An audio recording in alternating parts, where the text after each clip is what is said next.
houses.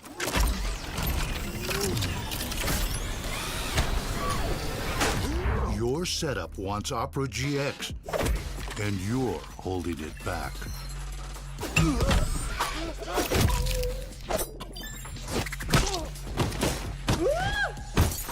Upgrade to the gaming browser. Download Opera GX. When I was a player, if I was to make a misplay, maybe it's my mouse, maybe it's my armrest, something feels wrong. If you were at home, you wouldn't do that. The Infinite Precision Armrest is part of the larger Secretlab on Stage standard initiative, aimed to bring your home or training room settings to the tournament stage. 이제 저뿐만 아니라 다른 선수들도 세팅을 더 원활하게 할 것 같고 가장 편안할 때 더 강력한 플레이가 자연스럽게 나옵니다.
Tired of the off-season blues once Worlds is over?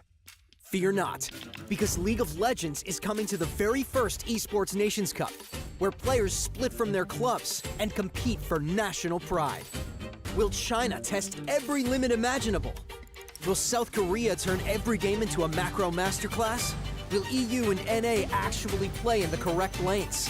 The final event of the year is not to be missed. Esports Nations Cup 2026. See you in Riyadh. With my new phone company, Menace Mobile, our pricing structure will be so confusing, it can only be described as evil. That isn't evil. It's just typical phone company stuff. Besides, people just switch to Verizon. With their new Simplicity plan, there's just one plan and one price. What now? And it's only $30 for a single line. $30! So you're all choosing Verizon. Traitors! Introducing the Simplicity plan, $30 for a single line. Can you hear me now?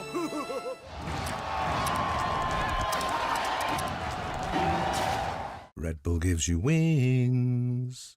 Times like this are where star players shine and new legends step up, where legacies are built and dreams are either realized or ripped apart. He still doesn't die! You cannot step the faker and expect to live to talk about tomorrow! He dropped it well with the Arcane Storm, doing so much work in GG! They are just going to ace them! In esports, legendary moments demand speed, scale, and soul. Players and fans bring the heart. Technology brings it to life. Every frame, every stat, every decisive play. In partnership with League of Legends Esports, we're driving digital innovation that empowers the esports ecosystem to keep expanding. So players can focus on the game, and fans can focus on the moment.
Welcome everyone to the 2026 MSI Grand Finals. Later today, BLG and Hanwha Life will face off for the last MSI title, but for the next MSI title. But first, we have a show match for the first time ever featuring the brand new Game Mode League Classic, and I'm here with Kobe, the Fish Show, and Freak. Oh What's my up? god! Hey, good to be back. Been a long time. Yes. Give us one tons of damage. Come on. Yeah, we gotta save it. Okay, we got 15 minutes, so we ruined everything already. I want it now! Too bad! What is it like being back at the desk, guys? It's great. I flew in a little early, so I was spending the last couple days hanging out with you guys, and every single time I see someone, I'm like, Deficio, it's been so long! What's up, dude? And then you'll come back tomorrow and be like, Deficio, it's been so long! This is like the 10th time now. Yeah, it's great. I'm having a great time. I'm just nervous. I love that nobody has changed at all. No, Everybody, you look the it's same. exactly the same. That's true. I noticed when I came back, I'm like, it's all the same names. Yeah. Like, nobody's new. League No, I mean keeps how you people act, too. Oh, yeah, I have not changed at all. All So- the inflections are the same. We haven't grown up, and League keeps you young. True. Yeah, that's Yes. what the, Perfect. So let's start by taking a look back at a lot of these old moments. There's a lot of memories. I don't know where we want to start, right? But it's kind of crazy to think about a lot of us that were there from the very start, and also so much has changed. Like, look at They're this. vicious. First thing that comes to mind, he stole my spot. They kicked me off COG for him. He even stole your name as the guy who misses all the smites, too. Yeah. It used to be 24, and Do you- now it's St. Vicious. do you know Oh, why? the old- Bjergsen. That was Bjergsen, baby Bjergsen. I like that. Mash? Don't Cyrus. bash me. I mean, this was... Let's go. I said I do have a picture with Faker. It was from 2013. Yes, from All Stars Paris. Super old I remember 2014, that. yeah. You do have one. This is in, I don't know where this is. That's in Korea. Yeah. Look at Riv. Oh my God. Wow, what a great selfie, guys. That's the one There you where go. that's the one where we weren't on the broadcast, so we were in the stands. I know. So you were making like a, We were right, very we're sad. not on the show. We were You're very so sad. selfie. And Very I think sad. we're going to give Original over Season to One World. Look at Freak Riv. and John Miller in the Riv casting before he booth went now. great like me. True.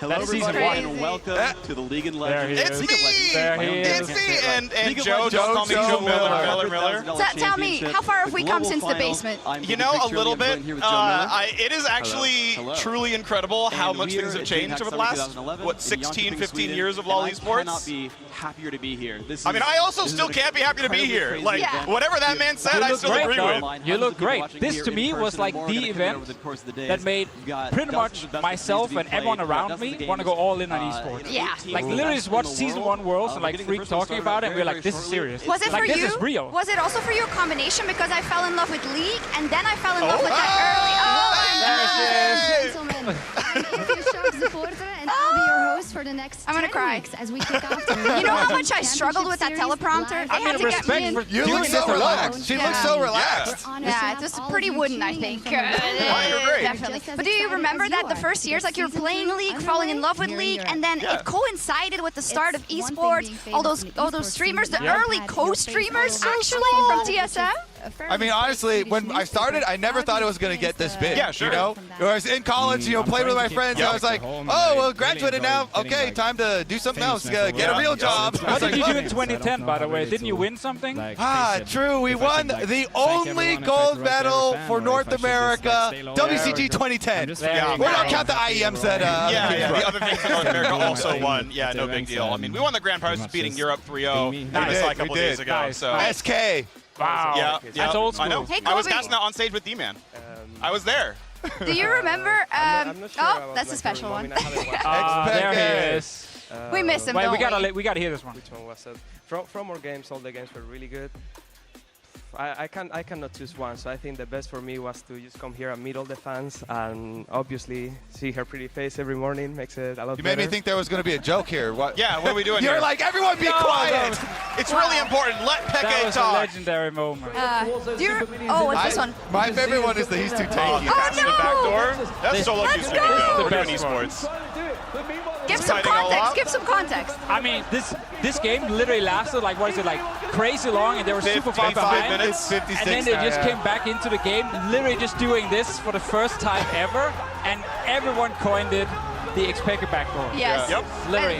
So as is on that team, he's also X-Pecker. here. Yeah, it's crazy. my God. This is what I think so many early memes got made that are still alive now, but a lot of people might actually not realize I what don't they think people mean. know where it came from. Yeah. They've just Yeah, heard the they're- name, right? X-Pecker and so on when it's a backdoor. They don't actually know this was a Oh, no. Great interview. Great interview. Oh, no. We've been practicing like in a lot of scrims, and we're like just prepared for this. Like we're just like We already knew, like... You already knew? Yeah, we just knew. This is a lot more intense than the LCS will be. I love ball. Oh, they cut out the best part. Okay. That's a sad flip. Sad flip as well. I know. Oh, so many memories. That's a sad one. Really early memories for sure. Yeah. It's been done. What are some of your favorite memories from early League? Be it the game, be it on air. I mean, they actually showed some of the pictures from some. The old, one of us in the streets in Korea for the World Championships was definitely one of the best. I think qualifying for the first EU LCS. Yeah. You know, like in Warsaw, we didn't know what we were playing for. We just randomly won something, and then they came afterwards and said, "Congrats, here's a contract. You're now a pro player." And we were just like, "Whoa, what happened here?" See you in Cologne next week. Yeah, perfect. And that was basically it. Go start your I job. like that we got the support is so easy, dude. Wow, that was also your role. Yeah, that was my you role. only got in literally played just like Nunu and stuff and click Blood Boil. Yep. Yeah, for me it was 2010 playing a bunch of 5-stack pre-mades. Like buying all the aura items, playing all the aura champions. We would rush Dragon at level 1 at the start of the game. Yeah. It would just spawn at the start. We try to do 8-minute Barons. It was just like, it was so Wild West. You could kind of play whatever. Yeah. You know, you kind of like found a bunch of stuff. You could have invented it. Yeah, it was kind of great. It was so amazing. I think the playing with your 4 friends, those games, those early games, it's some of the best gaming memories I've ever had. I remember. You guys had 4 friends? Yeah, we did. I played solo. Had enough? No. I remember that someone who I used to play Unreal Tournament with, they hit me up like 10 years later and was like, "We're playing this thing called League of Legends." And I was like, "A MOBA?" And then I fell in love with it. I know. And yeah, I played a lot of Vayne actually, and then I looked up to Uzi Vayne, and it was, oh my god, it was a wonderful time. By the way, this is, do you remember how Silver Scrapes got created? Tell us the story. Well, so Silver Scrapes is what plays all the time before the Game 5, and you might wonder, why do we play that song and not any other song? Well, at the World Championship in 2012, right? Correct? Yep. There was a technical issue. Yep, during semis, I think. And that technical issue hampered the show for 8 hours, maybe 9 hours. And this isn't like now where we're like as competent of bringing stuff up, but yeah. Oh, in this moment, oh my gosh. Yeah, and they kept looping Silver Scrapes during that time, the 8 hours, so. God, we're talking and then we're missing these moments. I know. That's fine, they can see them. The Fish Show, you've barely spoken. What's wrong with you? No, I'm trying. Yeah, drop him a color card. She just called you out!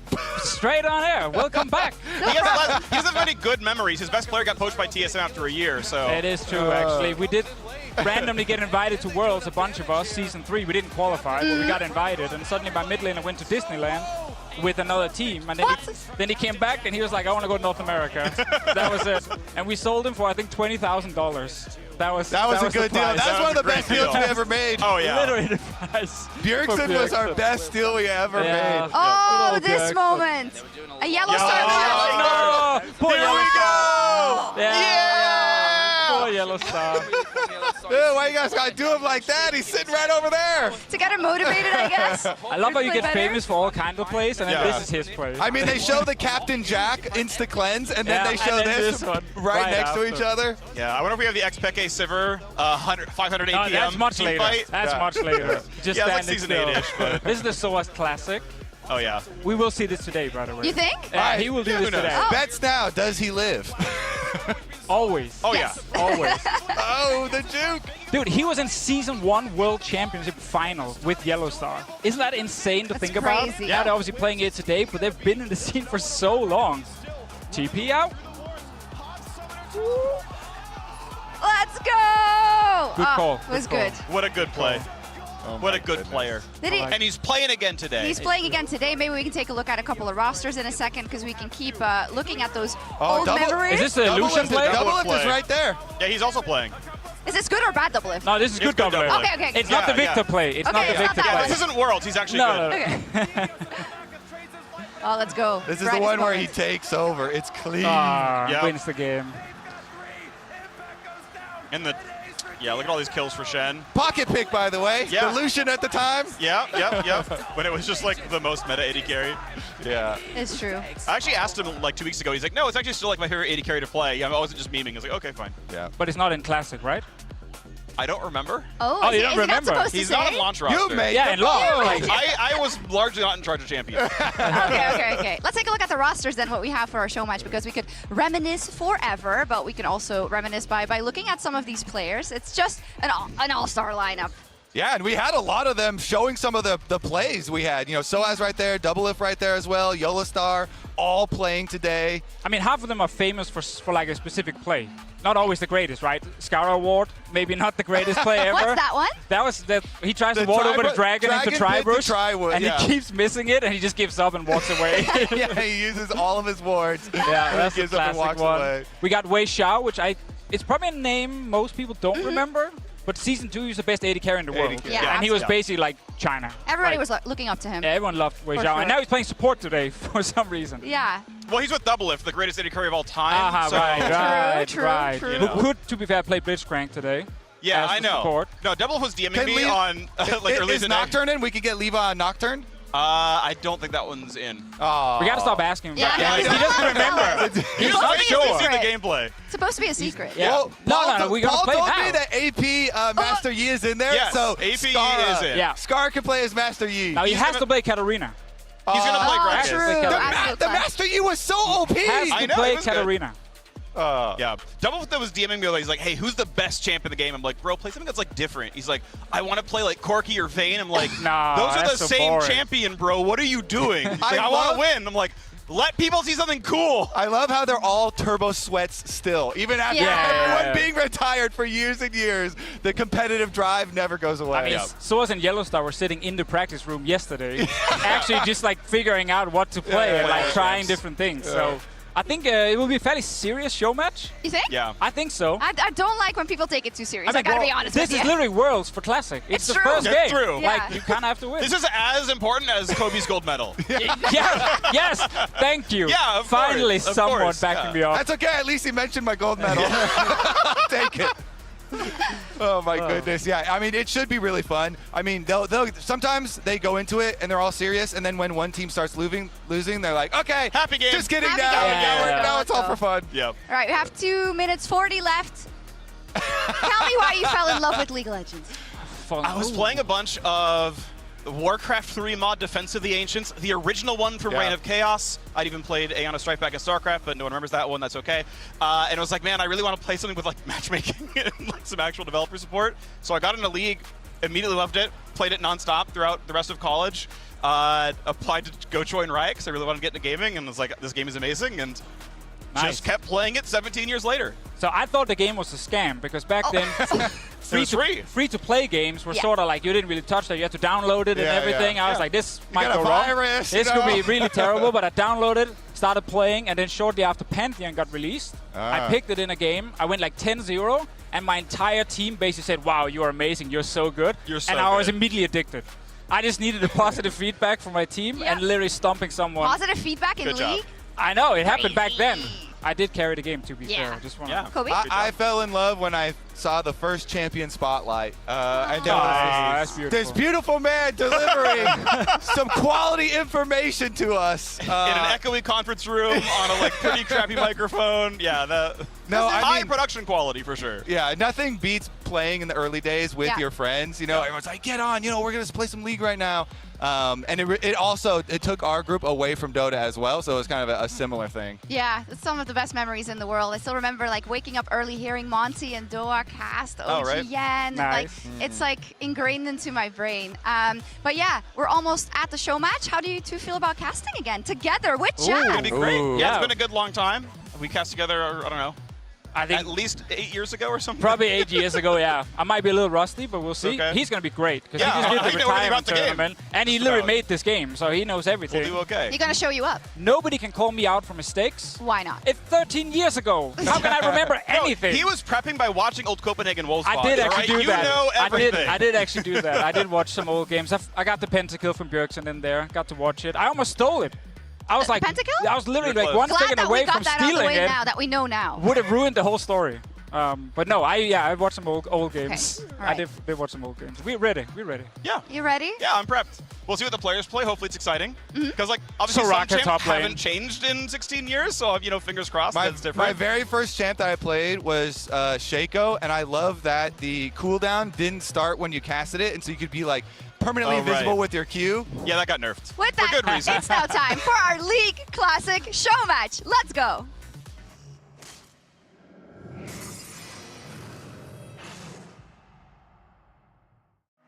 What is League of Legends to you?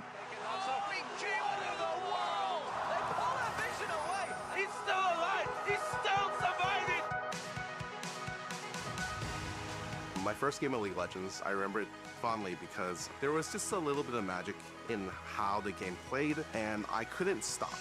저에게 리그 오브 레전드랑 어떻게 보면 저의 인생을 바꿔준 은인이라고 볼 수 있죠. 첫 경기다 보니까 좀 되게 긴장을 많이 했었던 그런 기억이 납니다. The first memory I had in my pro career was when I attended the first World Championship. I was very impressed of being able to attend such a big tournament. 其实我非常喜欢每天就是什么16小时或者18小时训练的时间，因为我觉得在那样的状态下面，就是那样的活法才是真正的我。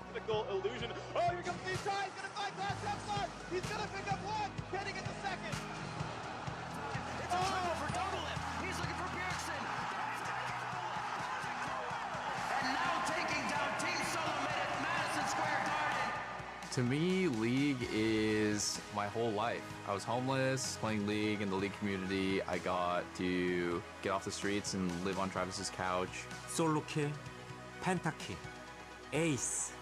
여러분의 가슴을 뛰게 만드는 그런 순간이 언제 찾아올진 아무도 모릅니다. League of Legends used to just be about all the fun we had. I think the early days of League was defined by certain players. Cái khoảnh khắc đấy khi mà mình cầm con Nocturne để thi đấu với Fnatic thì cái lúc mà mình dùng chiêu cuối là khoảng cấp độ nặng. Hôm đấy là một cái thời điểm nó rất là sớm và mình cũng có thể cảm nhận được là cái khán giả ở Trung Quốc cái thời điểm đó họ rất là cuồng nhiệt và thích thú với cái khoảnh khắc đó. Và thực ra thì hôm nay khi mà mình gặp lại Swat thì mình cũng nhớ một chút tại vì trận đấy cũng có Swat. We're all back for the thing we love, League of Legends. Back when anything was possible, when even NA could win worlds. We still can. To feel the magic of these moments again is something we all crave. Think back to the classics. 팀 바론 대 팀 드래곤. 역사에 남을 승부가 시작됩니다.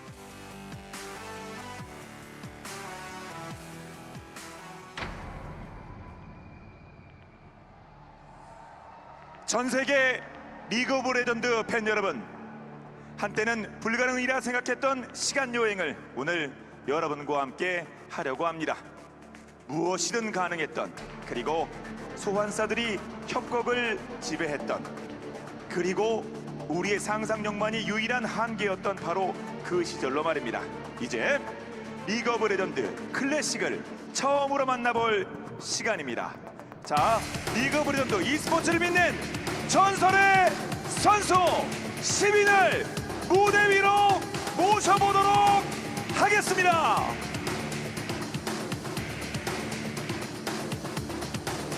플리즈 웰컴, 모두 환영해 주시기 바랍니다. 팀 바론의 탑 즈타이.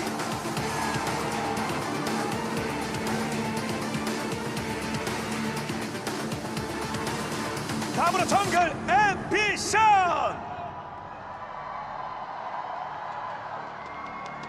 진짜 오랜만에 만나보네요. 미드 스카라.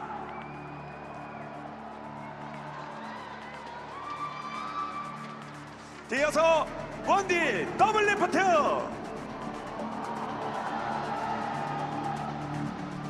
끝으로 서포트 웨이샤오입니다.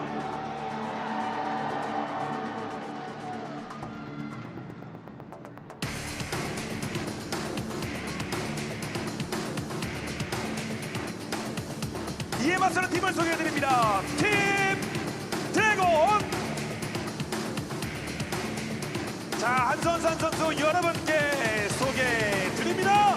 자, 팀 드래곤의 탑 소아즈.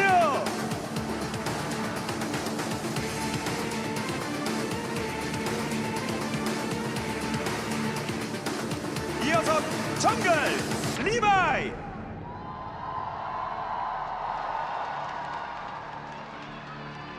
다음으로 미드 폰입니다.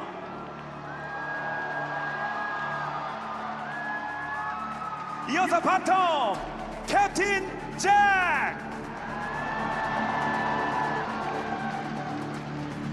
네, 서포터 노란별 옐로우 스타입니다.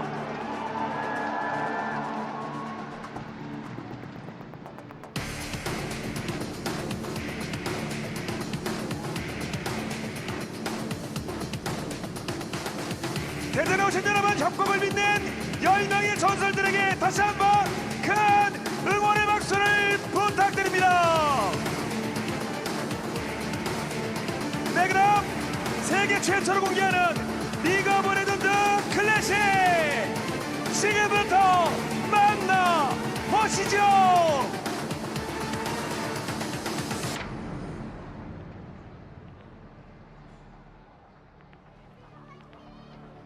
Hello, everyone, and welcome to the League of Legends Classic show match. It is my great honor to be here with Officio and Jat and to cast a fearless best of one, full EU tradition, of course, between, honestly, 10 legendary players playing a legendary game back to a form that they basically all were in their primes during.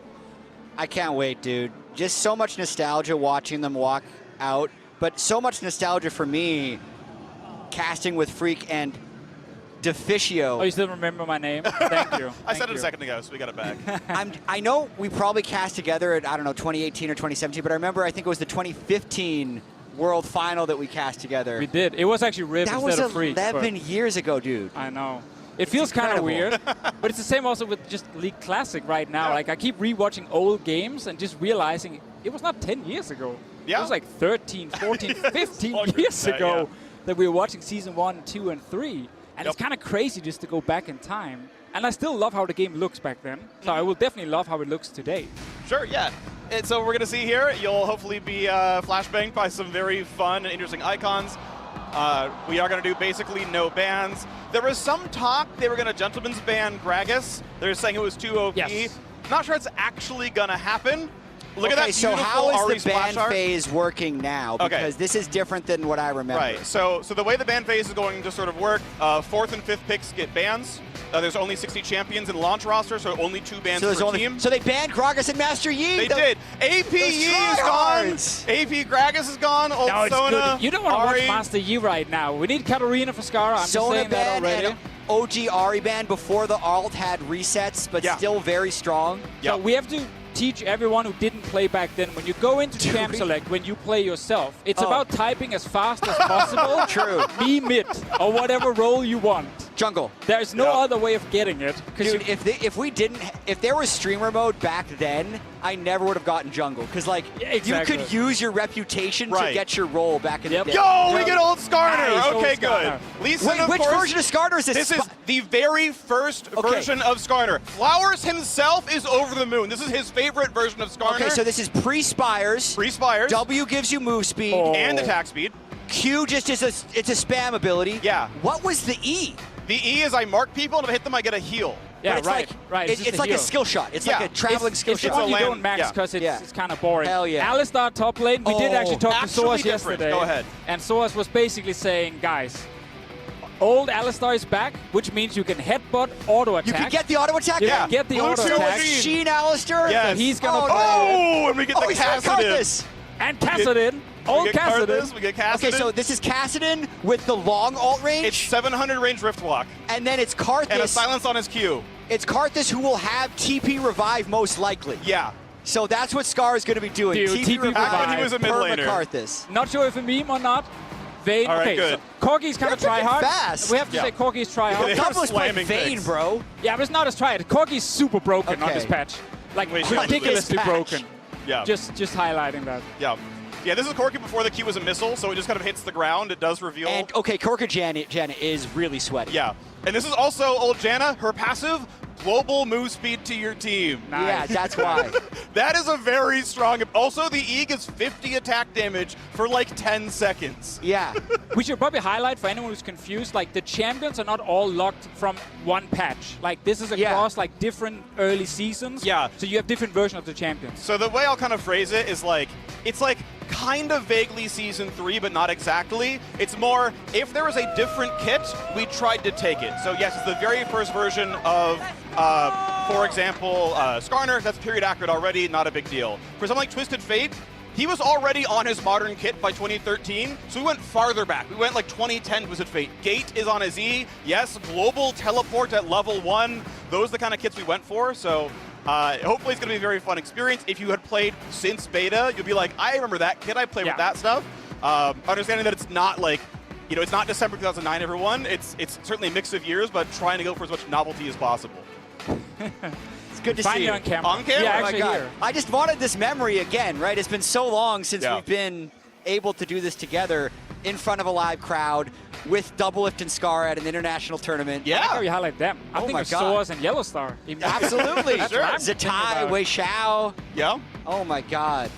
But yeah, almost all of them active at about the same time. Levi, a slight more newcomer overall. Levi's a bit later, yeah. But I mean, still, this is going to be an incredible match. It's going to be a whole lot of fun to watch. I also love the mix of world champions and Skara and Double. And yes, the game looks like this. Welcome to Summoner's Rift on League Classic. It is TP Revive Karthus. Okay. You've got a Hunter's Machete. Is that a mana potion? That's what I'm You're looking at. damn right. Hold on, we got the, what's the name of this one? Crystalline Flask. Crystalline Flask, Total Biscuits of Rejuvenation, Mana Potion with Fairy Charm and Rejuve Bead. We have Teleport Revive on Karthus as well. Classic. Yeah. Oh my Red Elixir God. start Lee Sin. So Red these Elixir are the start Lee Sin. Season 3 jungle items, Season because that'll 3 turn jungle. into a, what's the name of it after Hunter's You Machete? can go into Madrid's Razors. You can go into Spirit Stone, Spirit which is then Stone. Spirit of the Elder Lizard, Correct. Ancient Golem, etc. The 3 blue. There's so many different jungle items. You So can I go think into. we're going to see the AD item here Probably and Lizard. probably the tank item here. Yeah, probably Golem. Probably, but you could go. No. You could go AP. If you want real Season 3, they're both building Oh, tank. we got a red Full elixir tank. start, bro. Yeah. Oh my God, on the Lee Sin. Yep. And Ignite, top lane, not TP. No, of course not. Why would you be a coward like that? I know, Because keep in so mind, us. this version of Ignite, you get 5 attack damage and AP when it's on cooldown. Because yes, we have Season 3 masteries. I also just have to say, looking at this map, like, it's so beautiful. Oh, I know. Like, it's like great. as beautiful as the day you lost it, right? I'm just so happy to see it back. Yep. I just want simple ways to get into lane so I know how to ward. I don't want all these like 4 different entries like in modern League of Legends. Based on my memory, yeah, I feel like the red pot Lee Sin is actually a good counter pick into the BS Sheen Alistair because he has massive sustain. Are we seriously going on there his trying to W. talk about like counter picks from Well, I 14 think so, years ago? because in 2014 Worlds, Alistair was 100% banned because Sheen auto attack Alistair was so OP. Yeah, there were like 2 or 3 games allowed of Alistair top. Yeah, So- Oh. back in the day, the solo queue strat was Trinity Force and Shiv, but in Pro it was only Trinity Force and a tank. It is But- relevant though. Like So I said she was going to go Lich Bane. Original Alistar was obviously sort of popularized by Shushe. Yeah. Who obviously just Original built it. Alistair, yeah. Yeah, Full AP AP, Alistair. and he just roamed from mid lane and murdered everyone. And then people started playing it. Later, the version we have here, people learned you could do the auto attack. So it's probably Lich Bane, but you could also go Shift and do like the proc hit. He could. Um, Oh my goodness. Look how at serious these they're guys. playing. Like, again, this is the World Championship of League of Legends Classic. They actually try hard. I also feel like the style here is like, I feel like even the observers are trying to make it 2013. They're not, okay, now they're zooming out again. We didn't actually have the ability to zoom out in Pro for like 5 Yeah. years.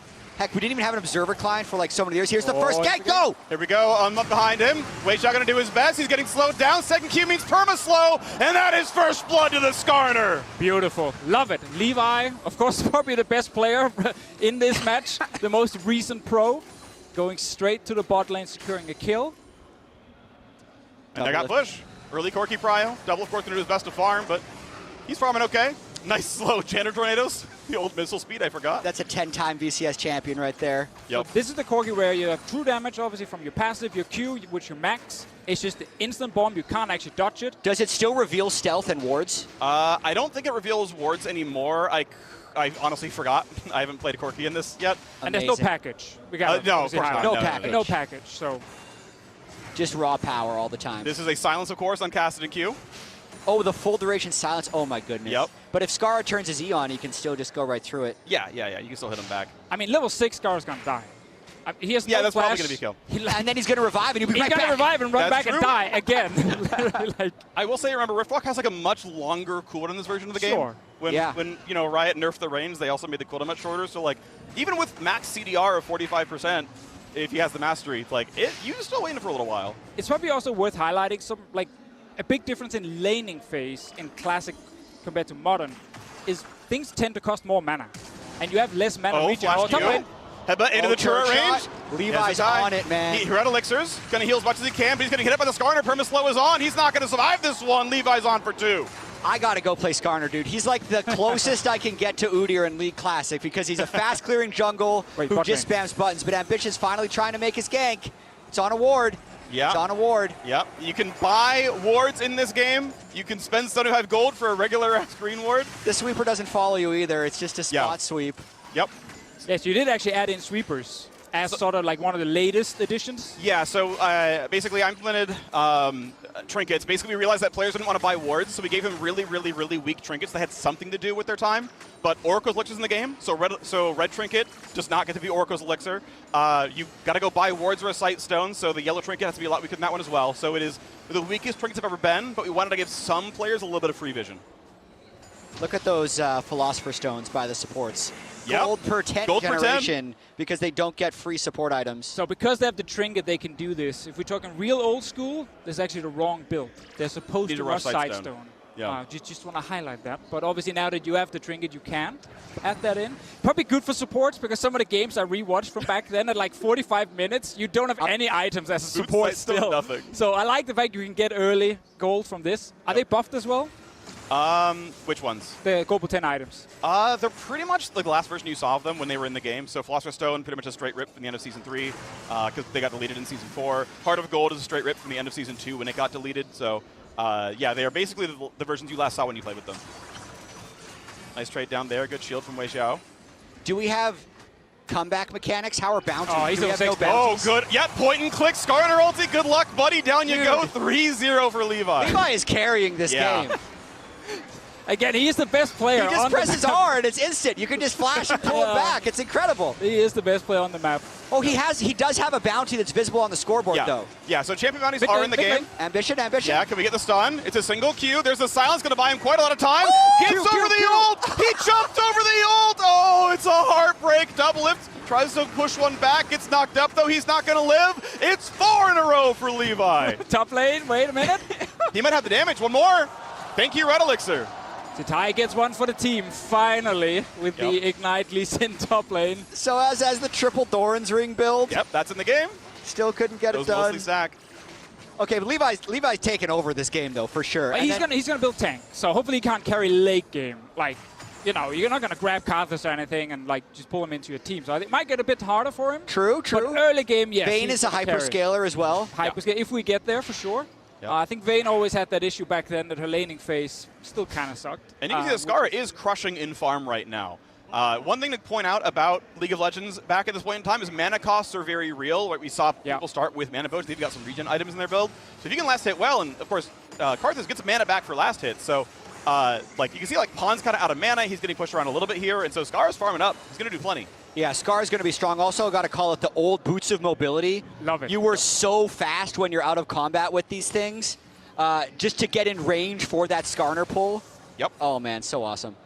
But I think also, like, generally mobility was obviously sort of harder to get by if you look at a lot of the older champions. And you don't have, like, dragons giving you out-of-combat movement speed. Like, the dragon will just give you flat gold, basically, for the entire team. So any item you could get that just gave you a little bit of mobility was huge. And you needed your jungler, basically, to be super proactive, because otherwise not much happened in the laning phase outside of the ganks. He's top bot lane. W for the move speed. Gets pushed back, so he can't ult just yet. If he has flash, he might get more. Almost in range of Wei Xiao. Exhaust gets pulled. Oh, actually, the flash might give him enough space to get away. Should have done the butt wiggle right at the end. Pull him back a little bit extra. Shout out Captain Flowers on the old card. Look at him like fly away, though, with his boots of mobility back to clearing. So I feel like he should go Heart of Gold as well. Like, I think he's Yellowstone and Heart of Gold. He's probably doing it, yeah. I think he should go double. I mean, he might be going Ancient Golem, but, you know, who knows what's going to go on there. And yes, you might want to hand off your blue to your mid laner. Cassidy doesn't have a ton of mana right now. True. He's going to leave the blue and he hands it off. What a homie. Ambition took blue from Skara on Karthus. That's crazy disrespect. Now Scar technically should go back in base and AFK if it's real old school If it's League of truly Legends. season Then 2. he's basically out My of the game. recollection is second blue was actually contentious between jungle and mid laner. Constantly, Obviously, dude. you know, both of them wanted it, but it was like reasonable to go either way with it. Whoever was ahead could usually, you could make an argument that they take it, and then it would also just depend on the mid laner. Hands though. Like He's if you're going to dodging every spam a bunch of mana items on Karthus and you're going to be dying all the time, like you don't need the blue. Yeah. Scar would disagree, but as a jungler, I would say that it's okay. Sure. He's here again. Oh my god. He's so fast. No ulti. Wait, Shao is And so this Garner dead. has no hard crowd control. It's your second Q is a perma Just slow. recall, mate. Why are you standing here alone? He wants to be in XP range. I mean, he's gonna die now. Well, again, there's no CC on this Garner, so the ult, Yeah, he just and he's walks just it like, out. he's chilling. I think he's actually chilling. Yeah. Oh, back when Skarner was a fighter. This is why Ambition Flowers played this 1v3? champ. What up? I was thinking if Ambition was going to go in for a 1v3 right there. This is the single Q Amumu. If you miss it, you're done for. There's no charges.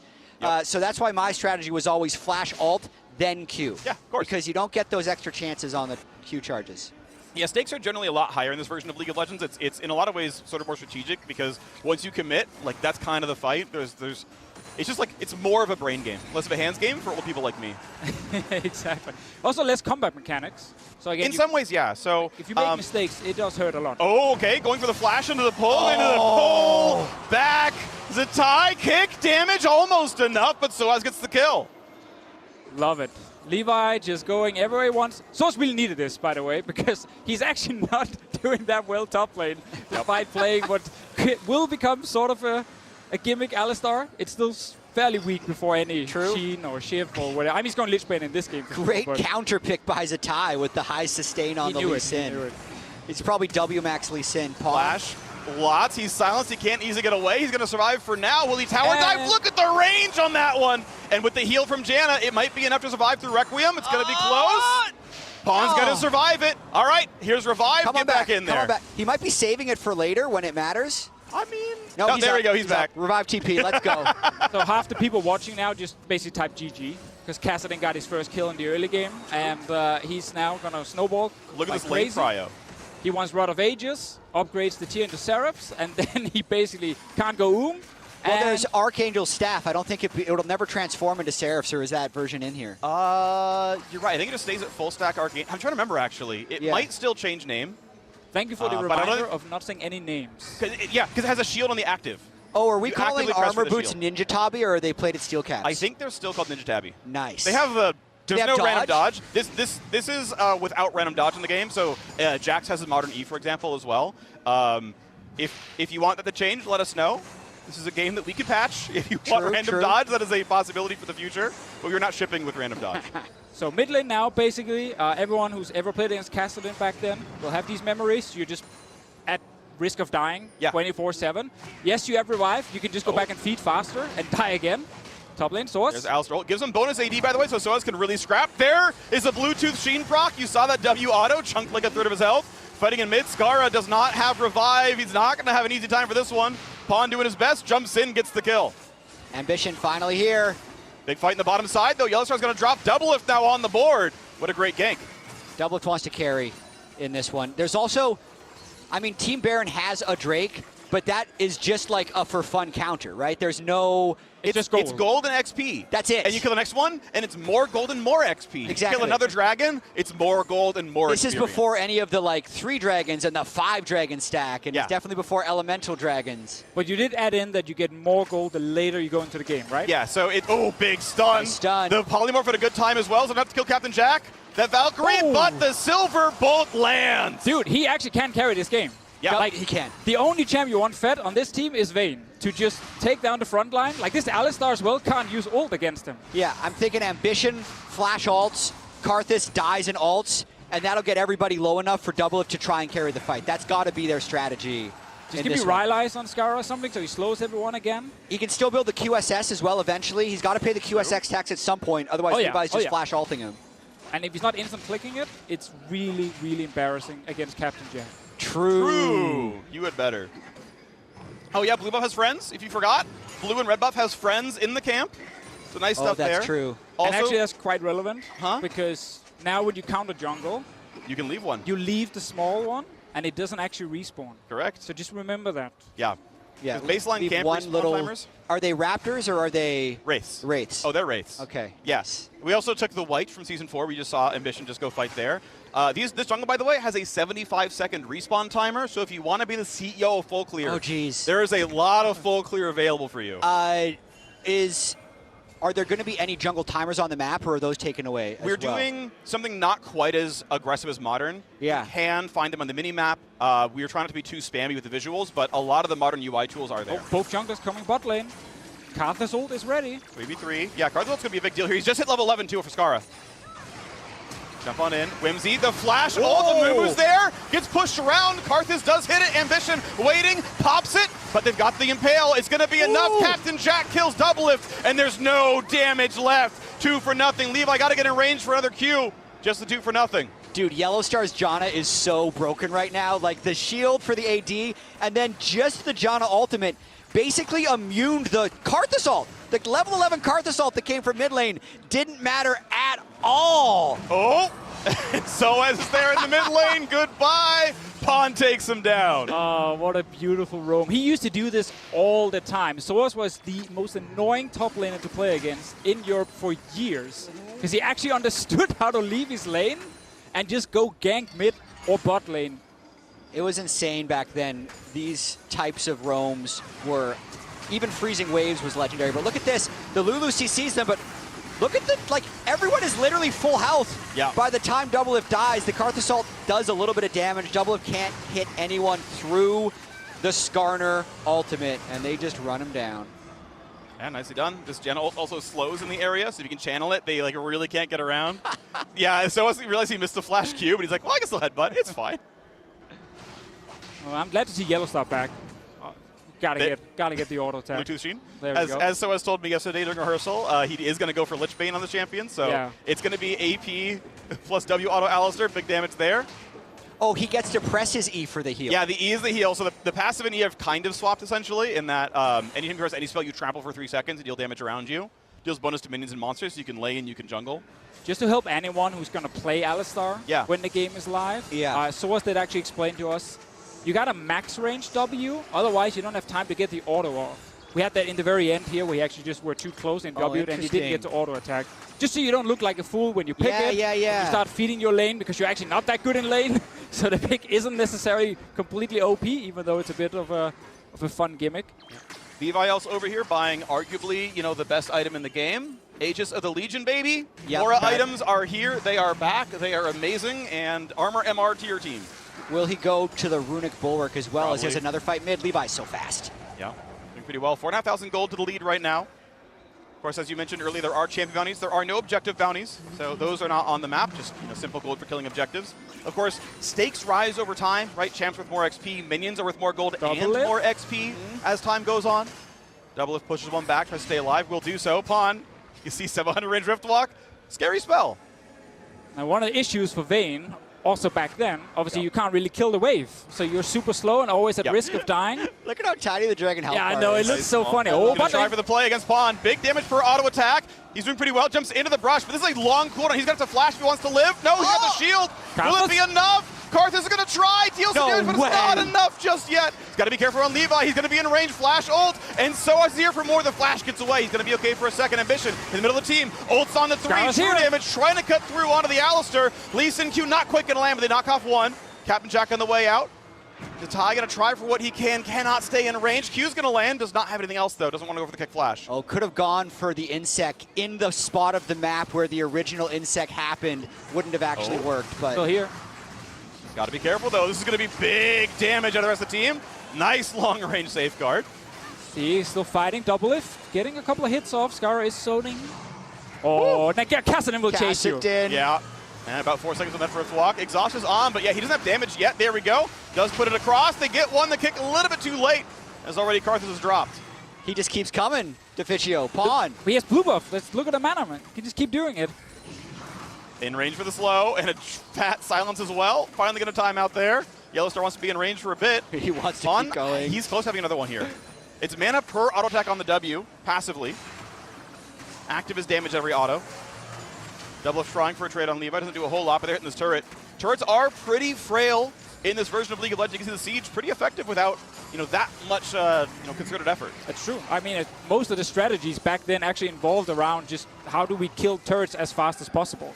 Like, how do we get as many people together with a minion wave and just destroy the turret, especially if they pick champions like Vayne and so on, who couldn't actually kill the wave. Yep. And once you've taken down a couple of turrets, it was really easy to just get access to enemy jungle. And as a support, because you barely got any gold, well, you got turret gold, and then you could buy an oracle when the other guy couldn't, and then you just took over the map. Well, let's see the fight. We'd call it like a siege comp, and you can see Double trying to chase down Pawn. Pawn still had flash, though, and the chase initially is actually pretty good from Team Baron. The sustained damage of the Vayne. Levi goes kind of too deep here, right? No one can follow up on his Skarner ult, but then as everybody arrives and Kassadin bases to come back is when the fight eventually turned. And sadly for Sitide, joins in too late. Can't land. He does land the Q, doesn't decide to take it.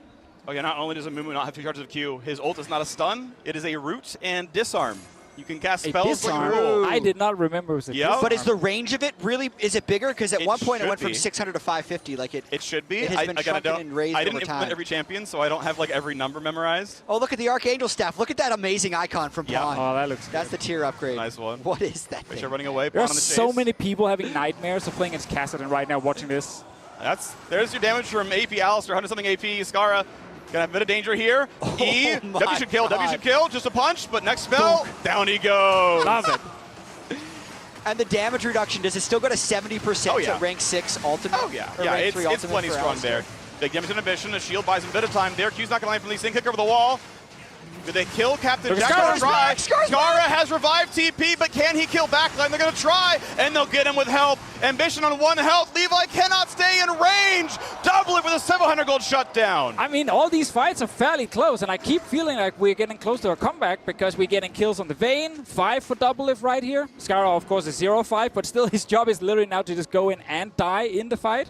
Yeah, he gave them tempo there with the death. He died on one side, but Soaz burned everything, and it created a 4v5 on the other side. Ooh, they're being Baron. There's Baron. There's Baron. They don't see that. They don't see that word, I don't think. It's invisible. No, you can't see It's it. a vision ward. It Yeah, they are reveals invisible. wards, but is invisible, so they don't know they're known. Unless you buy another vision ward. Yeah, or Red Sweeper. There you go. Vision ward comes down. They can now see the ward. Or like Corky Q reveals it still? I don't remember this version of Corky reveal stealth. Didn't you ask that It used already? too far enough back in the day. I just like don't don't remember. remember this deficiency. Yeah. But thank you. Yeah, I'm pretty sure it doesn't do it. I think by this point in time, like in history, it hadn't anymore, but I don't remember like every single change on our champion. This is coming back. Like the 16 years of patch notes that I've read are simultaneously paying off and cursing me to not know what version of League we're in. I know. It was And the crazy thing is, it's not even champ. just one version of League exactly, right? It's like Heart of Gold and like Ruby Sightstone. I think we're never in the game at the same time, like actually. True, and then Doublelift with the red Phantom Dancer. Oh, true. The best color of Phantom Dancer. Yep. What were the stats on that Phantom Dancer? Didn't it do something funny? I think it's still just attack speed and crit. Okay. If you went far enough back, it was random dodge. But again, this is post random dodge. Levi's coming. Yep. There we go. Flash ult's going to He land. hasn't They're going to paid have a the tax lot yet. of follow up here. Lulu helps a little bit. Double's going to try to stealth away, but they're going to be back in pretty soon. Still alive. Fat shield with barrier. They're going to try to do everything they can with ambition around here as well. Trying to kill Levi. Decent damage. Lee Sin's going to get in there, and they find the first kill. So ult is gone. Poncho's back up. They'll be careful because that is Kassadin, He's gonna and chase. he means business. Captain Jack takes down Skara. Redive comes in the back line, but Pawn already takes down one. He's going to look for more, waits out the exhaust. Zatai's going to try to find his way out, jumps over. Does Pawn want to chase? He could, but he's at 15. I mean, One the more level entire gets Team stronger. Dragon, they're just waiting for Kassadin to jump in and kill someone in the backline. And then they kite back, and then he jumps in again, tries to kill someone. But Doublelift, once again, actually stayed alive. Yeah. Got another kill. He will have QSS probably on next back. It's which that or will be Wit's End. huge. I forget Wit's End's build path. I think it actually might be No Magic Mantles. This wouldn't be Wit's, but yeah, he's got Blade of the Ring King. By the way, with the active attached, it's the active max health. You have to flow. press it. You press the button. He did do it when he dueled Pawn in Bottom River, so I know he knows. I've seen him use it. Also, Old Black Cleaver for Zatai built out a Brutalizer. Yeah, that's incredible. Doublelift close to the QSS tax. Pawn's Archangels just transforms. Yep. So, Active Seraph. So you have to press the button to get the shield. This is also Seekers with the stacking AP into armor per last hit. Still, of course, turns into Zonias. how does Levi have 5 stacks on his Ruby Sightstone? That's Yeah, Ruby Sightstone can have 5 charges. It went to 5? Yeah. That's crazy. Yeah. It was pretty expensive it was 4. though, right, to upgrade it. I feel like oftentimes we just left it on the original one because it actually cost a lot, and you wanted Oracle and But yeah, Sightstone let you have 2 Sightstone wards out. Ruby let you have 3 Sightstone wards out, and gave you more charges and cost more gold as well. But those were not unique against wards you bought, so you could have a Ruby Sightstone and then still buy a bunch of wards. Also got Aegis, as mentioned, has left that as basic Aegis for now. Double is ready to carry now. He Wei is. Xiao is going to shield him. He's going to ult him. He's going to pull him off whoever gets close to him. Yep. So as his damage, just to highlight, it's really just like one combo, and then he doesn't really do anything while he waits for his cooldowns. So he's not the most scary top Ambition's laner. got Oracles, by the way, so he can walk around and reveal all these wards. But if he dies, he loses the 400 No, gold. this is the version where it's a 4-minute duration and not on death. Okay, On nice. death was earlier. Oh, the kick flash, but, yep. Jump over the wall for Pawn. He is, in fact, Kassadin. Level 16 Kassadin. But they got the Janna ultimate, which is decent for an extended team fight. Yep.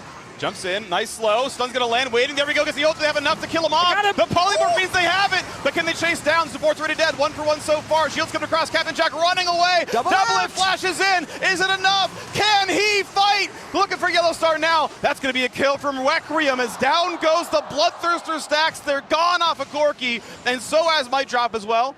Lands a Pulverize, but surely they got enough damage and enough people to get that kill and go for Baron. And that's the comeback right there. Yep. They win another fight. There's literally not enough damage on Team Dragon's side at the moment. They can't kill the backline. And Scar, he wants to die anyway. He does not care. He just goes straight into the team and deals a ton of damage. Absolutely right. And Double-Lift can just flash forward in these team fights as well. Going to use this shred to take down again that incredibly small Baron health bar. He has a lot of health, but this health bar is just not that big. And 300 gold for every individual, plus the active Baron buff with free, correct me if I'm wrong. Yep. Big AD, AP, basically every stat aura. Mana regen, health regen. Yeah, we're going to fight this Kassadin real quick. Look at him get knocked down, and just, as you mentioned, they have to kill the support, but not much else. Captain Jax is not able to do too much in this, and obviously Yellowstar is playing Janna, so like once he's done like one round of like shields and ult, then he's really not offering anything either. And so as we talked about, we love the initial combo. One combo, good combo. Then Sitai can keep. Dude, they're all in. They're actually full. Your Karthus, you're dead. Do your job, press R. I love I love that cutaway. That was great. So Okay. Yeah, this version of Bloodthirster, by the way, stacking AD and lifesteal on kill. You lose stacks on death.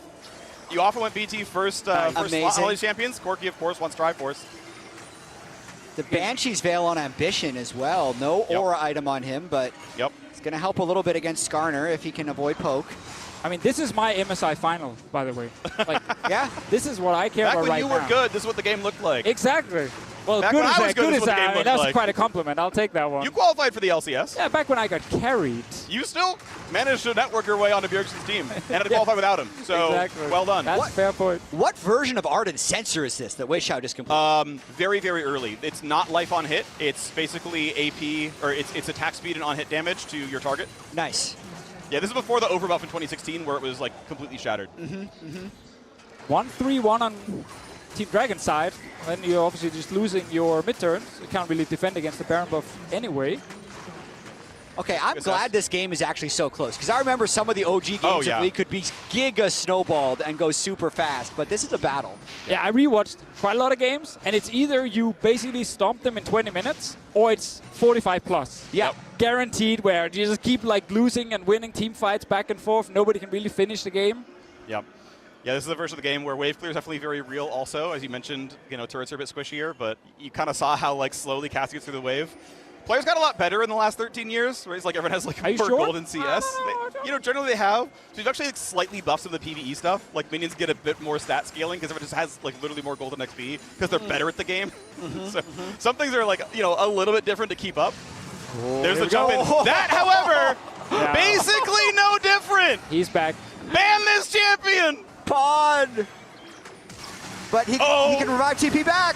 Okay, decent move ultis, a tie in the back line. Good ult out of the Janna, but Double is here. Can he do enough damage? He's fighting Captain Jack. Jumping around, barrier pop, getting the shields. He's still surviving. They're trying to kill Double, but he stays alive. The revive TP from Skara gives him the numbers advantage at the end, and Doublelift continues to scale. Imagine playing Kassadin knowing I will kill everyone 1v1. I just did it, and then the rest of my team runs into team fight and just die. Please, just let me solo win the game in the side lane. Oh my god. Black Beaver and Last Whisper, yes, they stack. Yes, you can buy those. Have fun with that one. I do want to be clear, this is a version of League that has unique passives. You cannot, I mean, you technically can, but they're not good to buy 6 Sunfire Capes. They are unique. Want to make sure you're aware of that one before you get any ideas. Pawn going to do his best to jump around. Goes actually for the fight on Riftwalk, but Zatai just takes him down. Nicely played by Zatai. 8-2 now on this Lee Sin. Yeah. And he got like first blooded early, right? Like he got ganked.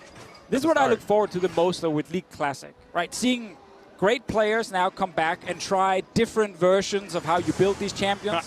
Pro play Lee Sin in like Season 3, you just built tank.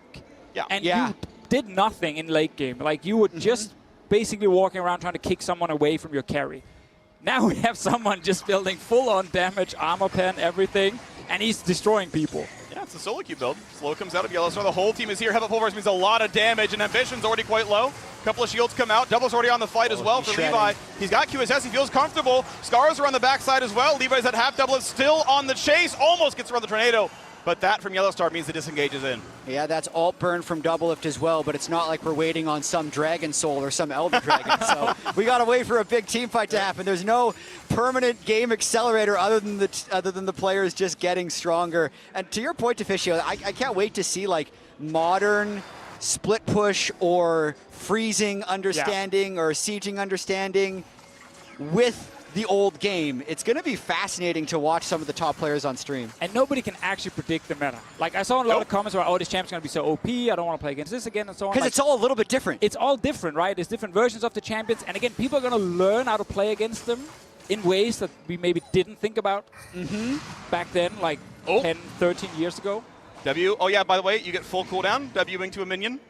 You know, there's no penalty, you just W wherever you want. You get the shield, you get the normal cooldown. Full power, Lisa and W. Word's going correct, away. By the way, in Levi building full tank. So he actually can't carry this game, even though he got all the early kills. This game has really good AD ratios. This version of Skarner can build AD. Mistakes were made by Levi. They're going to try to go for the smite. Should be able to get it. Yes, they do. Claimed on the Baron buff. AD, AP, regen. Oh, they're going to pop the Shirelles, do what they can to kill Levi, pulling him around as best they can. Ambition with the flash ulti. The zone is for Pawn, keeps him alive for now. Wei Xiao wants to live. Big knock from the backhand side. Pawn knocks down one. Can they get the rest? Yellowstar going to fall. Doublelift still around. Looking for Captain Jack. I think he Valkyrie'd forward. That's not going to go well for you. So as in Pawn, though, still alive. Q's going to land. So tie talk takes him down. Doublelift. Yeah, Pawn is gone, bro. That Riftwalk is not fair. But those are long death timers, and they got 3 people trying to push mid with the Baron buff. And they're going to try. Inhibitor's going to certainly fall. The question is, will they have enough? Once that happens, you can see the respawn timer is around 20 seconds apiece. It's only 1 minion wave, so maybe Kassadin can jump in and actually get rid of it. It is a fairly modern Baron, though. It does give resists to the minions around, makes it harder to kill. Inhibitor drops. He's going to try for the siege right now. Just 32 minutes in. On to the Nexus turrets they go. 3v1 jumps in. Some damage. Locked up. Kicked. Active Shirelia's going to dodge the first Q, but he needs to heal. And there's no home guard regen, buddy. You got to sit there on the fountain. Nexus taking the damage. Interrupted by the Janna, but it's not enough. Doublelift last hits the Nexus and takes the match. First international title for Doublelift. Closes it out here for Team Baron. What a match. I love the comeback. That was we literally a great have one comeback. team getting super far ahead early, trying to then just pick them off left and right. Doublelift just telling his team, guys, just please team fight around me. I will actually carry this game. Yeah. And he did. He did. My teleprompter says to say that was fun. And it was. It was a really fun match. I want to take a small part of this one. I told Doublelift you should probably play Vayne. It's a very new champion. Partially, I was like, look, you can play Ezreal. It's Ezreal with the W that heals teammates. That's a new champion. You can play Sivir. It's toggle W Sivir with the ult that gives allies attack speed. So you can play some new stuff. God. But if you want to play a Doublelift signature, it is Vayne with active Bork, and he went for it. The mechanics are amazing. Yeah. Oh my. These guys are back into it. Look at how much fun they had getting to play on stage again. I feel like all these guys are rehooked, and they're just going to be trying to play more games of Classic. They're right now discussing starting a new org. And basically just like, who could we scrim, right? What's the next tournament? Yeah, who knows? We'll see what people want to do. We'll go back to grassroots probably, and we're not starting the LCS up anytime soon. I want to play Heal Ezreal now, man. The W Oh yeah, Heal. AP Ezreal with Heal is in the game. When it goes live, stay tuned. Yeah, I mean, if that wasn't enough, we've got more show matches for you to enjoy in the lead up to the release of League Classic. NALCS has a Classic show match Friday, the 24th of July, and EULCS has a Legends show match on Saturday, the 25th of June. So check out the LEC and LCS official on Twitter or LoLesports.com for more information later this week. That's it for us. Thank you both very much for joining me. I hope you had as much fun as I did. I'm so happy you all got to see what we've been working on for the last several months. Let's throw it over to Shox with a special guest to tell us even more about League Classic. Thank you so much. It was such a throwback listening to you three on the cast. Oh my gosh, what a great first look at League Classic. And we have a special treat as well to tell us a little bit more. Paul Beleza, the executive producer of League of Legends. What did you think? It was so much fun. I mean, my voice is cracking now. Like, you just seeing Little Baron, just seeing like everyone's picks, seeing Double Lift do what he does. Like, it was nostalgic. It was really cool. Yeah, very nice to have you at MSI as well. This is awesome. Could you tell us a little bit more about this project? Because obviously it's super special. We only got a small taste today, but what can you tell us? Well, I can tell you, we've been wanting to do something like this for a long time. The community has been asking for it, and it, really was a group of rioters who did something in our Thunderdome. It's like a hackathon that we do, and they decided to let's give this a try. And so they made a prototype, kind of based around Season 3, and we all played it, and it was such a blast. We're like, we just gotta do this. Okay, I see. Is there anything that you can tell us a little bit more about what the players can expect and will be expecting from it? Yeah. So it's gonna be kind of a mix of experiences, kind of like a greatest hits of League. It's going to be starting around Season 3 as a starting point, but a little bit before and after. But you'll be able to expect 60 champions to start, including the original 40. Some will unlock over time. The old items, runes, and masteries will be there. So, like a lot of things you remember. Yeah, it feels like it's something that people have requested for like a very, very long time. And from watching this show match now, it isn't quite an exact copy, right, from League back in the day? Yeah, so it's more like we've taken some of the more fun character designs and some of the less egregious ones and put them out of there. Like what? More like ones we knew were not that great. We kind of excluded some, but for the most part, like it should feel like the way it did then. And but yeah.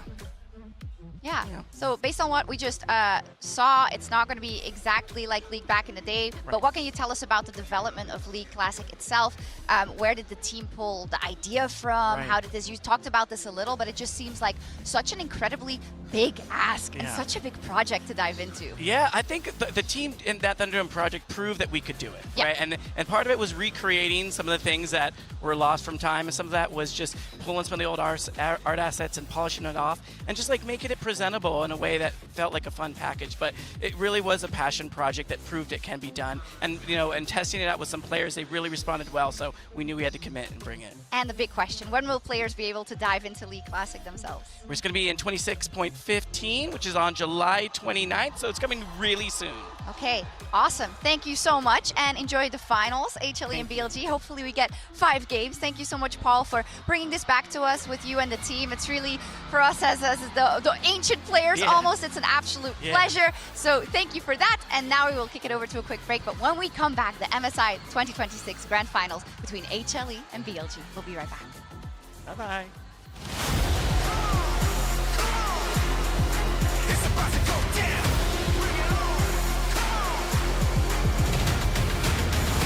This is your time, this is your moment, this is your fight for your life.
안녕하세요. 대전에 오신 것은 환영합니다. Welcome back to Daejeon for MSI 2026 Grand Finals. He's been a grueling MSI.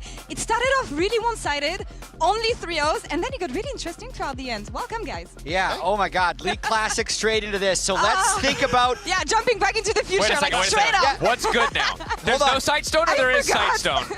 Korea and China are good now, as they always have been. Yeah, they still are. They still are. Oh, So- it's all coming back together. Yes, we're bad again. We're bad again. So yes, got it. MSI, let's look at it. LPL have 5 MSI titles all time. LCK has 4 MSI titles all time. That's the majority of the MSI titles. LEC does have one. That was a great moment, but they're gone. So the total game score between LPL and LCK is also extremely close at 49-43. And here's the history of international titles for everyone. Let's pull it up, Rob. Yeah, I mean, look, for a long while, it was the LPL that was able to control the majority of this in the MSI, but eventually it kind of got to the point where you look at 2023, T1 with those double AD carry bot lanes kind of broke the spirit of the LPL, and since then it has been a very dominated LCK tournament, and it's now to see if BLG can try and keep this streak alive coming out of first stand. Yeah, it was 6 international titles in a row for the LCK. So the first stand win was great, but it's a newer tournament early in the year. It doesn't carry the same significance as if BLG is able to knock out HLE today. But for BLG and specifically for Knight, this matchup is always going to carry significance because remember, they were the team that was so close on JDG to that golden road. Who took it away? Well, it's T1. And there are a lot of T&1s in the history of LoL Esports, no doubt. They've stopped a lot of dreams. But when you see Guma and Zeus loading in on the other team, you got to know that the doubt is kind of peeking up in the back of your head. You're walking the golden road once again, and it's like, of course. Who is here standing in my way? But with some former T1 members with some new muscle backing them up. Man, they broke them so hard, Kanavi swapped sides. Kanavi was like, you know what? I've had enough of this. I need to get over this way, yeah. One of them will get it in the end, but also we always talk about the golden road, but there's something else on the line here. The very first Grand Slam for 3 of the 10 players that we have on the Rift, Zeus, Zeka, and Viper, going to that MSI. It is the only missing title for them. And you talk about switching sides. Viper was there with HLE. Getting that birthday. Oh, this is all from 2025 first stand, right? We've only had 2 so far, so he's the only one in contention here, really just coming down. And Viper looking like a demon, and I think it's cool that we have something new for the individual players. We talk about the regions, we talk about the teams, the clubs that they play for, but the fact that these individual players could walk away with something that no one else will be able to take away from them. The first player to get all 3 international titles, I think that's super cool. Yeah, I think it's going to be incredible to see, especially because either way, you do it in front of your hometown crowd. Either you get the LCK boys who are doing it, or Viper gets to do it in the city he grew up in. Like, what an incredible moment for him and an achievement it could be if he's able to do it here with BLG. Would mean a lot for him, but extra for Viper here in front of his audience in his hometown. We'll see if he can make it. I don't know what we're looking at today, because we've seen this matchup a few days ago.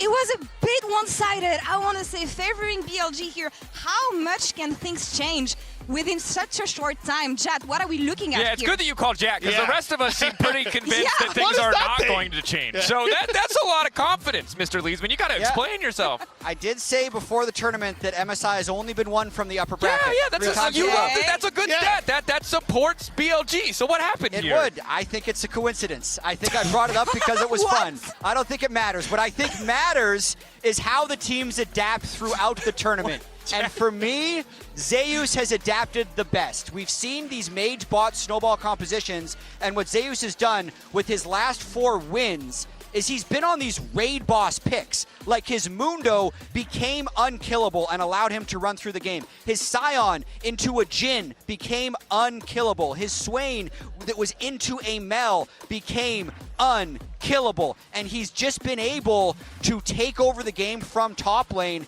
And I want to see if he can continue to do that, because I think it's so core in how HLE could win MSI. But the thing for me is, I agree, those were some incredible performances, but the situation, how he gets those options, how he gets those picks, is all draft dependent. It's team dependent. It's contingent on having that R5. It's often very heads up for the enemy team. Will BLG walk into it? Okay, maybe once. Like, look, everyone's going to walk into it. Maybe we might see a Mundo, we might see a Swain game, but those are really, really difficult situations to replicate, because you're right, Swain, Mundo, they can look incredible, but in the drafts where they're not good, they're useless. In the drafts where they're good, though, they are that raid boss pick. Also, not to rub salt in the wound, I think if you give Jace to Bin and Yeah. you pick Swain, No. I think we're getting a very different looking Swain coming into that game. One I to don't know one. if it's going to be Raid Boss. Dokla has been. We can make the comparison, Rob. I don't know why we're doing this, you know?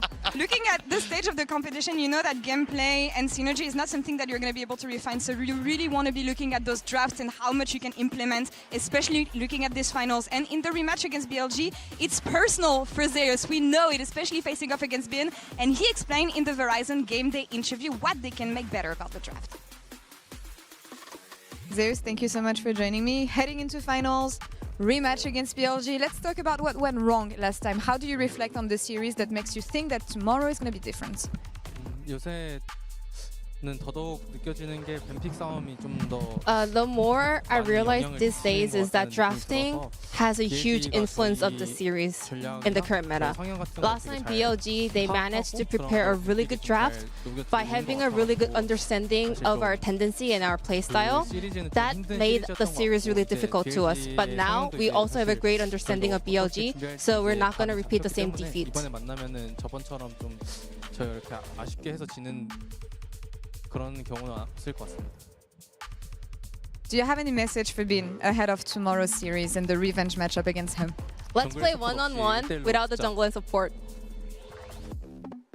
Giga chatted once again. We know how it went last time, though, bringing in the jungler, but we know that we're going to be looking at this top lane matchup. It has been mostly about this throughout the entirety of the tournament. Yeah. How are we looking at this here? I mean, both of these guys won't be able to keep it up because they can't both be 10 CS up at 14.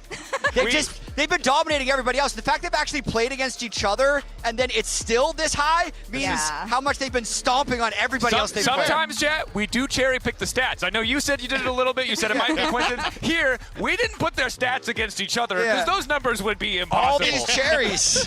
Well, the last of the face-off, they did lose 2% off of forward percentage. So, you know, big swing when they face off against each other. That sounds like cowardice to me is what it sounds like, But I do find it really interesting what he also said about last time they had the edge in picks and bans. I mean, these teams are smart. I don't think they got the edge because they exposed some unfixable flaw in HLE's champion pool. So I feel like they're actually going to be able to adapt and not get outdrafted as hard as they did the last time.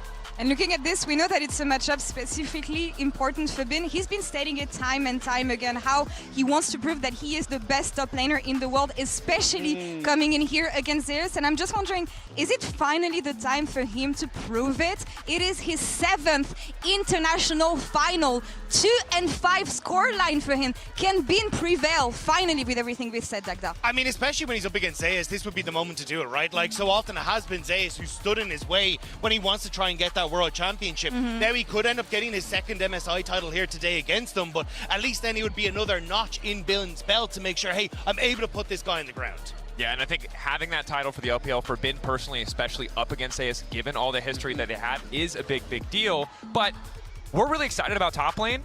A lot of the map fell apart before we got the honorable 1v1. It's true. So I kind of know what I'm feeling. I feel what you're getting on HLE. Yeah. You're the LPL guy, Rob. Yeah. Like, I'm gonna default to you. I'm like, all of my opinions might not matter because we got the Mr. LPL over here But to actually tell it to us. Like, for me, this feels like the perfect meta for BLG, and especially when I look at the way the jungle and support have been playing, that's the deal breaker for me, and it's what we saw that made the difference against Hanwha as well. Shun and On working together. On does not go down to Viper at any point in time. He's immediately moving around the map with Shun. He's making plays towards the mid lane for Knight to make sure that he is a comfortable lane, and as soon as they are able to get control against Kanavi, the entire map disintegrates for Hanwha, and I expect them to go towards a very similar style here. Go for the Camille's, the Shens, the counter picks with the Leona. Having an answer to Delight seems to be the focal point here for that man on your screen. Yeah, and look, Delight, Kanavi are good at this as well, but I think that BLG have just been so much more successful in getting out of lane, and a lot of that comes down to Viper. How so? I mean, let's be honest. Yeah? We all know No, it's the but thing that every AD carry hates, but Viper is the king of the mage bot lane. Look, he brought it out. 2018 Kespa Cup, 2019 LCK Spring, Cassio, Vladimir. He was cooking when no one else was cooking and winning with it. So it's no surprise to see that that has finally paid off for him. And we chatted about this with him actually a couple days ago. We remember the Griffin days. We remember what he was able to do with Lehans in the bot lane. For him, super easy to pick up those kind of champions again. So let's check out what Viper had to say in the Verizon Game Day interview about those mages bot lane. thinking about you and your early days at Griffin, you were already picking up on the AP Mages bot lane, and that's the kind of champions that you were playing back then when you were with Lehen. So how easy was it for you to pick up this champion, this meta, and how much did that help this MSI? Honestly, it didn't even require me any kind of adaptation because I played those picks so many times. It's almost like a muscle memory. And the champion pool back then and right now about the mage bot lane overlaps a lot. So I was able to kind of lock in those picks with a lot of confidence in the current meta. And with me and Lee Hans, we were able to cook up so many different crazy stuff. And we know the strengths and weaknesses of each comp. So we know how to play out the game based on the champions. And we know how the games will unfold. So it was like so natural, as if I was like breathing. And that's where it makes the difference. For him, it was, he said it himself, muscle memory, where other players here at MSI had to adapt onto this meta. We can see him innovate. And where people had to pick up some champions, I wouldn't be surprised that Viper has more under his belt coming here today. I mean, I just love when AD carries rose to prominence, dictates how good they are at mages. So let's look at the champions they've played so far at the World Championship, but specifically because of the Griffin era, when Riot was actually trying to make mages bot lane optimal, he could just play all of them, and he continues to have that muscle memory to this day where he can go back, turn back the clock to 7-8 years ago and play all these picks that Guma just won't have the same number of reps on. But it's also the fact that, like, he's able to take things like the Cassiopeia. Like, Knight is considered one of the best, if not the best player at the moment in the world. And he's considered one of the best Cassiopeias. And he may not even be the best Cassiopeia on the team. Like, they've taken that to give it to Viper in the bot lane. That flexibility has been incredible. And the fact that, again, this style enables On to start moving out of lane, enables to play for those solo laners that can be so oppressive. It is the fact that Viper has said, hey, I will take a step back. And this was something that Daney had mentioned in interviews, saying, look, not everyone on this team can be a superstar. Someone is going to have to take this back seat. And it was Viper who said he'd step back and actually do that instead of forward, And this is where it's interesting because you know that you're not going to be able to contest Viper on this type of ground. So I'm wondering, when you look at Gumayushi, for me, he embodies the weak side AD carry for what he can do in lane. So can he take Viper out of this ground here and actually challenge him and bring him back to standard AD carries, because he knows he's not going to be able to challenge Viper on AP mages? Look, when we came into the tournament, I was actually pretty confident that was going to be the big edge. It felt like HLE were much more comfortable with Guma on the bottom side. When you look at the start of the year, Viper didn't really fit in. Got a ton of criticism. But in this tournament, as much as I thought Viper might be a liability, might not be as comfortable in that role, the mage's bot lane and just his comfort playing 1v2 in a lot of situations, I think has given him a massive edge that I did not initially expect to be there. And to get into some of the specifics, even if Guma doesn't like playing mages, he's great at Ziggs. So, and in terms of like Zeus playing Raid Boss champions, Jay Ziggs, if it's left unbanned, that's going to be the game one comp and how you match that. So I think game one is potential. We see 2 mages in the bot lane and a bunch of the ADs. It's as the series progresses, the question is like, how do the scaling AD carry weak side picks that Guma plays compare to the fringe mages that Viper is going to be able to play? And I think if Zeus is then able to be on the tankier picks, that's their answers. I think he's going to be able to go even as how the rest of the comp fits in around punishing BLG for having too much magic damage. And Guma, he had some strong words about these mages and how much he dislikes them. I want to say he was on Casual stream yesterday, so let's check out what he said. Feedback right now. Mage's bot, does he like them or does he dislike them? T1딜 AP 바텀 하는 거 좋으세요, 싫으세요? 싫어요. I hate. You hate? Yes. Okay, no more mage. Yes. Okay. Too many. Too Mel, Ziggs, Vel'Koz, all that stuff. Crazy. 맞아요. I hate. And I will say, this is absolute AD carry privilege, because no top laner in the history of the game has said, I love playing Ornn. I love playing Maokai. We were never like, all right, guys, time to rework top lane so they don't have to play tanks. But AD carries are like, right, we need it. It has to happen. Have you heard top lanes with AD carries in the top lane? I have not heard top laners shut up about that. It's AD carries are just a menace anywhere they go. I feel you. Ban all AD carries anywhere. If he really wants to get rid of it, he can pull a 2018 Reckless and retire, and then Riot will be forced to act. What? They will be forced to act. I don't know if that's what happened, but this is this version of history is pretty hilarious. I kind of like it. I'm sorry. We've heard it from the two of you. I haven't heard your prediction, Didi. So I'm on the side of BLG, I think for a lot of the reasons that Rob highlighted. I like what Jat brought up about those top lane picks. I'm just not convinced that the edge is going to be there. I think draft edge reliably going to be in more games favoring BLG. And when it comes to execution, Kanavi was really struggling against Shun. And so while I believe that teams can reset, I got the tape.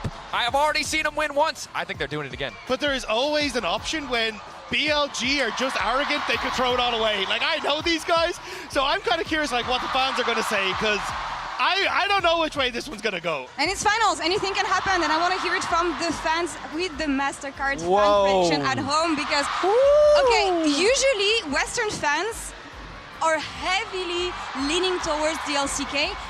I was not expecting this. All right, guys, I'll just say that fan prediction rate's the lowest I've seen, so I don't trust y'all anymore. I'm going to go with HLE. I like to look at long-term trends. The LCK has won 6 of 7 international titles. I think they'll win 7 of 8. All right, what do we think it's going to come down to in the end? It's all Which about players? It's all about the bot lane. I think it's all about bot lane. Who gets to leave it the most? I think that's really the core of it. Zeus versus Bin in the late game. Zeus versus Bane in the late game.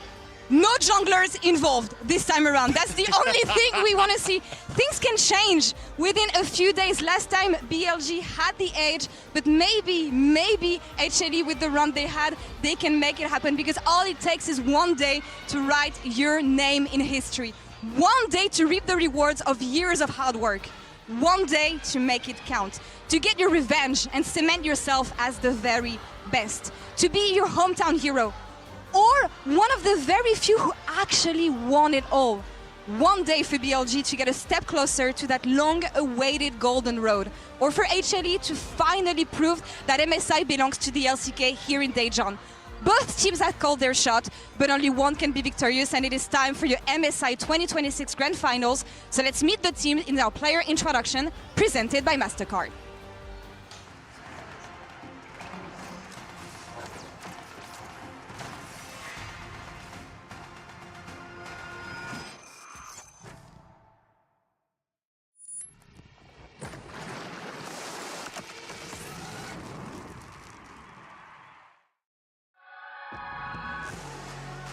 BLG has a date in the finals, and honestly, with this performance, I don't know whether anyone wants to face BLG. HLE will rise to the occasion, and they earn their place in the final. The LPL Giants will take on the LCK first seed and show Daejeon what they're worth. 마침내 여명이 밝았습니다. LPL의 MSI 우승은 5회, LCK는 4회입니다. BLG와 한화생명, LPL과 LCK를 대표하는 두 팀이 영광을 쫓고 있습니다. 한 팀에게는 좀처럼 완성되지 않는 골든 로드를 이어갈 기회, 다른 한 팀에게는 새로운 역사를 쓸 기회가 찾아왔습니다. 我觉得大家是都小瞧第二届实力吧，就听那种采访，就感觉大家都非常低估我们。 제 개인적으로 제가 중국에서 한번 MSI 우승을 해봤는데 LCK라는 다른 환경에 와서 또 한번 증명을 하는 자리인 것 같습니다. 나이트와 카나비 3년 전 두 사람은 나란히 골든 로드를 향한 길을 걸었습니다.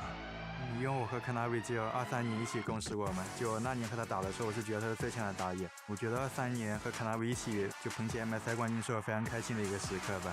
나이트 선수랑 같이 할 당시에 저희가 성적을 잘 냈었고 그리고 잘 맞았던 것 같아가지고 좋은 기억이었던 것 같고 23년도 때 일단 징동이 LPL 스프링이랑 서머도 우승하고 MSI도 근데 아쉽게도 월즈에서 마지막에 져서 골든 로드를 향한 그들의 여정은 마지막 순간에 막히고 말았습니다. JDG a solemn bow as their golden road is denied. 이제 두 선수는 다시 한번 마주합니다. 하지만 이번엔 서로 넘어야 할 상대가 되었습니다. 7년 전에 그리핀에 있다가 중국 LPL 팀인 징동에 가게 되었습니다. 처음에 LPL에 갔을 때 주변에 계신 분들이 너무 잘 도와주셔가지고 잘 적응했던 것 같습니다. 스토브 리그 때 하나생명에서 좋은 제안을 주시고 새로운 환경에서도 해보자라는 생각이 들어서 결정했던 것 같습니다. 因为我是作为队长的身份嘛，就和23年的职责是完全不一样的。就我希望带领我的4个队友就拿下这个MSI冠军，有 LPL大会冠军。 1위와 2위의 차이는 한 끗에 불과합니다. 영광과 좌절을 가르는 건 그들을 움직이는 열망입니다.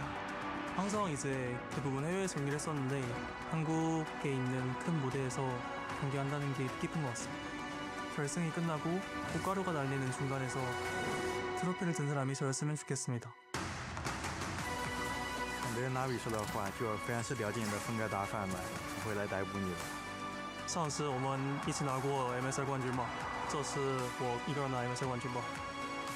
대전에서 열리는 MSI 결승전 승부수를 던져라. 콜 유어 샷.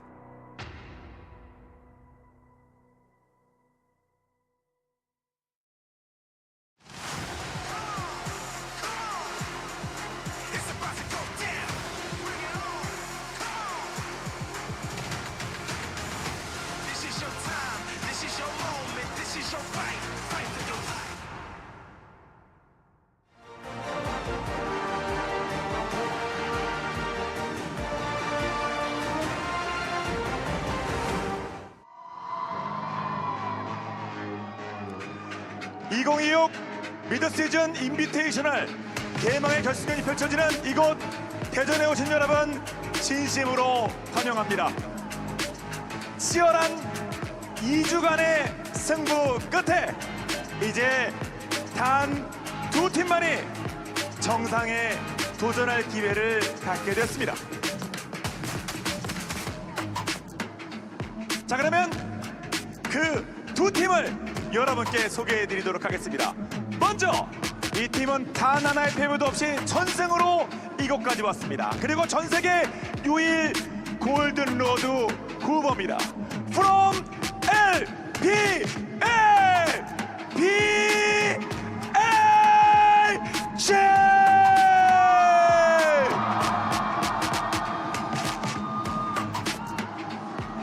타 BL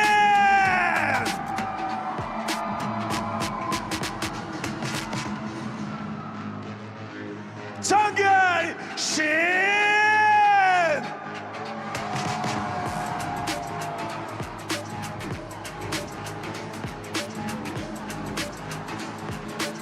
미드 나이트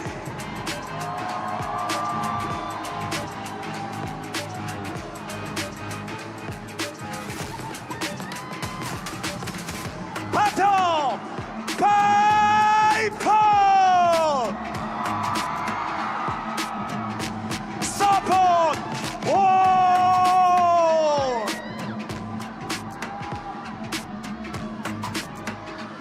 그리고 이에 맞설 팀을 소개해드리도록 하겠습니다. 이곳 대전은 이 팀의 홈그라운드입니다. 그리고 이 팀은 BLG에게 갚을 것이 엄청나게 많습니다. From LCK 한화생명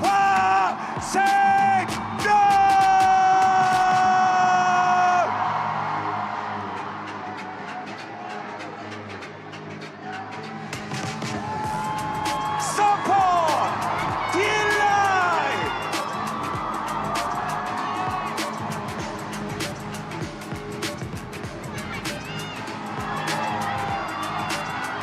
바텀 구마유신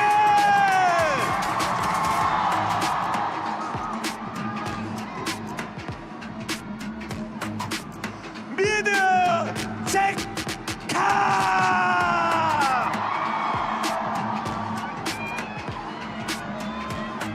정글 카라비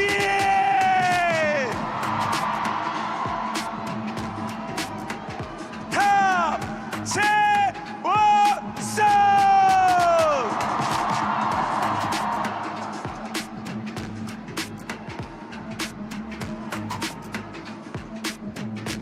여러분 마지막으로 양 팀명 세게 한번 외쳐보도록 하겠습니다. 먼저 from LPL BLG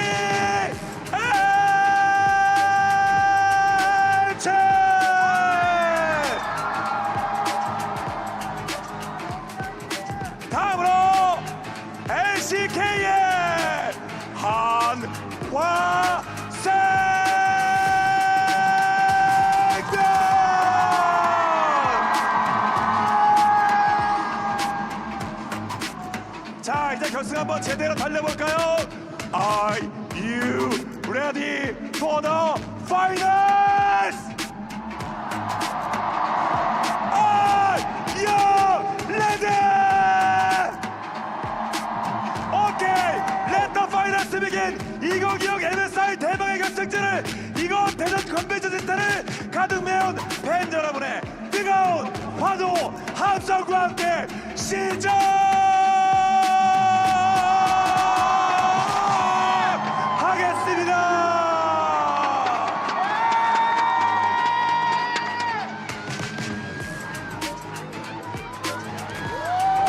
Welcome, ladies and gentlemen, to the MSI 2026 Grand Final. Firstly, just have to say a huge thank you to Daejeon. It does not feel the same if we don't get the Shijakage Sumida. I just gotta say, man, we see the Players' Trophy. Where's Caster June's trophy after that performance? Exactly. Someone needs to put a medal on his shoulders or something. I think he's got a few so far. The man has been around for quite some time and is incredibly good at what he does. And speaking of people that are pretty good at what they do, we have two teams that have faced off against one another only a few days prior, looking to see whether there can be a different result here today. And it's going to have to start with support. I mean, the support difference was huge simply because On was immaculate. He was so good, incredible. And he started the series with that Shen game. I feel like that is like perfect support play, man. He was everywhere. They defended the jungle invade. He got his jungler going, kept up the pace of the game. He even then made Stand United plays later in side lanes with Knight as well, and completely accelerated and controlled the game. So BLG, they just did such a good job attacking the game plan of HLE and defending against their win conditions. Absolutely agree, and I just felt like Knight as well was unreal in that series. I came into the tournament thinking he was the best mid laner in the world. I am now thinking he's the best player in the world. This guy is in unreal form, and Zeka is going to have to play a great series to keep him contained because Knight is so flexible. He can dominate in lane, he can dominate the team fights, he can move around the map, he can play melees, he can play control mages. He really can do it all. Yeah. And I think that, for me, the most impressive thing the last time these two teams met was Daejeon and how incredibly well he navigated each draft, getting the Shen, for example, finding the Akali counterpick to make sure that Zeka was entirely nullified on one of his most famous picks. And if you're an LCK fan, a T1 fan, especially, you might be thinking of Daejeon as maybe not the greatest coach. However, he has been absolutely phenomenal here for BLG. I 100% agree. I did think you were going to say the most impressive thing about him, though, was his jump kick in the coach That was cam pretty good. afterward. That was pretty good. Because that was clean, too, right when they smashed him. All right, we are getting ready for Champion Select here for game number 1 of the MSI Grand Final. And here it is, presented by HyperX. BLG will be on our blue side to start this one off as HLE have elected to go for first pick. So there has been a lot of discussion about the mages. And of course, the mages bottom lane, there's such a big difference between Viper and a lot of the AD carry players here. Guma, on record for sure now saying he hates that. Please get that out of there. But what HLE did focus last time in game number 1, they picked the Ziggs. That is his mid that he'll play in the bottom lane. The Ziggs plus Rel combination. They can do other combinations with it, but I want to see if they actually choose a different strategy now, or if they still want to get at least one of the primary mages out in Fearless early on. Yeah, it's going to be really interesting to see, how they want to approach here because Viper is just so flexible. Like, this is his meta, yeah, right? All the mages. Exactly. He can play everything, and when this guy was coming up, I was blown away by, like, his Yasuo. Even I remember watching highlights from solo queue of his Riven, and, like, Vladimir. you're just like, wait a second, you can just play every champion in the game? Like, you could do that? It was pretty unfair that Chovy wasn't even the best Vladimir on the team. It's just kind of ridiculous. Viper has really flourished when there are different champions to play towards the bottom side. But he was also in the meta when people were playing bottom lane Darius and Gangplank and all sorts of weird things. It was a strange time to exist there towards the bottom side. First pick, though, is it the Ziggs? Do we actually need to lock it in first? Yeah, I don't know if it's going to have to be locked in first. I did want to point out the Syndra ban, though. It is a double ban. Flex, you're talking about Viper playing a lot. But the Syndra has been played into the Ori and the Rise, were the two primary ones. So that's why it definitely drew my eye.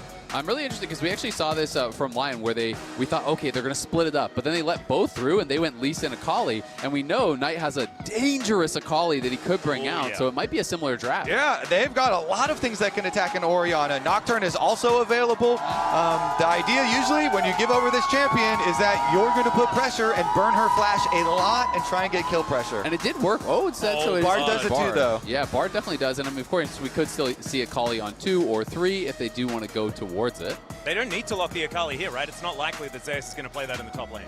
So this is interesting to me. And again, the idea of Fearless always gets into it in the first game. Do you think that, oh, because we have Viper's deep mage pool, let's take away some of the safe AD carry picks? Well, taking Ezreal away from Gumayusi doesn't really deny yeah, the champion pool, I'm not he's going to lie. not the biggest Ezreal player. But Bard Ezreal does give them that safety. It's a similar idea where you have safety for him and let the Bard roam. Well, there's the Rel for Delight, certainly one of his favorite champions. Does pair pretty nicely along with the Ziggs if they do decide to go that way. Very interesting that this time they're not going for the Nocturne that didn't necessarily work the greatest when we saw it yesterday. So instead it is, whoa, okay, never mind. I thought it was actually the Fury going to get locked, but they are going to take the Lee Sin away here. Something that has become very high prio amongst these top junglers in the world. People have really been liking it. We've been seeing a lot more variance when Lee Sin comes through as well. 3 camp base for a longsword, look for early ganks, look for early skirmishes, and try to push the pace. And if you're expecting them to attack your Orianna, then this can be a good champion to play through mid lane and try to cover Zekov with. Yeah, it's a very versatile champion, leaving them open for a lot here.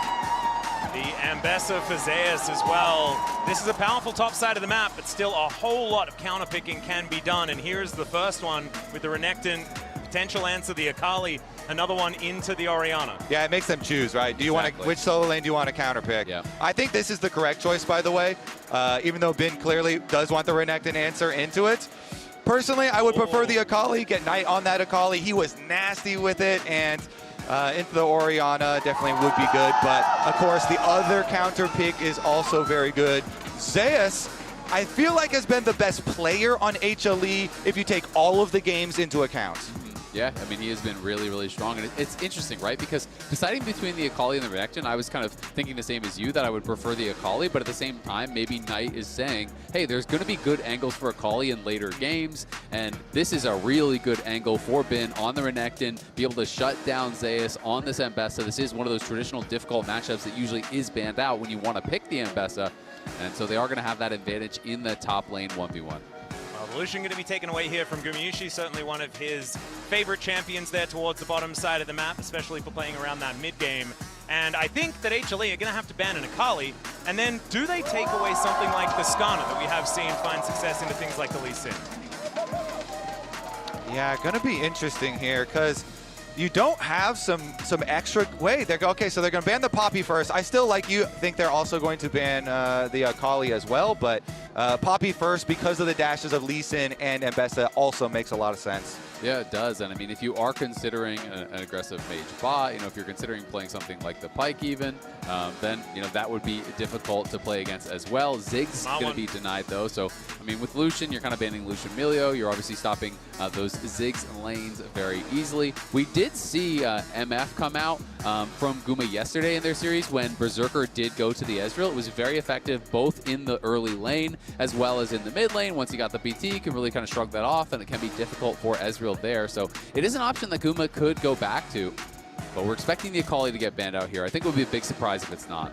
Well, they do take all of the time in order to do it, and it will not be banned away. The Jarvan to be denied from Shun instead. So maybe Guma and Delight thinking about something like an Ash Seraphine, something that's a little bit more susceptible to that Cataclysm.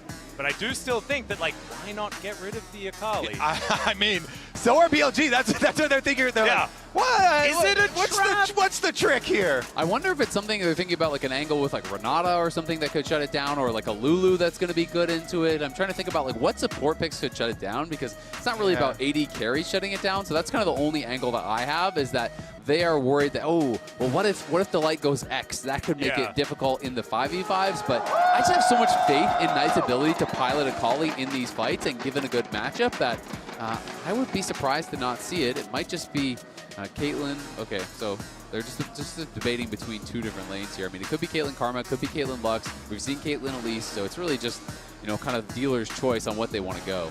Yeah, Delight might be on that rel that they were considering earlier on, but I would like them to play a little bit more lane-focused, and this is exactly that, as the Karma will be locked in here for Delight. The only thing for me with this HLE comp is that MSI's ult is harder to hit now, and you don't have great setup for it. You don't have really easy CC to be able to land some of these things. Zeus is obviously very good with M.B.E.S.A, and you can like hide in fog of war sometimes, or get good angles sometimes, or even sometimes just use slows maybe to be able to set it up and guaranteed hit those, but not the easiest. Yeah, and it will be the Victor locked in, so no Akali here for Knight, going for a little bit more of that scaling damage. We've seen Victor find a fair bit of success so far this MSI, but it's not really the direction that I was expecting this draft to take. However, if it was an Akali there, maybe it feels a little bit too haphazard. Maybe the team fight isn't as powerful as BLG won. Yeah, it could be a little bit more difficult. My kind of thought process is maybe they think top lane's just going to be a battleground because they went for that early Lee Sin, because they have the M.B.E.S.A they want to protect, and maybe they're saying, okay, we can't be in both lanes at once. Let's focus on playing through top. I also do think Karma is pretty annoying. You know, the tether for Akali reveal is pretty annoying, and then the shield, you know, Mantra Shield is always decent as well, but we'll see how it turns out here. Going with the Victor, going with the scaling for mid lane. And it also is going to mean that Lee Sin not going to be able to find that value into the Akali that he would have otherwise as well. And Akali is the other saved reveal too for later in the game, in the series, where you may not have to deal with either the Karma or the Lee Sin, and Knight could find a better angle. Or maybe Zeka could. I hear he's got a skin on the champion and is pretty good at that one as well. But only time will tell. Game number 1 is upon us. Last time around, BLG had this one extraordinarily quickly. I remember there was a Kobe complaining about the series not quite being as competitive as we wanted. This is the grand final at MSI for 2026 though, and hopefully we'll get a good one this time around, as already we're here under the Rift. See how aggressive these two junglers do want to be. Kanavi was such a big part of that 5-game series win over Lion. I felt like he was stellar across a lot of different games. When this guy gets ahead, he is such a problem because he pushes the pace in such an incredible way, constantly invading, forcing fights from that advantageous position, and putting Inspired, at least in that one game, that Skarner game, down 3 levels at one point. Yeah, and then BLG showed when they played against Kanavi, it could also be a problem if Kanavi gets behind, and the problem for HLE because of the counter and what they were able to do in game number 1. So they did get the vision of him on the Raptor pit, and they're going to know that it is going to be topside down clear for him. So opposite clears here for our junglers, and Shun going to be playing up towards that bin matchup. Again, the Renekton into M.B.E.S.A is very nice, especially early on. So we'll see how much Bin can actually pressure, because he's been very good at getting the maximum out of especially his Renekton matchups. Yeah, I completely agree. And with this Nefiri coming in, also post level 6, it's not going to be easy because lane ganks are so easy to set up for. Nefiri doesn't always have to have a creative angle. She can find them jumping over walls, but sometimes just a lane gank and a stun is enough, and Kanavi's looking for a level 3 top. Yeah, he's already here. Zeus is going to dive in. Is Bin too far up? Will he have to flash? That is going to be the question here as the Warthog comes on over. The Tempest Cripple will come down here from Kanavi. As the flash forward from Zeus, they want this first blood. It is the Ravenous. Oh, the Ruthless Predator comes through, and that is going to be first blood over to Kanavi here, coming out of the jungle, and HLE off to a much better start already. Yeah, he does end up having to flash for it, but that is still well worth, and they do it pretty quickly, so he can recall and immediately go to his bot side camps. Now you know that Shun is going to have a little bit of extra time after his clear. He's actually not finishing his clear. Look at him, he wants to go answer the kill because Zeus not recalling, no flash. Oh, Shun actually not going to show himself here as he does back away. Gets that ward down, and that is going to be the M.B.E.S.A going home with that advantage. Yeah, Zeus was trying to get that wave in, but realized it would be not safe. Ward hop, Tempest Cripple. There's just not really any way out for Bin in this spot. I feel like he played it about as well as he could. Throws the stun down onto Zeus, tries to kite it out. Canceled auto, it looked like there from Kanavi, forces him to use the flash, but then he can safeguard out to safety. It's a nice little early gank here, and Lee Sin, one of those champions that we have been seeing utilize those quite a lot at MSI. And he's got 2 quick long swords as well. Yeah, I want to see what happens over the Raptor respawns too, because they do have vision on it, and Shun is definitely one to punish. So Shun got the full clear done. Meanwhile, Kanavi finishing up with his crab, and support difference as well in the run for those Raptors. We can see the LPL and LCK MSI finals head-to-head there. So maybe another gank here. TP coming in aggressively. Yep, Kanavi is trying to get into position here. Zeka immediately has to flash to get himself out of the way. That is Kanavi safeguarding himself to safety. And good cover there from Kanavi. Zeka with the aggressive TP does get punished, loses his flash, but because the Lee Sin is there, he will not lose anything more. Yes, and as you were saying, Isaac, this is the LPL tournament. It is. It has been, in the finals, versus the LCK, especially in the past, I will say.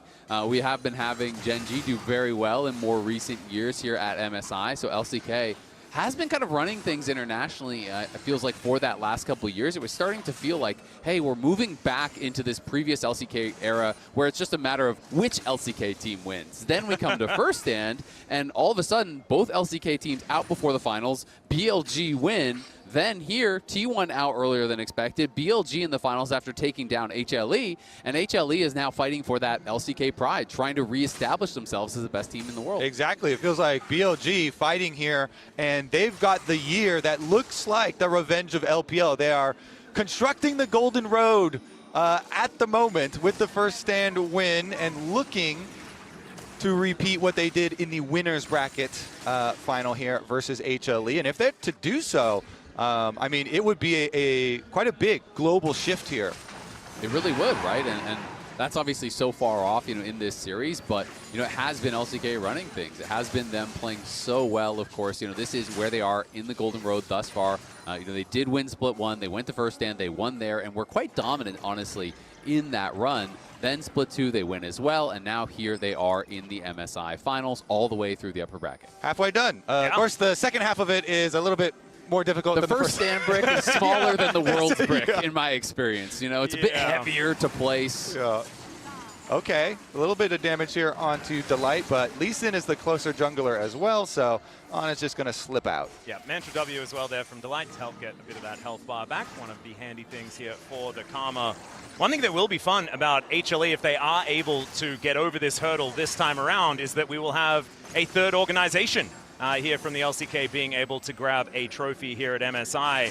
Really, maybe giving themselves an opportunity to start another dynasty here, because Gen.G and T1 really just have had a monopoly over these international tournaments outside of the weird DRX blip and the Dom 1 era. I mean, they really have, and it's very cool to see Zeus and Gumayushi establishing themselves now on HLE. Obviously, tremendous success with T1, but weren't able to actually win that MSI, and now here on HLE with an opportunity to win a tournament that they weren't able to on T1, and really, just showing that it is not just about that T1 org, that they can have that success independent of that organization, and have built an incredibly strong team here with HLE that did not immediately get the success they wanted. You think back to Split 1, they actually finished 10th, which is more of a format thing than an honest thing, to be honest. Yeah. But still, Kanavi was not gelling immediately with the team, and watching through Split 2, it was a night and day difference. With this team on the same page as Kanavi, they have looked brilliant.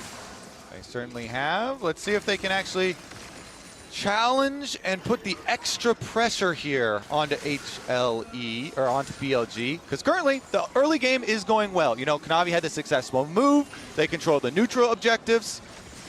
Does feel a whole lot slower than what we were seeing before, though, and I feel like this does benefit HLE. I feel like at this point they were just running around their own jungle trying to get as much as they possibly could because things had already gone wrong.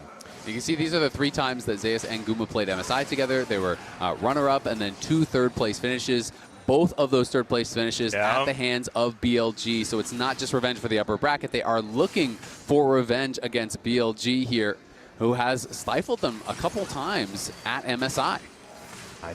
I remember it like it's yesterday. That depression really has not gone away. It's been a difficult task. I never feel bad for you. I know. It's I know so you hard. don't. I just won the last 4 world titles. But there was this one time where I got second at a tournament. It was so tough for me.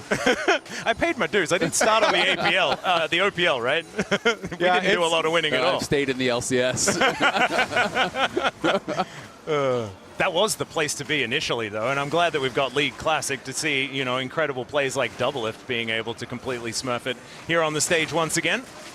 Back to our prime, eh? Yeah, exactly. Back to the good old days, right, Kobe? The good old days are now, buddy. We just won 5 games against HLE. Damn right. The present really isn't that bad with the top 3 for North America recently. But back to this game, it is really fun because there are so many titles between the different players on these teams, and we're talking about all these different combinations. Also, you know, the coveted feat of getting 1 each of First Stand, MSI, and Worlds is up for grabs here because of the earlier HLE where they won the first Stand.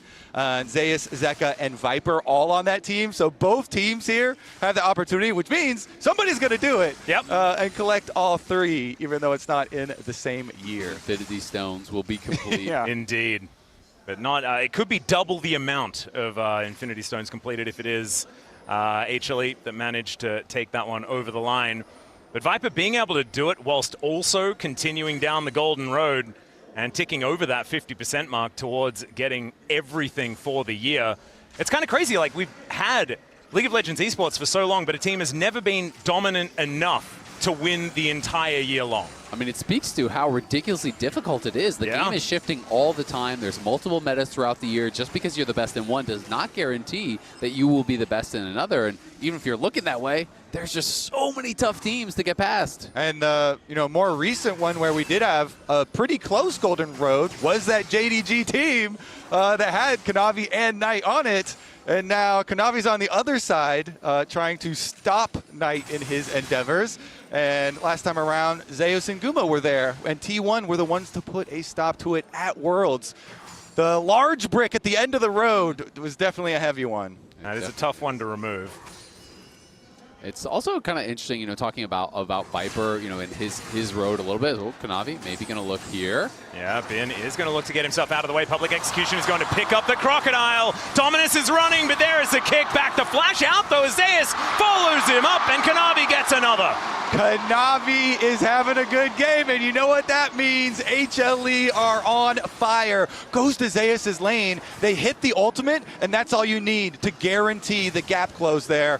Zeus and Kanavi are able to combine for another Kanavi kill, getting Lee Sin fed early. We have seen this before. We absolutely have, and I just love this from Kanavi. As soon as he completed the Eclipse, just goes straight up towards top with that Eclipse reveal. Bin needed to flash that, but he thought he had the ability to sidestep and just couldn't quite get out. Yeah, I like the way Zeus plays it. He goes point blank onto you. You know, double dashes and slows Bin. He's like, I am right on your face. Now we're going to be able to hit this. And they set it up, and then Kanavi can close. And Kanavi still has his flash, while both top laners exchange theirs. And it's always just difficult when you are playing one of these early game bully matchups and you're getting preyed on by the enemy jungler, because your time of power kind of gets whittled away at very, very quickly. And now, you know, we're 11 minutes in. He does have that little CS advantage, but the couple assists for Zeus have kept them basically dead even in gold in this matchup where Zeus will outscale and, in theory, should be more valuable in the 5v5s.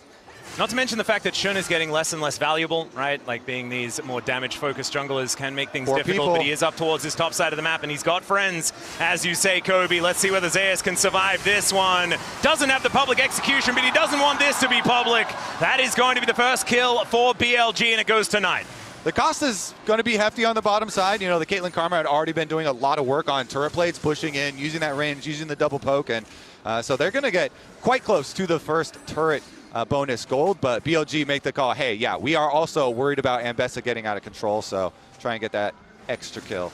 Yep, going to be able to get up there and get that. Guma getting a lot of gold, though, here. 800 gold ahead of Viper, who did slow down the push a little bit with that cross-map Ezreal ult to clear out the wave, but Guma's already on his first completed item, has the Hex Optics done, and you can see some of these first items really coming in across the board. You know, we have double Eclipse on the top side for HLE, we've got the Cyclo Sword in the Eclipse, and first item also done now for Knight. Hasn't been too much talk about Dragons, but it is HLE with the first 2, even though they weren't contested. Also, big bonus when you make big plays like that up to this side of the map is they leave behind extra vision because they just overloaded with 4 people. And so then when you're retaking there as On is under attack, then it gives up your next jungle clear. And so they have really good timing estimations now on Kanavi. So BLG do also have the extra information after the play. HLE, though, continue to stack their dragons, continue to execute their game plan nicely. Yep, 3.5 minutes, and then we have Soul Point on the cards here for HLE. A 1,000 gold lead is not the end of the world, not to mention the fact that BLG are getting towards the 2-item spike for Viper, right? Wanting to play around, I think, probably closer to 2 items here in this game rather than anything else. So the mid game could be very, very scary from this squad. And HLE going to have to stay on their toes if they want to make this one work. But so far, so good, and definitely much better than before, as Kanavi possibly jumped on here, as On takes a very short magical journey and gets the flash out of Kanavi. Good little bit of pressure, taking the flash off Lee Sin. The Fed member here on HLE is going to be pretty valuable, but On just trying to harass him as much as he can, seeing if there's a way to actually stop that recall, and Zeus just barely gets out on that recall. Yeah, the Q actually tags him momentarily, but he is able to get back home once again.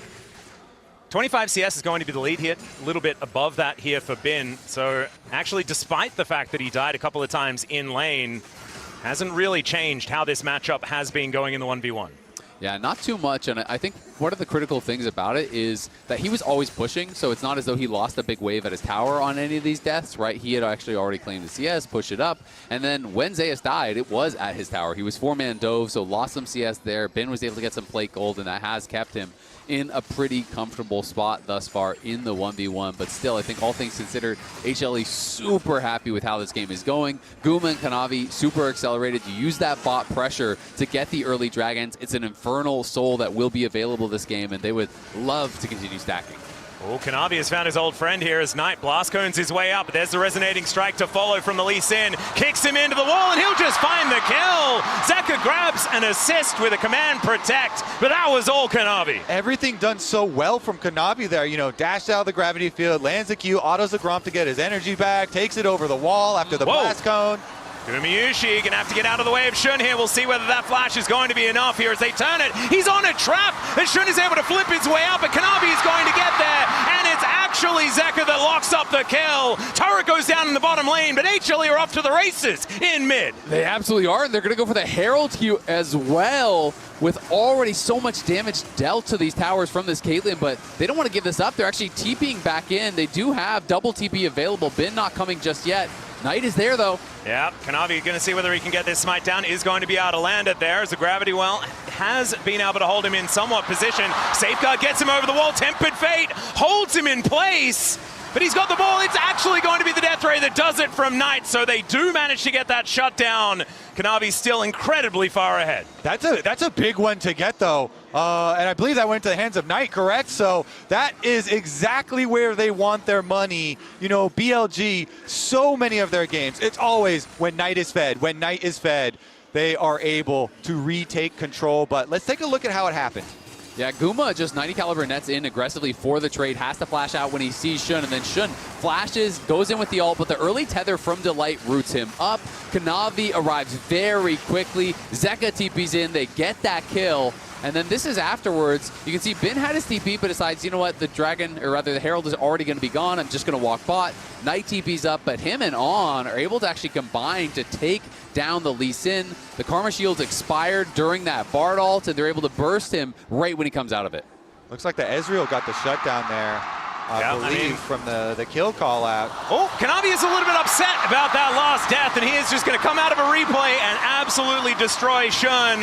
Now Shelly's getting to work in this outer turret, and this snowball is starting to roll. Still only about 1,000 gold, given the fact that that tower fell down towards the bottom side. But that's Kanavi on the Dragon immediately afterwards. That's Soul Point, and HLE will definitely be able to make use of this Infernal Soul as Zeus goes in with the public execution. Been taking a fair bit of damage here, but doesn't look too perturbed. Zeka's rotating over as well as the bottom lane, so Bin's going to have some visitors soon. Yeah, the orb is now on him. Shockwave picks up the Crocodile. He doesn't really know who he wants to fight, and the answer is there's no good choice. He is going to be taken down here once again in the top lane. HLE have set the pace for this game all game long. Kanavi, three camp gank onto the top side, and then consecutive plays here. Even after he gave up the shutdown, and Viper's able to cash in on that, they make the Herald play while taking Dragon.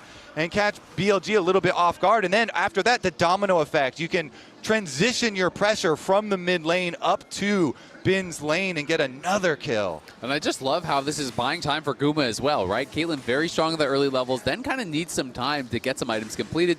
Guma has all of the parts for the IE. He is rushing in towards that 2-item power spike and is going to have a very expensive 2 items here done pretty soon. And then once he hits 3, 4, 5, it just kind of goes up and to the right. Caitlyn becomes such a beast in the later stages.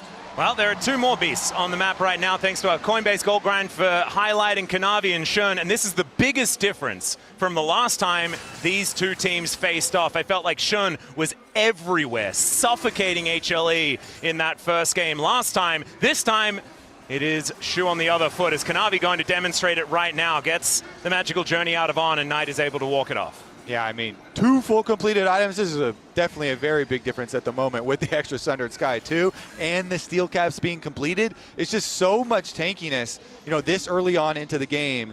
Into a Nefiri, Renekton, and Ezreal here. Very, very high value out of those. Yeah, they're super strong. And I mean, you talked about the difference between last series and this series between these 2 junglers. A lot of it is, we saw On and how he was able to get out on the map. This time it was hard because Guma and Delight were perma pushing on bot side. It allowed them to stack dragons, put that pressure on. Oh, Zeka finds the shockwave, tries to dash cannon out of the Tempered Fate, but he is held into position. Cosmic Binding doesn't quite do it, but there's the Arcane Storm, and the shutdown goes over to Viper yet again. Bin now trying to get on top of Kanavi, who does get himself out of the way. And HLE without their mid laner now, facing down a 3 versus 3 here towards this top side, but there are 5 people from BLG that can arrive at a moment's notice, Bin being one of them, but he does back away. And meanwhile, they've got Caitlyn just pushing on bottom side there. Guma Yushi playing PvE out in the mid lane. He's going to get the rest of that turret too. Hang on. Okay, well, can BLG actually find something out of this? As Shun looking for an angle here, doesn't get the Darkened Daggers in. As Zeus trying to soften them up as they go for the dive. The Arcane Storm goes down yet again. Public Execution comes in, and Shun in maybe a little bit of trouble, but they haven't been able to lock down the kills just yet. True Shot Barrage comes in, and Viper locks down 2. Knight grabbing kill credit as Zeka will finally come back from the Death Chamber and grabs the shutdown onto Bin. Now he's dashing forward, looking for Shun, and Guma is looking to just maybe win the game. You were talking about PvE, yeah, he's forgotten that there are other people on the map, and he is just killing those structures. I mean, this is fantastic for HLE. There was 5 members from BLG. Yes, they killed the tower. Yes, they got a couple kills, but HLE got one back, and they were in a 3v5. Now the IE is complete. Guma's just farming plates across the map here, and BLG just committed so heavily here. They knew they had to make something happen. Bin comes back. He pops the ult. They go in, but look at Zeus chunking down Viper, taking down On, getting those minions low, making it difficult.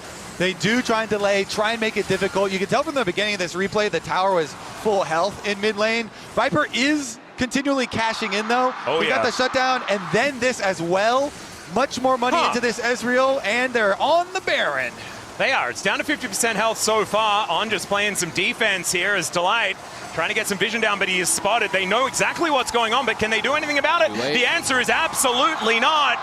And HLE's gold lead is starting to dwindle now, and it might be even more at risk as this Baron buff plays out. Yeah, that's a pretty big play there from BLG. I will say they're not that strong this season, but still it is a big deal. Big injection of gold. We'll see if they can actually use some of this Baron power to maybe set up for this next dragon, because that is where it feels like things will be decided. If HLE gets the Infernal Soul, I feel like they have a stranglehold on this game.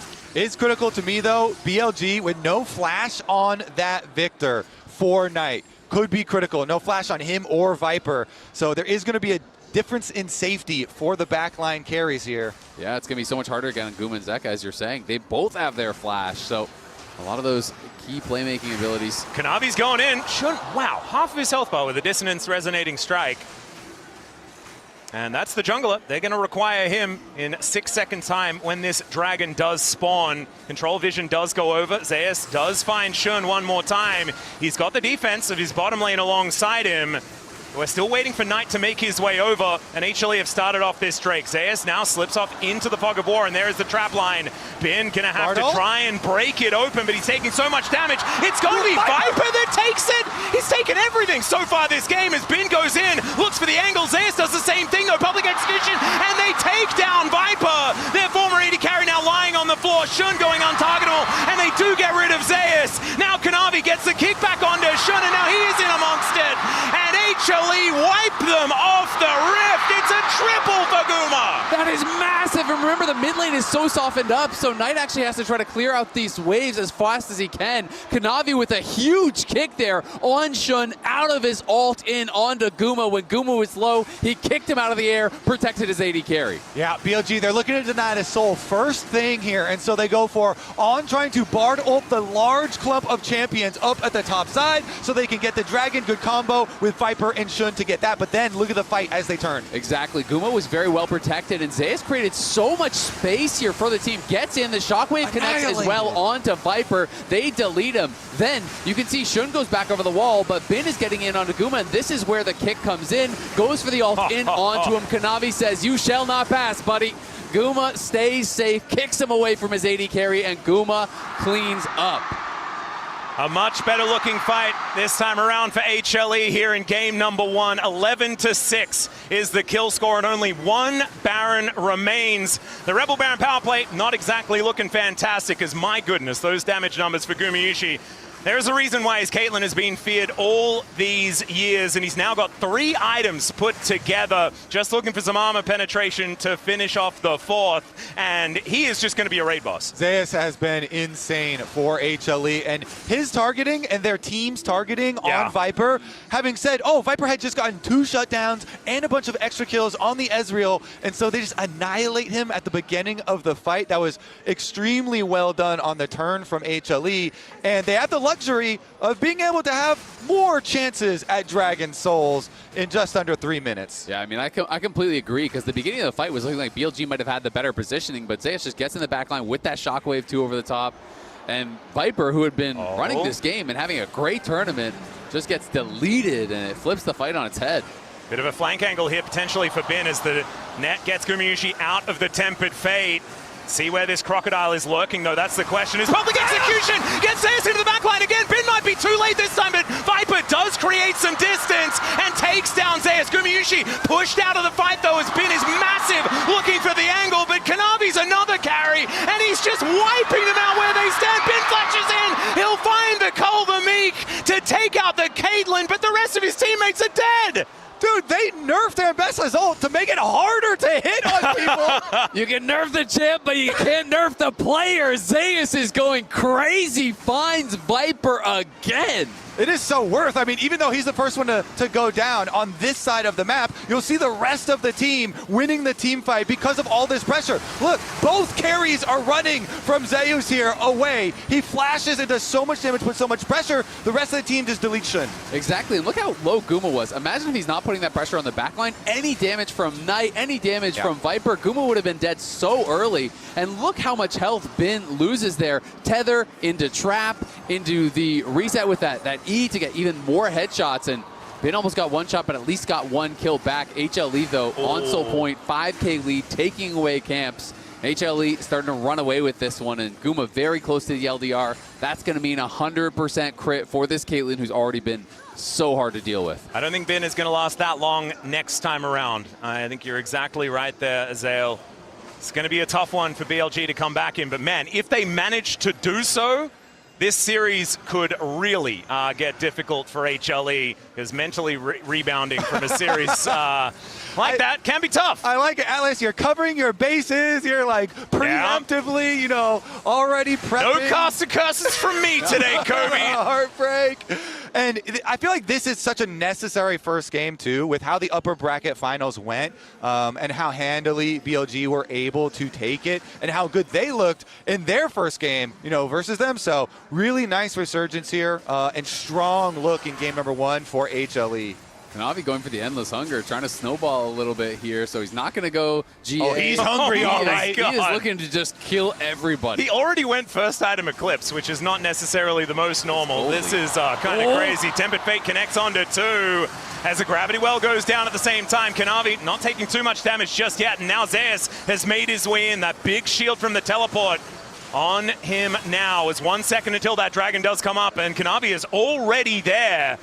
And he's looking to try and take that one down while everybody else is fighting over the mid lane. We do have Bin making his way in, looking for an angle towards that dragon pit.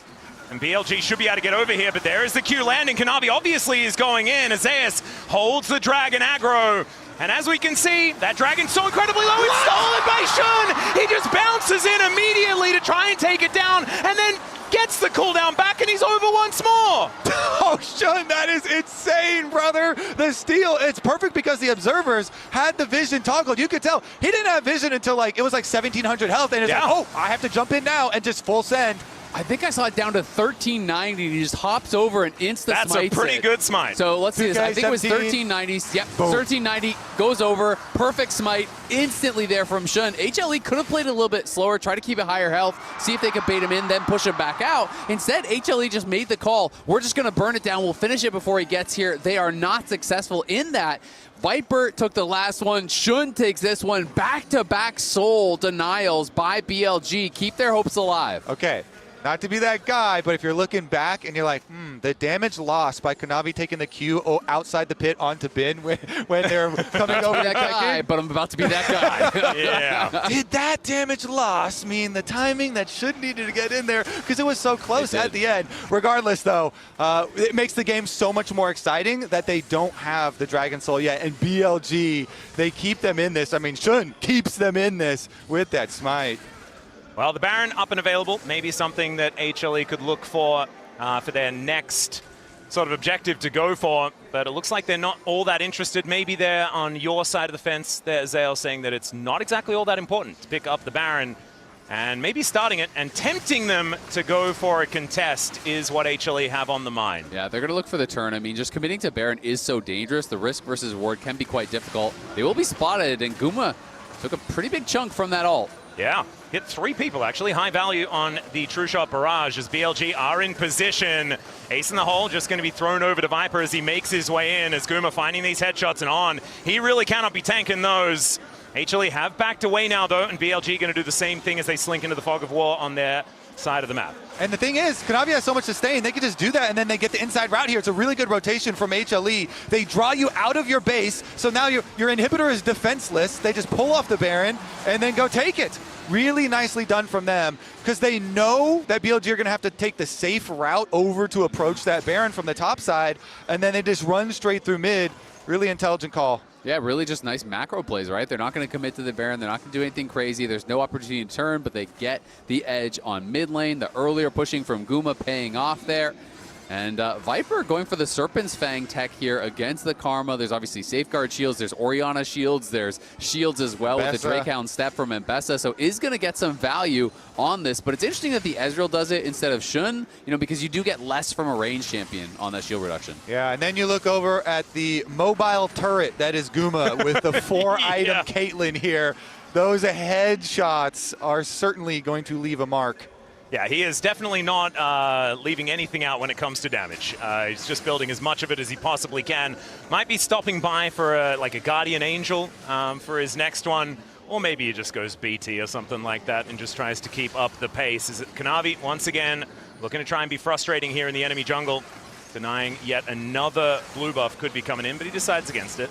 I will say, as good of a position as HLE are in, if they cannot get Soul, it's not a dominating position. I mean, Kanavi does have this big lead, but he is not on a Guardian Angel. If he makes a misstep, if he gets caught, and he could get burst down, right? This is not that more standard defensive build that he is playing. And you look over at Viper, he's on 4 items too. You look at Knight, he's relatively strong here, 3 items on the Victor.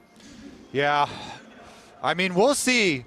Because Kanavi is also level 17, and so you get a lot of health from base stats too, especially the later levels have more packed. So level 17 Lee Sin here is the same level as both solo laners on his team, and the extra shield, with the Hex Drinker. I mean, he's strong, don't get me wrong. I'm just saying I'd be a lot more scared if Zeus had that gold, right? Yeah. Lee Sin with that gold, very powerful, but Lee Sin is not the same kind of scaling champion that some of these other ones on the map are. So, if there was a place you'd want that gold to be in your BLG, well, it's probably there. Well, HLE now just going to push out that mid lane. They've got supers moving their way down. And at this point, you've got Zeus in the top lane trying to get that wave pushed in at the same time. And HLE just trying to get them away from this Baron pit once again. But with this game slowing down, like you guys are talking about, it's giving time for Knight to get more and more damage. And HLE, I think, are going to have to try and find an angle for a battle here. 8 seconds on the Dragon. There's a teleport in from Zeus, looking for an angle towards Knight as Kanavi doesn't get the Q. That's a blast cone, though, as Public Execution is not going to land this time. Knight takes the ace in the hole, though, and there's the Q from Kanavi. Knight going to get pushed away, but the stun comes in from the gravity well, and Knight will survive. BLG now just trying to rush down this Dragon, and it is going to be secured. Both teams now with 3 Dragons as HLE just didn't quite have a plan for taking the buff. It's a complete heist, Atlas. I mean, Knight barely lives. Zeus finally doesn't hit an Ambessa ultimate. And BLG, they stop another soul. I mean, Knight played that very well to get out. And also credit to On. On had to run over to the wall to get in range for that heal. Otherwise, he is dead. Gets the heal.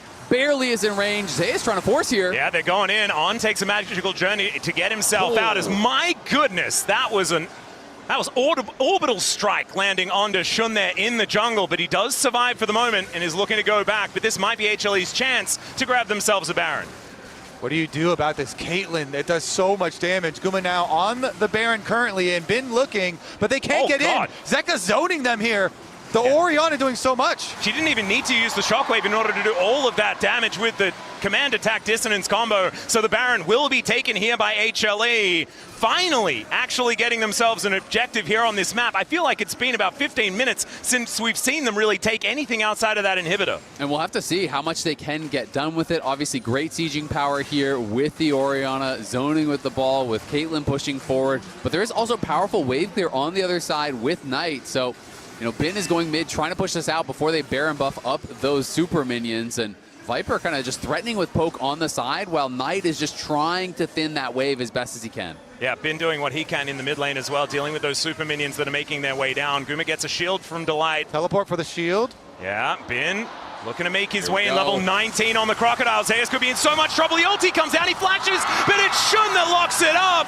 And now the Tempered Fate going to be avoided here, but the net's now on cooldown. Gumayushi in so much trouble. Bin gets on top of him. Zeka's taken out as well, as they do kill On, but they don't really care about it. Now Gumayushi, he's going to have to be the one to make this one work. Gets the flash taken out, and he's taken down. Delight is now trying to keep them at bay, but he is just a support with only a hope and a prayer, and at least BLG can't get a Baron or a Dragon because they're not on the map anymore. We've had our Zeus highlights so far this game, and it's time for some Bin highlights. He teleports a short distance, but for the shield and for the boost, and he gets the flank off. They burst down Zeus, they make the flank, they make the collapse just when then they need it to crush the siege of HLE. And it was such a good team play because it was set up earlier by Viper getting poke onto Zeus, who was on that side. Viper was playing the angle so intelligently, not just playing from the base, playing on the side, landing Q after Q, getting poked down time and time again, softening up some of these members, and then it's Viper flashing away from Kanavi as he goes in. Zeka's Shockwave only connected onto the Bard as well, and here is that TP you're talking about, Kobe. Here he comes. He's boosted up, coming in. Renekton finds Zeus, and there's the combo you're talking about. So much damage, they instantly delete him. Viper and Shun follow him, and then finishes behind you. The giant crocodile flashes on your carries. He goes for Guma first. I was like, what are they going to do about this Caitlyn? He creates so much space, and then Bin, the follow here as well. He's got the minions to work with. Slice, dice, finds another stun onto him. Just engage after engage after engage from the crocodile. And he's able to pull it off and set up the team to take all these kills. It's just so well played there from Bin, and now Bin has a GA, and that is a big problem. This guy is going to be tough to deal with. He's level 20 at this point in the game, and that gold lead for Kanavi feeling like it means less and less. I mean, Bin has been the lone gold lead on his team for the majority of this game. Yeah. And we'll see if BLG can utilize it for the next Dragon Soul fight. If BLG end up getting Dragon Soul in this game, it's actually going to be crazy. Yeah. They've denied so many here from HLE, and you'd be thinking about all of them. The Smite that came through, the Steal, the Sneak that BLG were able to have. If they can complete this comeback to Atlas's earlier attempt at anti-caster cursing, it would be devastating, buddy. Yeah, maybe it was a prediction. I'm getting a little bit worried now. It was the reverse anti-caster curse. Oh, no! And it would also be Infernal Soul if BLG take it, but 4 Infernal Dragon Infernal Soul, which is so much additional damage coming out from a team that is already really difficult to deal with here. And now the pressure feels like it is on HLE. This Dragon means soul for either side, but oh, the shockwave doesn't actually connect, but there's a kick flash into the public execution. Viper should be taken out. It takes a little bit of time. Kanavi's traded, but he's just holding them in position as Knight flashes over the wall. Bin just wasn't there. He finally shows up, but the party's over. Yeah, he wasn't there because Kanavi started the party. He hosted the party in mid lane. He saw Viper. He went before BLG can react. HLE, they take the fight to them. But the question is, can they even get the Dragon? Because they have no jungler. Shun is still alive here, and they're going to try to fight this. A little bit early into the pit here. Shun is not alive anymore. Bin is now going to get himself in there. Slicing and dicing. Gumayusi trying to get these autos down. And there's the GA proc from the Renekton. Zeus and Zeka still with a lot of damage available, and Bin not with a whole lot when he makes his way back. Gets the stun, but then gets taken down by this Orianna. And Knight just going to have to get out of there as HLE will finally get a soul. That trap from Guma was game-changing. He had traps along the edge of the wall, predicting where Shun would go over. And it looked to me like Shun just hopped straight into one of those traps, lost all his health, could not do anything in that moment. And finally, as you say, they claim the Infernal Soul. They are making them work for it, though. HLE, they finally claim it. The last Dragon, they do pick it up. Here's another look at Kanavi starting it, though. He sees Viper, he hits the Q, and he's like, we are full sending. They go in with the shockwave here. Viper's going to be able to get away from it, but Kanavi just follows, uses the ward hop into kick flash into Zeus, and even with the attempted denial on the Bard ult, they just kill him as soon as they get out. But buying that little bit of time was pretty critical because it allowed them to kill the jungler back, allowed them to get into a spot where you thought maybe they could actually contest this. They had that jungle advantage even though they were down a man, but HLE played it well, played it smart, killed off Shun, and took that Dragon. That's why these games are so fun to watch. Both these teams with that killer instinct of just full send it. They see the opportunity, they strike, and it is game-changing. Dragon's soul now for HLE. And guess what? Guma's almost full 7 items here. Just need to upgrade one more, assuming it's the GA instead of the Death Stance. And look at Bin, picked up a QSS, so really worried about that potential tether, about the traps. There's not that much CC, but Delight and Guma have been making his life very, very difficult. Always Delight is in position, lands the tether, he gets trapped, he loses all his health in that combo, so has decided to go for that QSS, and we'll see if it makes a difference in these upcoming fights. Yeah, it feels like a lot just for traps. It's basically just for the traps. Otherwise, Trap and most tether. things are just holds. Yeah, exactly. The tether to come through as well from the Karma. So Bin knows his job. He needs to kill the bottom lane. What tools does the bottom lane have? They've got a trap and a tether, and I need to deal with it. He's at least able to do that. Problem is, things are getting more and more difficult. The GA has just come in. That is full build. Gumayusi, at least for BLG fans, he is not going to get stronger than this. However, he is exceptionally strong. Yeah, the problem is he probably doesn't need to be stronger than this. No! All right, well, the Baron back up and available once again. It's Kanavi and Shun just playing with one another. Knight trying to find these death races. Of course, Kanavi goes in, but out again once more. Tempest Fate, my God! On basically takes his whole health bar in damage. As HLE just fishing for angles. And yeah, they're looking to take another inhibitor. Remember, there is only a naked inhibitor in the mid lane. They could take all 3 while HLE also takes the Baron. BLG are sending 3 for Zeus. They're going to lose the Baron. They have to get this kill. Well, can they actually do it as the public execution gets Zeus in there? He is likely to fall down, but they take the Baron as a response. And now BLG need to buy as much time as they can. The inhibitors are exposed, and HLE want to come abuse that fact. BLG with the extra person here, gonna try and defend. Bin coming over. As you said, his job last time, all he had to do was flank, kill multiple people, and burn Guma's summoner spells, and then flash on him and kill him as well. I wonder if BLG are going to try to wait for the GA on Bin. Will they decide to send it without it? Whoa. HLE are just forcing the issue. They're taking all of these inhibitors. They're not allowing them that luxury of waiting for the GA. Zeus is going to have his teleport when he revives. Every auto attack from Gumayusi is hurting so much. Has now been on that flank angle once again. Guma playing so far up as Bin gets in there. Guma gets a huge shield. The flash is flashed by Gumayusi. Now Shun's in trouble. And maybe that man advantage doesn't mean too much at all. As Gumayusi is just finding headshot after headshot. Knight now getting involved as they get him down to the GA. Kanavi's still at full health. Wants to take down this Ezreal. The net to get Guma out. Viper! But he's popped like a balloon. Kanavi trying to bounce around the fight, needs another cooldown as Viper tries to find the Q and doesn't quite get there. Zeka puts him down, and now Knight is running away from the battlefield because Zeus has teleported in, and he will not connect that public execution, but Knight is not there to defend the base. The Nexus is exposed, and HLE will not let the past repeat itself. They take down BLG in game 1. What a start to the MSI finals. That game was incredible. Desk, what do you got? I got an HLE 3-1 on the books right here. What a start to this finals. Completely controlled early game from HLE, and then things go completely off the rails with BLG going back. Guys, what do we think? Kanavi is a god! What the hell did this man just do? That Lee Sin just tore BLG apart. Not only did he run the early game, he then failed to secure 3 Drakes in a row, but then he absolutely won the game with this pick. I mean, just such an incredible play to find this in the clutch moment. Remember that BLG managed to fight their way, scrap their way back into this game, but Viper was such a key part of that. Even after a difficult early game, he was always just throwing down damage, gives his own life to make this play happen, and it feels like this play is the final moment where finally HLE ceded or took full control of this game. You said, Kanavi, look, this was the dominant early game we wanted to see from this player, but it goes all the way back into draft. The trust in him. You saw the hover on the Nefiri. We're all like, uh-oh, we're not so sure about this one. The Lee Sin, a huge confidence pick, and he absolutely delivered.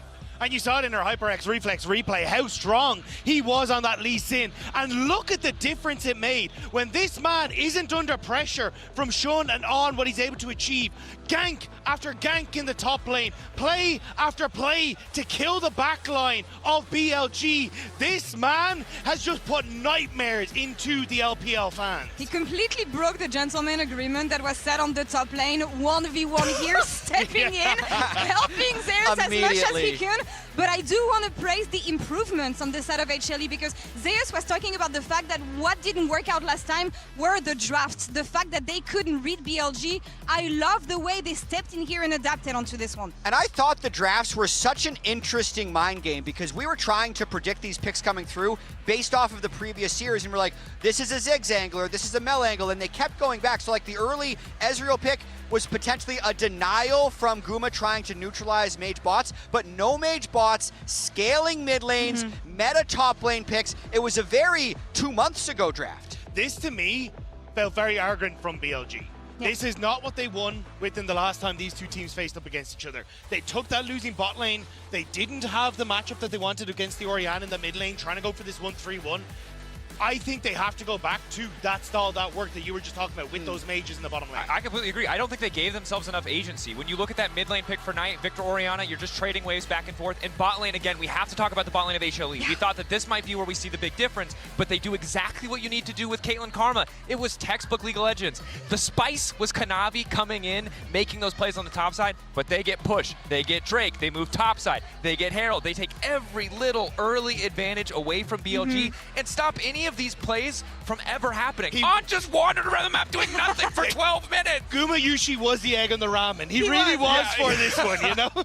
We wanted to see adaptation on the side of HLE, and it's amazing to see the difference that a couple days can make here, and that crowd cheering and roaring for them here in Daejeon. HLE is up 1-0 against BLG in our MSI Grand Finals. Let's see what happens next.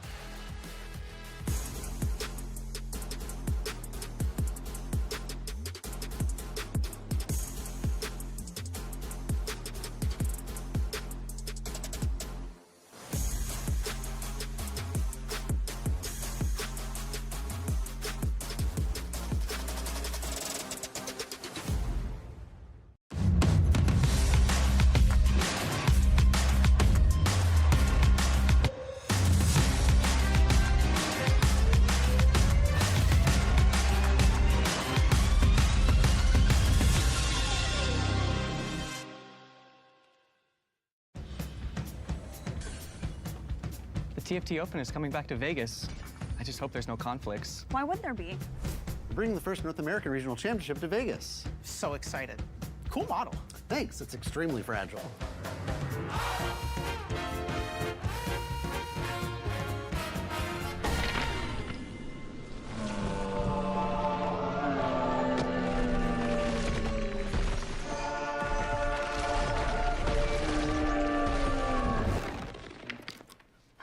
my TFT Open. And my first ever NA Regional Championship. They've combined Into some sort of Convergence Fest. 2 games in one place at the same time? Can we do it? We have to. Convergence Fest, TFT Vegas Open, and the Riftbound North America Regional Championship, December 11th through December 13th, 2026.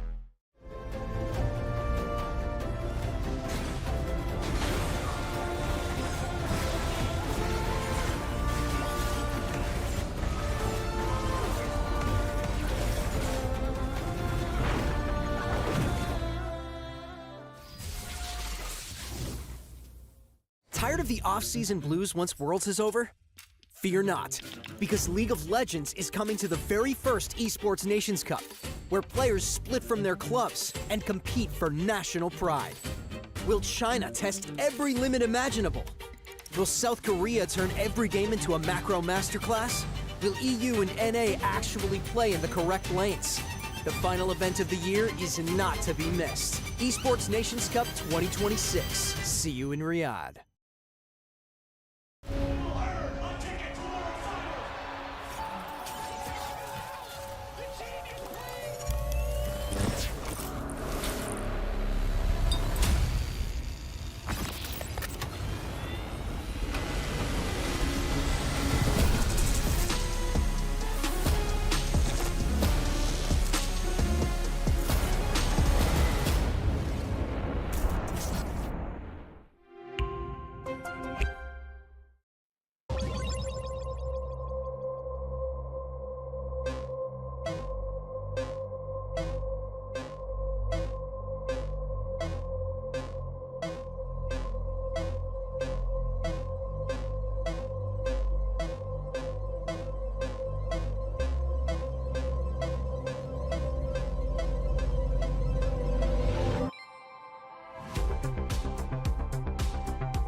In esports, legendary moments demand speed, scale, and soul.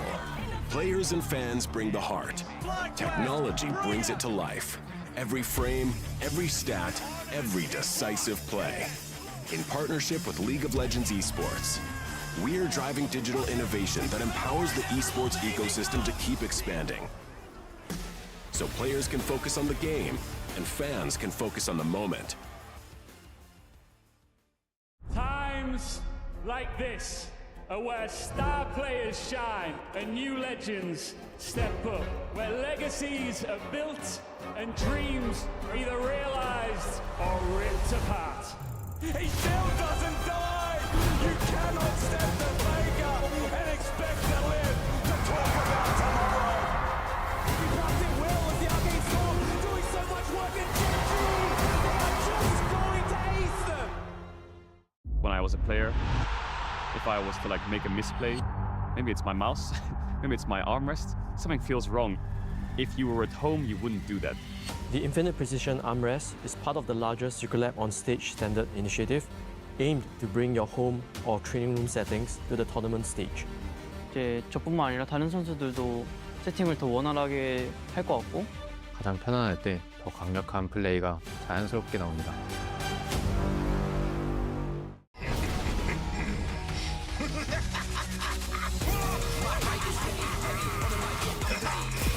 Center stage!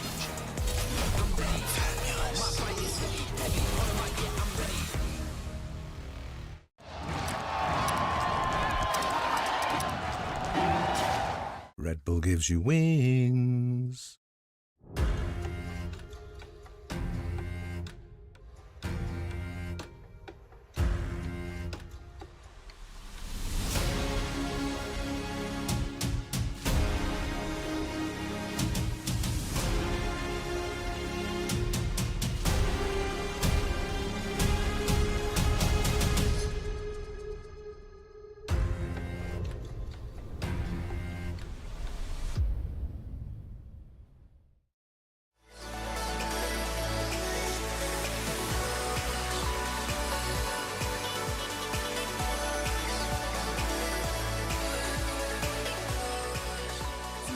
자, 하나생명. 오케이, 와주세요. 하나생명 e스포츠 준비됐나요? 좋습니다. 자, 그러면 자, 내보시고 같이 한번 해보도록 하겠습니다. Let's go! Let's go!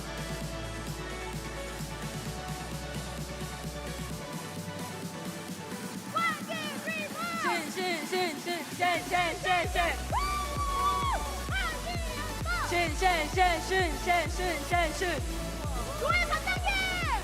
训练线训练线训练线 성공하셨습니다. 여러분 큰 박수 부탁드립니다. 선물로는 MSI 아주 특별한 마우스패드 드리도록 하겠습니다. 하나팬 한번 가볼까요? 준비됐나요? 좋습니다.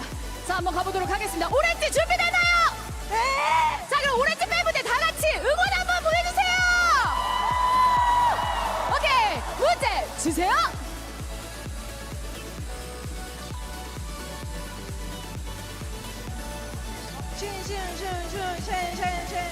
좋아요! Let's go! Wow! One more time!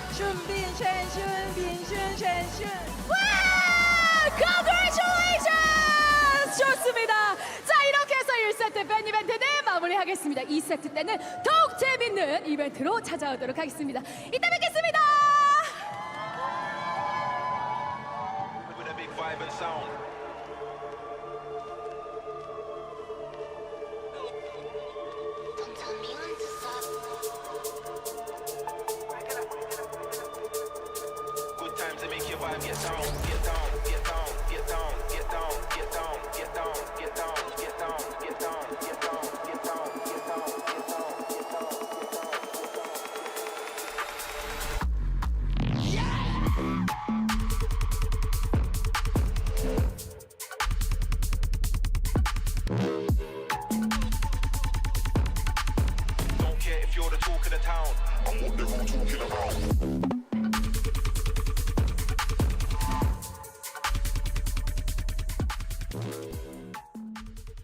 Now slips off into the fog of war, and there's the trap line.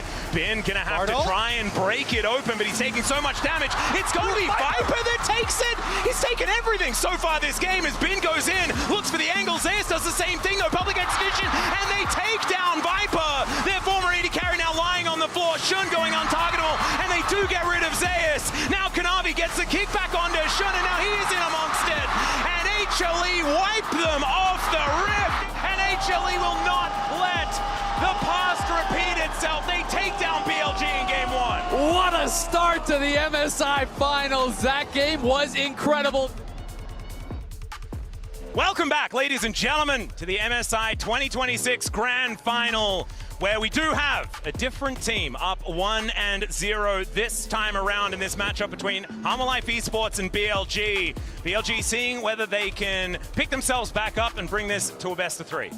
So Atlas, are you on the team of it's time for mages for Viper? You know, was him getting hit with all the Ambessa ultimates, Zeus is so good, or Viper, you need to be able to dodge those? I think if he was on a mage, he would get hit by them more because he was on Ezreal, and you shouldn't get hit by them as much. I feel like his Ezreal was really nice too, and I will say, as much as they are down a game, they were coming back pretty hard multiple times. That game looked like it was going to be a stomp, right? Yeah, I mean, there were, at one point, 3 dragons on HLE and 0 on the other team. We got down to maximum elemental drakes as we get into pick and ban here for game number 2. Last time, the games were much shorter though, much more one-sided and much more decisive, but I felt like when HLE were able to win, it did take that extra time. I feel like BLG's ability to ride a snowball is the difference between these two squads, and if they can get off to a good start once again, then this could be the difference maker. And I do think that's why it's so important that HLE actually did get it across the finish line, won that game, was able to secure Soul. Because if you lose a game like that when you are that far ahead, that is a tilter for sure. And we are seeing early Vayne ban, Poppy ban, Jace ban, no Camille ban just yet. I always think, oh, they want to pick Gnar or something if they ban the Vayne, because we have the tanks, probably. Yeah, Jace and Vayne both out. Yeah, the Jace feels like a pretty understandable ban just into both of Zayas, these but top it's laners. actually, yeah, HLE that do ban it against Bin this time around, as HLE will be on our blue side to start this one off, as Divide has been a bit of an obligatory ban. We did see it come through the last time these two teams met, and even though HLE didn't quite find the victory, Divide was a problem. So Camille is still up and available. We'll see if they do want to ban it out. Has been getting banned quite a lot. It would open up, for that possibility of the Camille bot lane. If it does, in fact, not get banned here. And they're taking a lot of time, HLE, trying to decide what they want to take out. Okay. And they had the same read you did, Kobe, of, the Vayne ban is indicating that they are going to be trying to go for a Gnar. So instead, they leave up Camille. They do take away that Gnar. Have you guys been fans of the Cassiopeia and trying to combo it with other AOE stuff like Jarvan, where you Cataclysm and Miasma in there? Or have you been worried about mid laners that don't have their own safety of dashes and stuff? I personally really like it, but I do think it's also based on how safe the other team is, right? If they have low mobility carries and you throw in a Jarvan and then Miasma comes over the top, then it's usually just lights out, right? Yeah. So I think I don't love it just as like slamming it down, but I do really think it is quite powerful based on what your opponents have. I love picking it away from Viper so he doesn't pull those shenanigans again. And so maybe Zeka could consider it for that reason, but picking it into a Jarvan doesn't feel fantastic.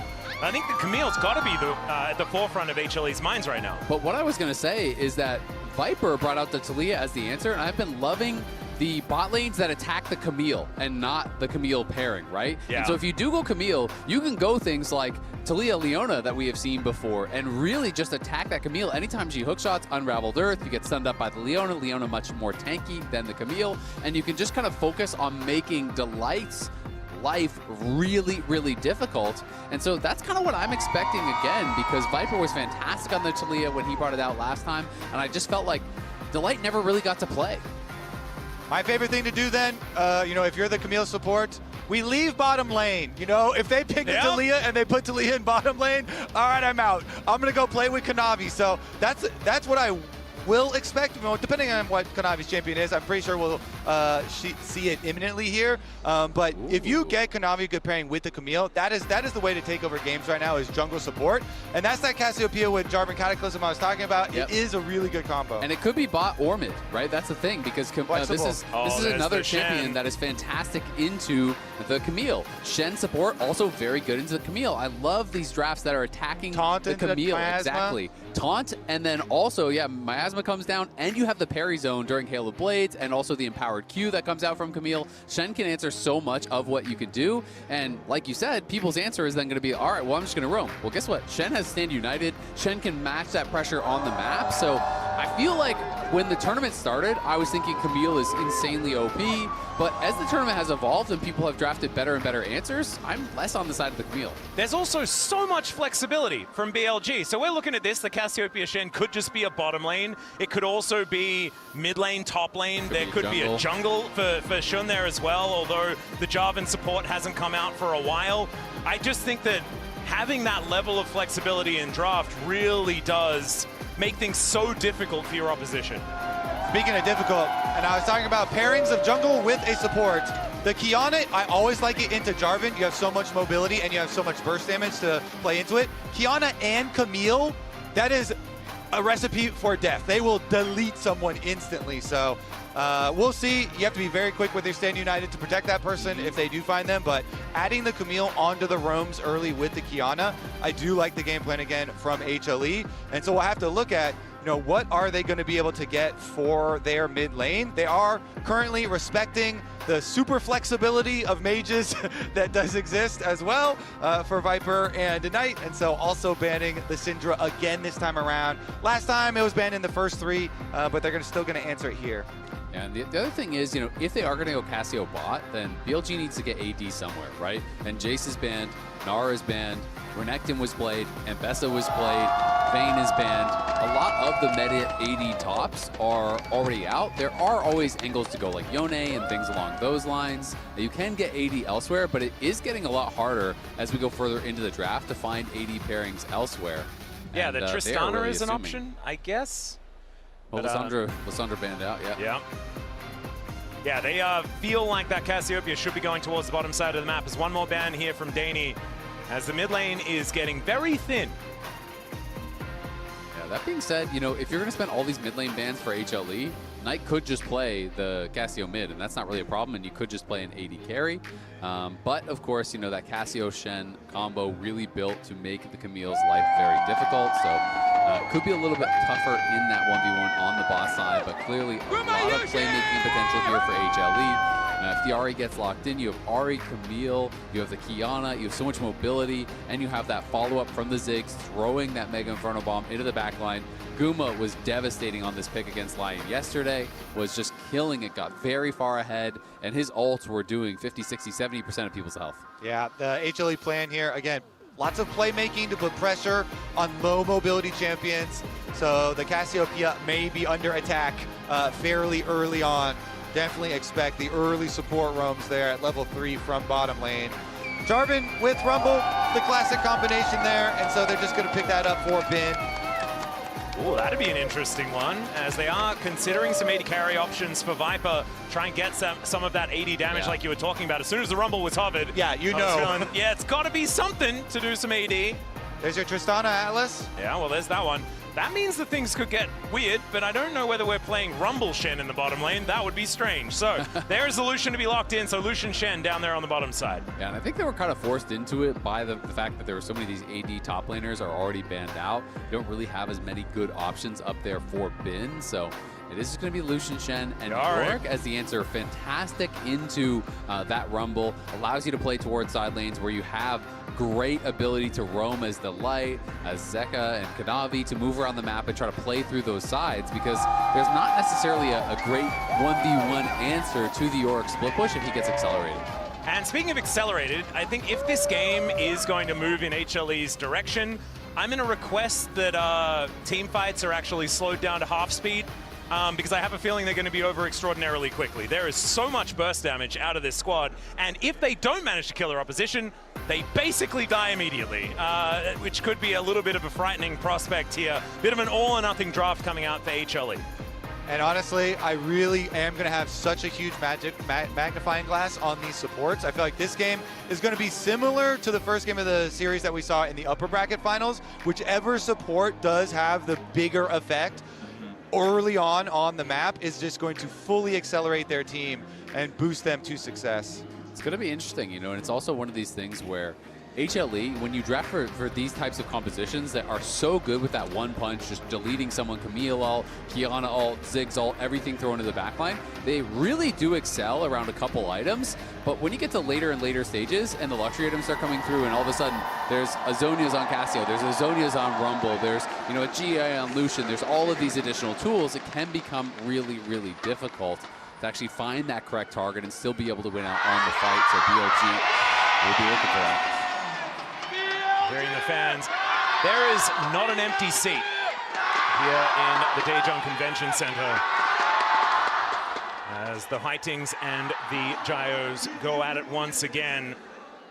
HLE seeing whether they can get to match point. BLG wanting to settle in and stretch this series to be only a best of 3 from here. Could be their opportunity to do so, as Knight is now moving over. Zeka dealing with some of that bone plating. Does have the Foxfire there, so evens out the trade. Yeah, nice use of his Deathfire touch and his bone plating there to go in, get the extra tick damage onto Zeka. But another Foxfire trade, as you say, and we're going to have opposite starts for the jungles again.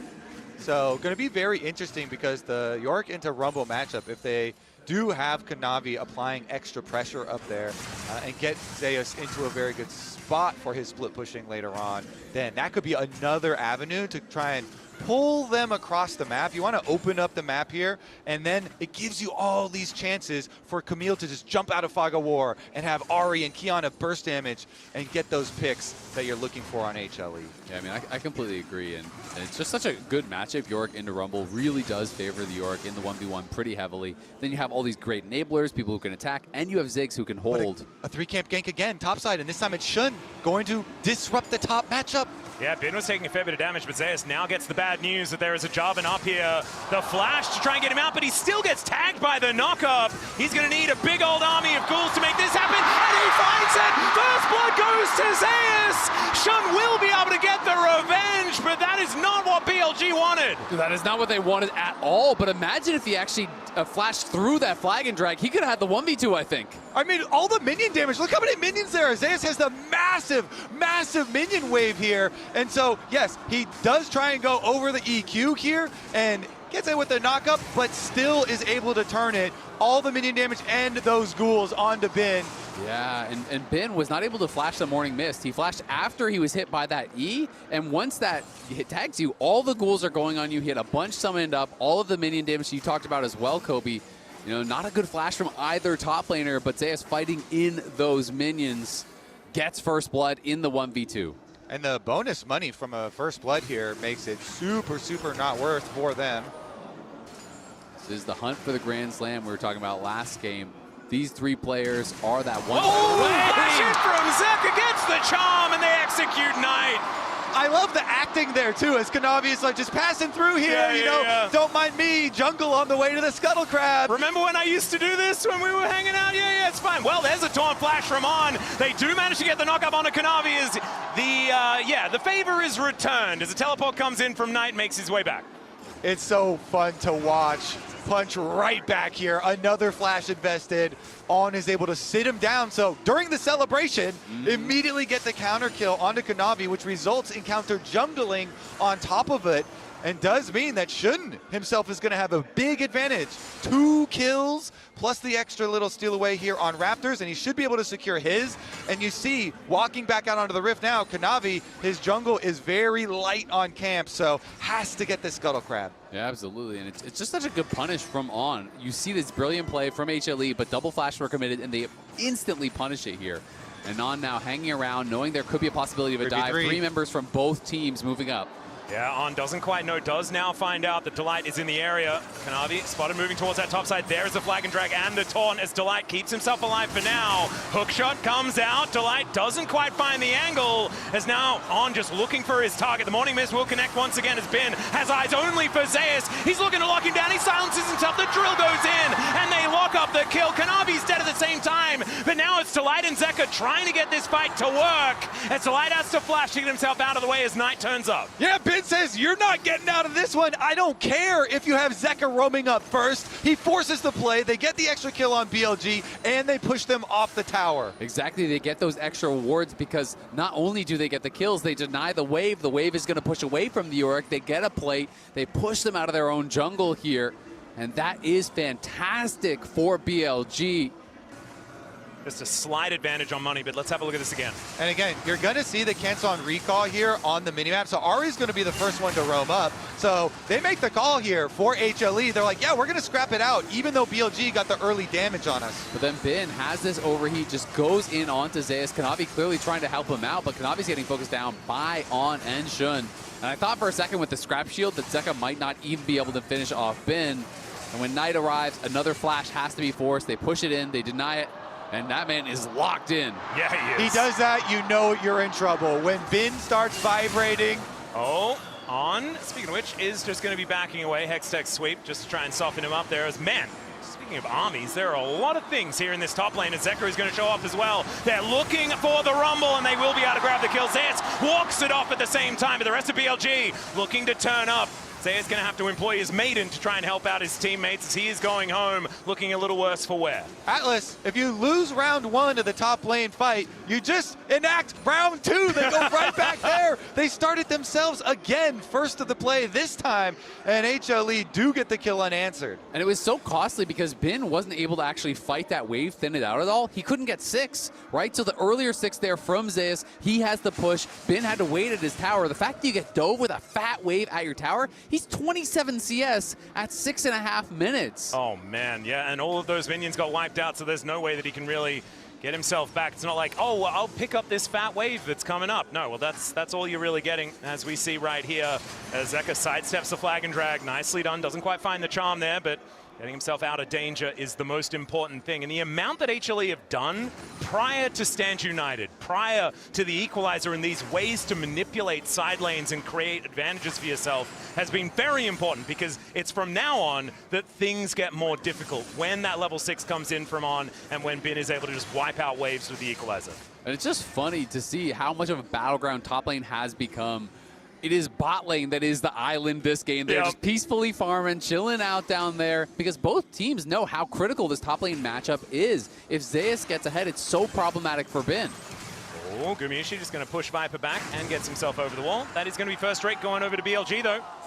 Plus, we've had this discussion too, and I really like talking about the reason why we have so much support roaming now.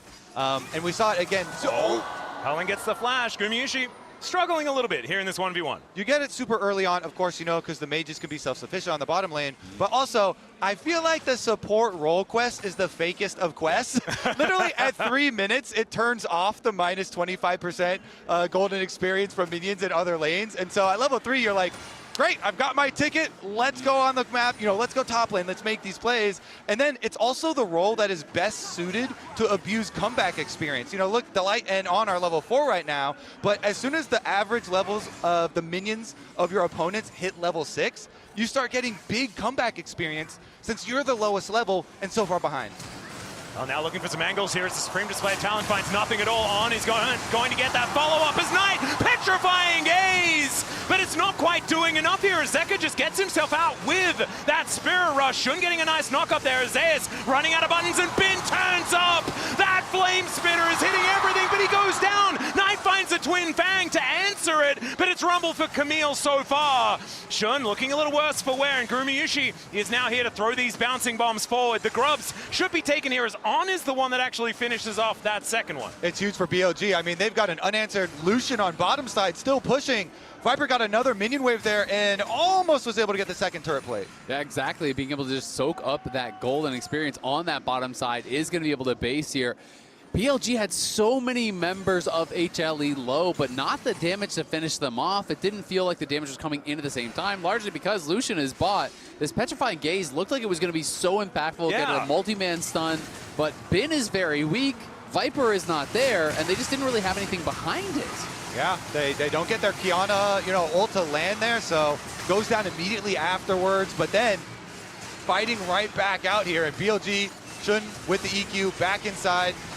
And I gotta say, Bin's equalizer basically did nothing. He used it after the Petrifying Gaze ended and put it in between everyone there. So if he had the equalizer then flashed in, I think he could get 2-3 kills potentially. If he had been a little bit closer to the fight, obviously he had to move down from top lane and could have had that equalizer during the Petrifying Gaze. Also could have been a couple more kills, but just not there. Right place, right time. Could have even got it in that corridor as they were trying to escape as well. And I was expecting Bin to just kind of kill everyone in that moment. Wasn't quite able to do so. It was just Delight that did fall down. But 3 deaths for Kanavi. It's not the same game as we saw in the last one. He's going to have to try and get himself back out onto a good position on this rift. Maybe this is an opportunity to do so as he blast cones over, looking for Shun, who's 3-0-3, 100% kill contribution, and has been everywhere here in this game. This is a really impressive bounce back here for the BLG jungler. Just shows that that first game didn't really tell the whole story. And while Shun is, 3-0-3, you look over on the other side, it's 0-3-2 in jungler. They have basically the same XP and the same gold. So Bin in trouble again. Yeah, put into that goalie wall as the equalizer goes down, and Kanavi does not care. Zeus tanks up the turret just enough once again as Shun looks to get in there. The Cataclysm goes down and does shut down Zeus once again. How many times have we seen you dying for a turret plate money? There you go. Shun's able to get in range for the dunk. Wait a second. Another culling comes out. Viper trying to keep that pressure on the bottom side. Yeah, Zeka looking for an angle towards On here, or is maybe On looking for an angle towards him as the charm goes wide. Nicely played by this Shen, actually, as the Aftershock does get proc. Nice stun coming out from Kanavi defensively. As we look here towards this bottom side, things still remaining difficult for Gumiushi. Does not quite have his first item completed just yet. Shun getting himself out of the way. And BLG might actually get some free time with this outer turret in mid lane. Look at all that crystalline overgrowth that has already built up. Yeah, Knight going to get a little bit of gold there, but Now the item completion looking pretty grim for Bin up in the top lane. He rushed the steel caps. Triforce is now done for Yorick, and this is such a huge spike for this champion in the 1v1. It's already been very, very difficult for Bin. At the very least, the Maiden's on cooldown for a while because he did die, so that's a little relief of pressure. Yeah, I mean, when you're looking at what is still going well for HLE, it is the solo lanes. It is Zeus and it is also Zeka, because Zeka, with the early Dark Seal and now completing Malignance here on Ahri, that could be the hope for them, is these solo lanes. Because BLG, they've got their gold lead, they have their first dragon, and it feels quite strong for them, but we'll see what Zeus and Zeka have to say about it this time around. And Kanavi's gone for an interesting build to start this one off as well. Not too perturbed for about the 0-3 start that he did have. No, not at all. I mean, you are going this item. It's kind of the same thing as Viper. It's almost like they're expecting it to be, a really aggressive game. The Gluttonous Greaves coming through for Viper, but they've just been peacefully farming in the bot lane. This item is very good if you can get all the stacks, but in pro games, in my experience, almost always when the pivotal fight happens, they have like no stacks. And I just feel like in those cases, it's not very valuable. Whereas there's tons of offensive pressure, he might need something like steel caps to survive. Well, second Drake now being taken here by BLG. Is Delight looking for a bit of an angle. Miasma now on cooldown here as Knight gets back to his teammates. They look for Kanavi. Supreme display of talent onto Shun. Mega Inferno Bomb finds absolutely nothing, and Shun locks down that second dragon. It's an Ocean Soul this game. BLG still thinking about trying to find an angle here as HLE pretty healthy as they look to try and respond. But Gumayusi moving on over. Should be able to get some damage on this turret at least. So it's interesting. They're going to trade mid prow for bot prow. Viper's like, fine, I will just go push bottom lane down here and over the wall. Petrifying Gaze is going to connect onto the Camille. The charm lands onto Onno. He'll be going down first as now Shun's in trouble. Kanavi trying to find that stun but doesn't quite get there. Don't, I believe, had the water picked up as now Zeus, Morning Mist. He seemed to be magnetized to Bin so far in this lane. Absolutely has. I mean, it's just that 1-for-1 at the end of the day. Knight definitely hoping to get more members, and ends up being that trade. The Protoplasm Rush, Zeka run away, he should be okay. The Protoplasm Rush there is now complete for On, which obviously is a very effective item, but against these kind of teams, I always really think you should be going Locket. Oh, Kanavi gonna have to flash to get out of the way of Bin, and Shun does quite find the stun, but it's not quite going to work as they're stand united from On as he joins the party. Flash out of the way of the taunt there from Zeus, and has to use that and loses his jungler. A fourth death here for Kanavi. Yeah, Kanavi down. You're talking about, well, he can definitely get punished, and very, very squishy. Does have to burn the flash and still dies. Is very devastating for their playmaking ability, and they invest a lot of people on top side to do it though. BLG, sending multiple people up onto the top side, and there's actually no response though, so it's very nicely done because Knight can just soak up the minion wave in the bottom lane. BLG for that play, they don't lose anything.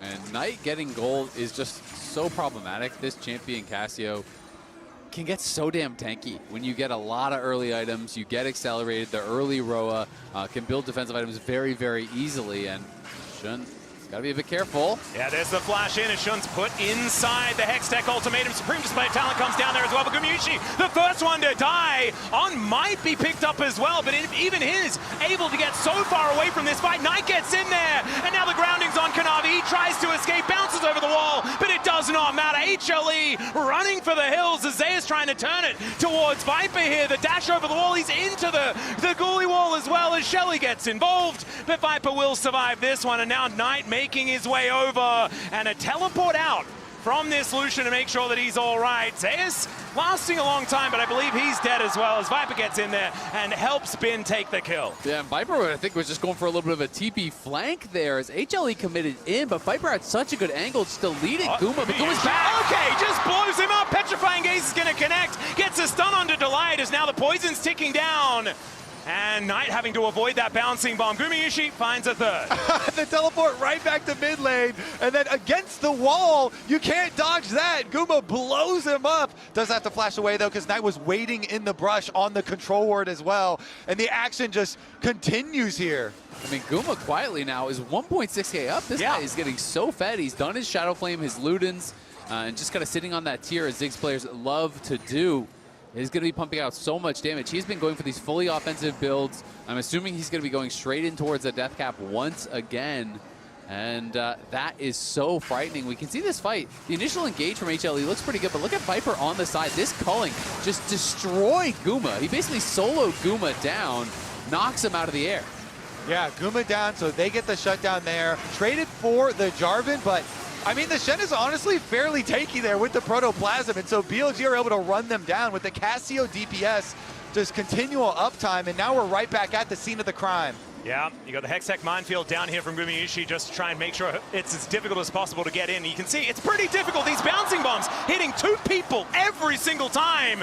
And BLG have had enough. They're getting out of here. HLE is theirs. I mean, that's just one by Guma. Guma hits 3 bombs in a row on On. On goes down to 20-30%. He's just got to leave. Yeah, the poke damage, I mean, the extra range and the poke damage here is what's going to be very dangerous. If they can't get like a good Lucian culling or something from the side of BLG, and Guma's able to get a couple of those to land, that is going to be free objectives. And so push on the top side here from Zeus. He wants to get in for the turret plating again. We'll see whether On actually decides to go for anything, but you can see in our Coinbase gold grind, Gumayushi incredibly far ahead of Viper here, who was actually doing a lot of work in the laning phase. It's just a couple of these fights that have gone the Ziggs' way. And I just worry with On not going for, this more supportive itemization, not going Locket, champions like Viper, like Knight. There's so much AoE coming through, from Kanavi, from Guma, and I feel like you need every tool possible to keep Viper alive if he's the one getting dove on. Yeah, Guma literally told Kagel, I hate Mage's bottom, but Ziggs is the mage that he smashes with, and we'll see how much of an effect this damage is going to have because Dragon started up and they're pulling him over. It's catch-22. He hates mages, but he loves winning. Yeah, and he also, the 80 carries that he's best at are kind of like mages as well, like Jhin and Varus, right? You're mainly doing skill shots and all that business. So I think it's somewhat strange that he's so good at it, even if he may not necessarily like it, is okay. Zeka getting culled momentarily, down to almost 50% here, as this would be sole point for BLG if they're able to get this Dragon. Minefield does go down. It's in an annoying position, but BLG haven't taken damage just yet. And yeah, HLE is just getting some work done here in this mid lane. And the poke damage onto Shun is starting to add up. It's going to be the Dragon secured by BLG, but they cannot keep Shun alive, and now the rest of BLG are running for the hills. Zeus just flashes on top of Knight, puts him into the goalie wall, and the Noxious Blasts are coming down, but Zeus looks to be ignoring it completely. The taunt does come down as finally some damage is coming in. Bin gets in there with the flash, but the Q comes down from Zeus to keep him alive. They take out this Rumble yet again as Kanavi overextends a little, and now On taking a fair bit of damage, the bouncing bombs, and now the ghouls to chase him down. And not going to be enough to take down the Shen here as the bouncing bomb will be avoided. It's a bloodbath, and in the end, HLE are able to chase them down afterwards. BLG got to Dragon Soul Point, but at what cost? Yeah, cost of a lot here as they do focus this down. I mean, they were going for this mid lane play with the Herald. They got multiple charges. Shun goes in, but didn't have his flag and drag to get back out. And then Zeus knows he has the TP shield. He just full sends it, creates space for his team to be able to move forward constantly throughout these bombs. Yeah, I mean, it's good coordination for BLG to get Knight out of the cage very quickly. Then Bin actually full sending in here and can't finish off Zeus. And Bin TP'd in the middle of that. I think an accidental press, and maybe he was trying to go for the TP shield, but it looked rough. But then Kanavi also tries to go in and is not able to land his Q, so he doesn't get the damage, and he goes down too. So players on both teams feeling the bloodlust and trying to chase for those kills, and in the end, it's the safe people like Guma with the bombs that do the most damage. Exactly. Everyone's just fighting like crazy people, and Guma's just sitting there just lobbing over and over again, getting all this damage down. Yeah, he's right here.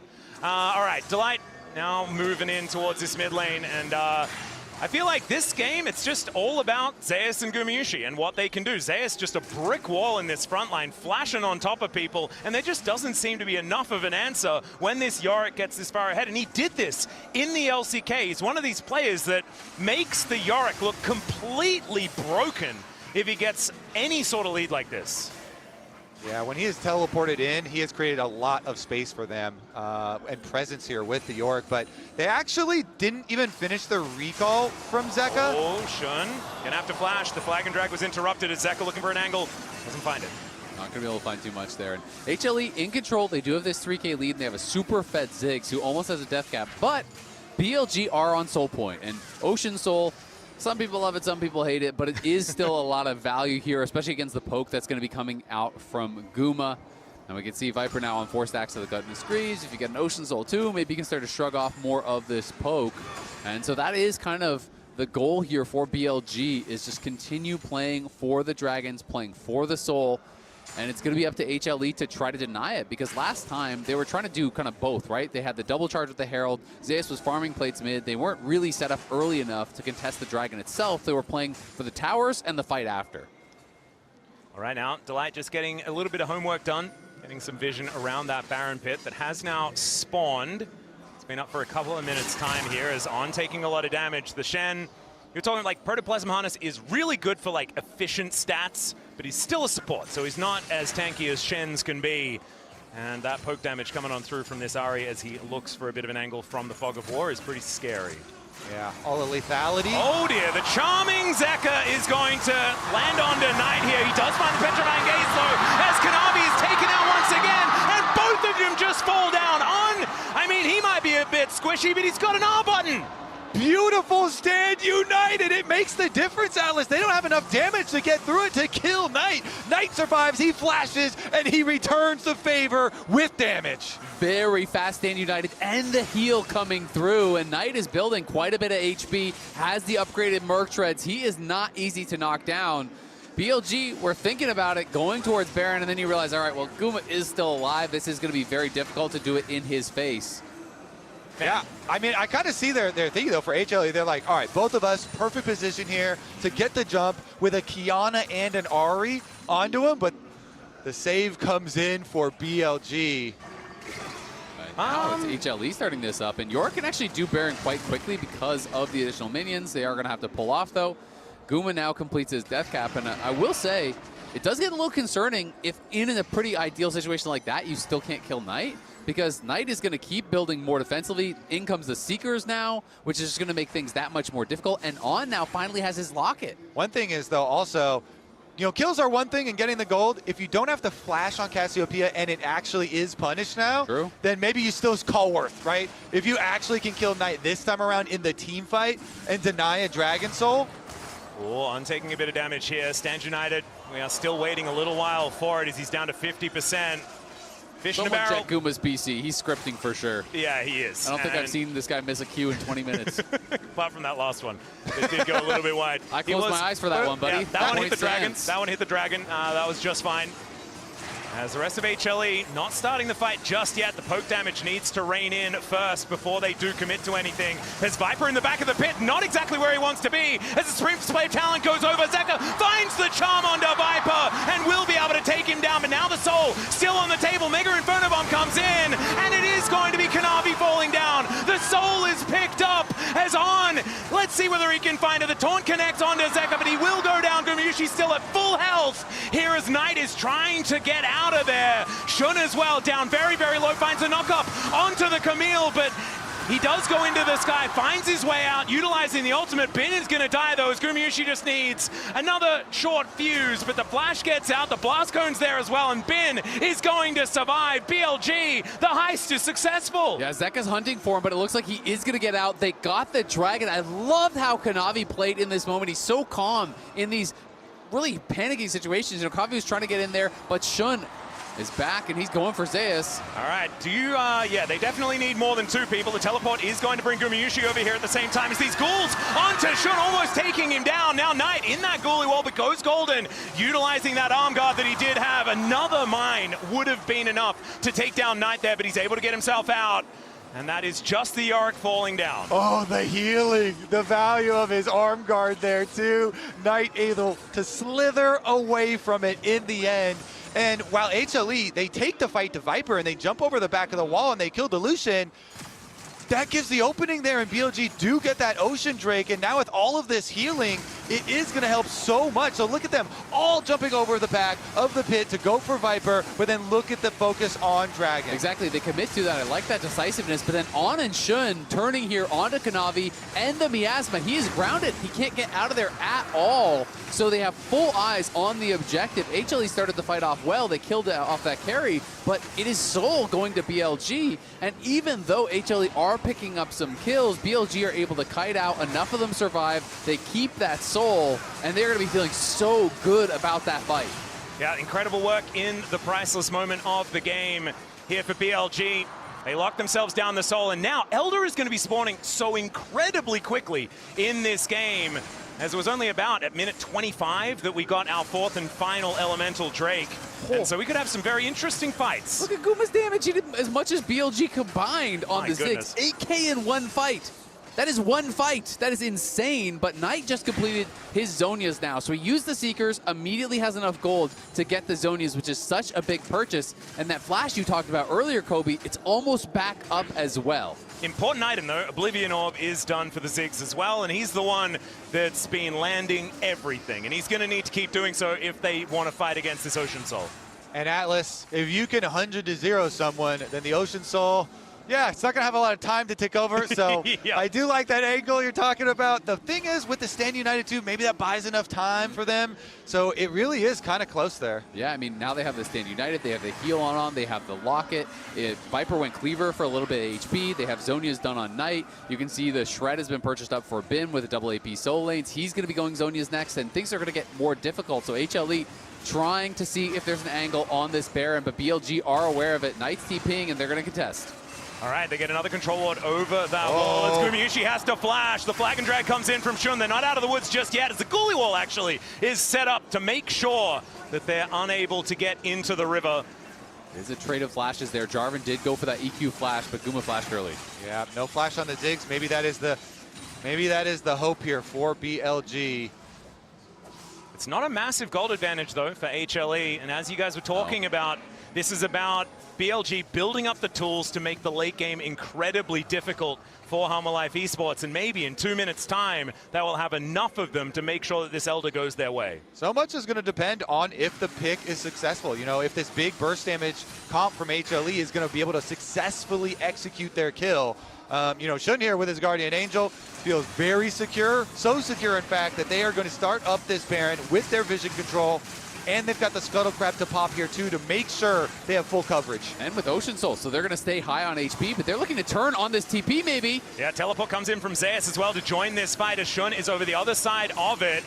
The Maiden getting involved as well as Bin gets into the fog of war. You've got Viper. Oh, Zeka finds an angle here towards this top side of Shun, waiting in that brush. And Delight wanting to get on top of him. Shun down to 50%, looking to try and turn it. As Gumayushi's in trouble, sprints to play talent. He at least gets the ulti off, but he's going to go down. Viper finds the angle onto his former support, and Zeus trying to deal with 4 people here in this top lane as On is marking the rest of the targets. It's a double for Viper, and BLG have found their moment. They found the team fight, and now they can grab a Baron. Shun traded flashes with Guma earlier, and then it's on the taunt flash onto the Ziggs. Knight there to follow it up. They take him out, and in these extended fights, Ocean Soul so powerful. They are still incredibly healthy. Right back to the Baron.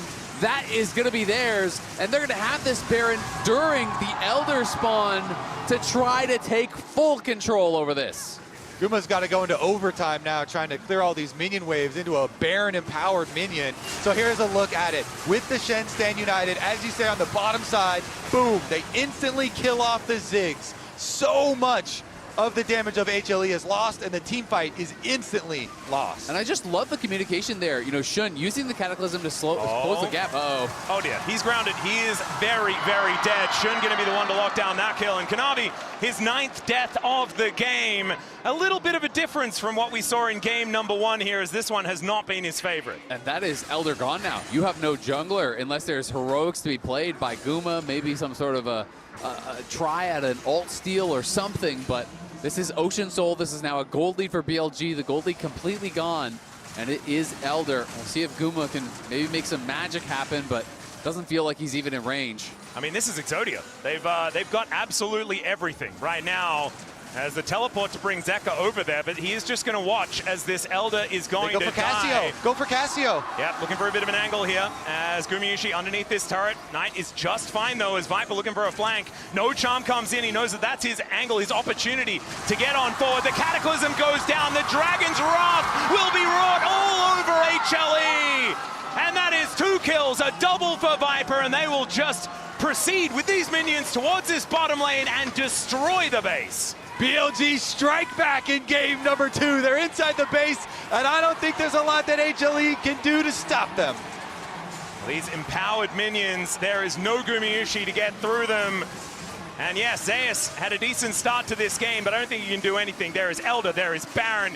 His Maiden is going to be taken down here as well as BLG with this army of siege minions from this bottom lane. They are playing it pretty slowly here as Knight looking for some of these noxious blasts as the equalizer will finally be thrown down. There's Zeus being eaten by a dragon. Kanavi with the world's smallest supreme display of talent. And Bin is just going to burn him to the ground. Delight taken out. And Zeka the last man standing, but not standing for long as Gumayusi gets back up again just to watch his Nexus be destroyed. And the series has evened out, and it's a best of 3 from here. All tied up, back and forth, just how you'd want it at the MSI Finals. Who's got the edge, Desk? It's hard to tell, honestly, after this second game here, because a completely different look on the side of HLE, a completely different look on the side of the jungler of HLE as well, but we're going to come back to that a bit later. BLG fights back. The only thing that I want to state here is the fact that both top laners lied. We promised a 1v1. Yes. It turned into an open house on the top lane where the only ones not invited are the AD carries. That's true. They were left alone in their devices. They might have been sad to miss out, but watching that top side, my God. The absolute disrespect. Does their word mean nothing? It does mean absolutely nothing. In game 1, Kanavi did a 3-man or 3-camp and into gank top.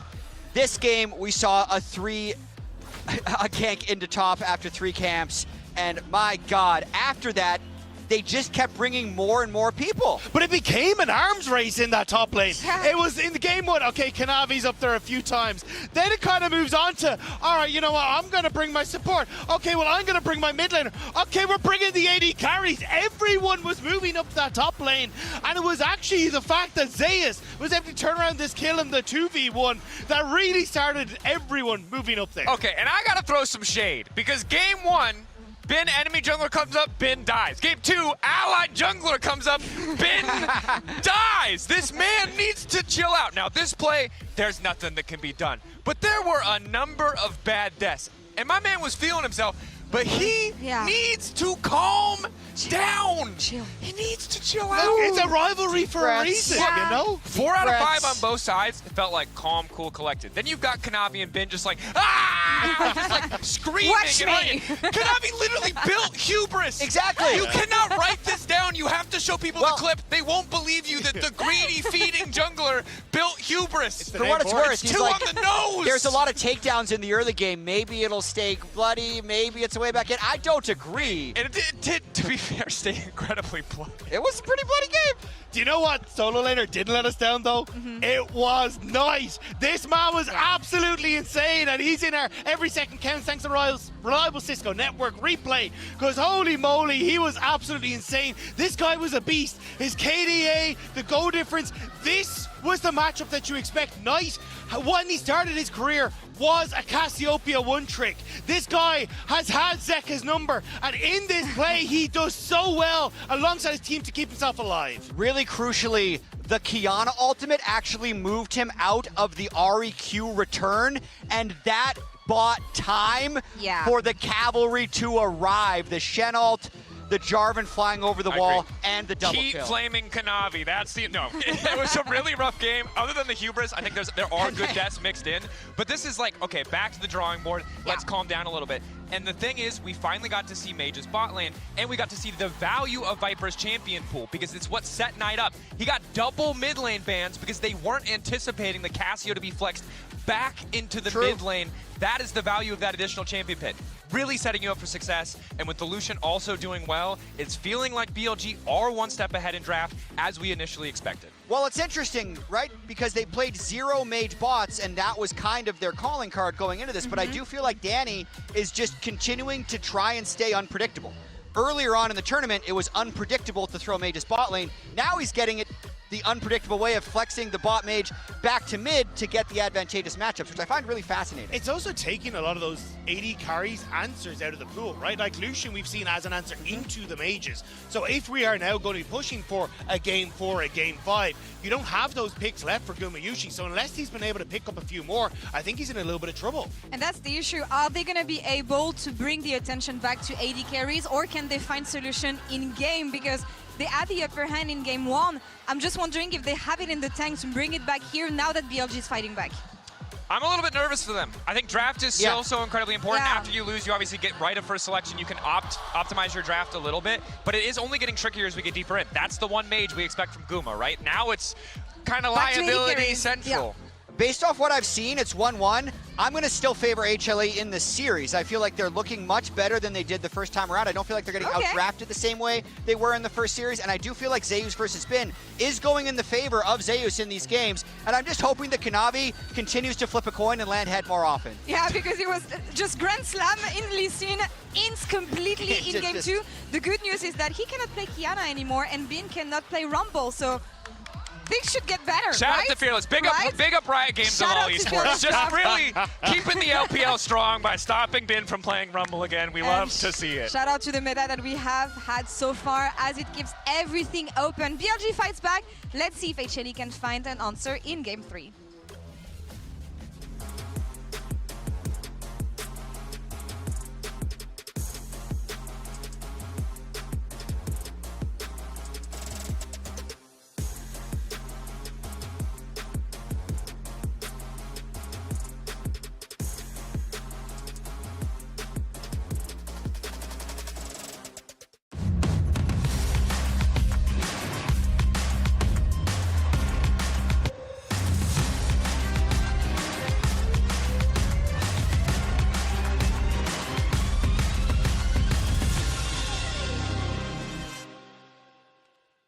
The human body was built to move, not trapped at a desk in one singular posture for 12 hours a day. It's time your chair evolved. This is Secret Lab Titan Evo.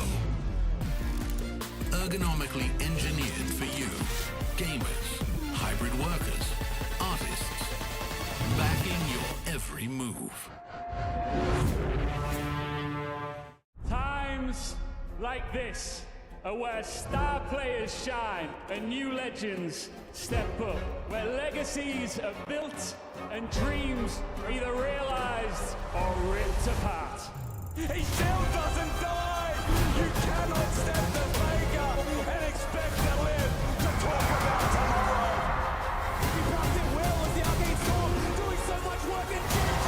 They are just going to ace them!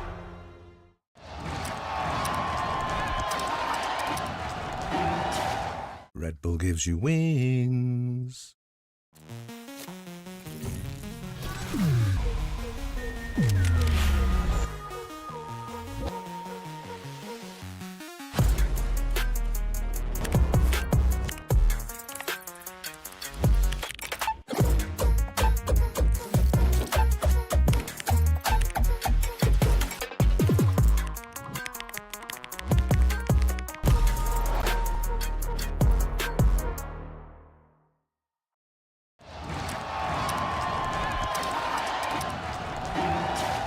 Red Bull gives you wings.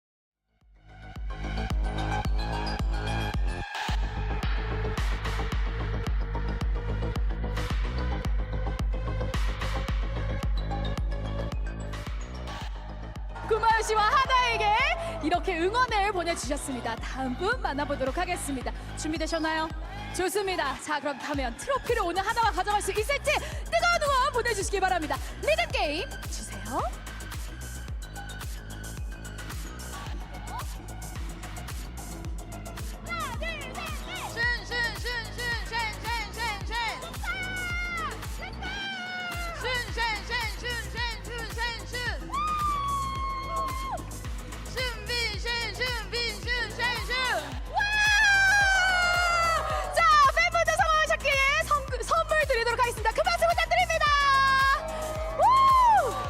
더 만나보도록 하겠습니다. 준비되셨나요? BLG 준비됐나요? 오케이! 자, 그럼 가보도록 하겠습니다. 문제 주세요.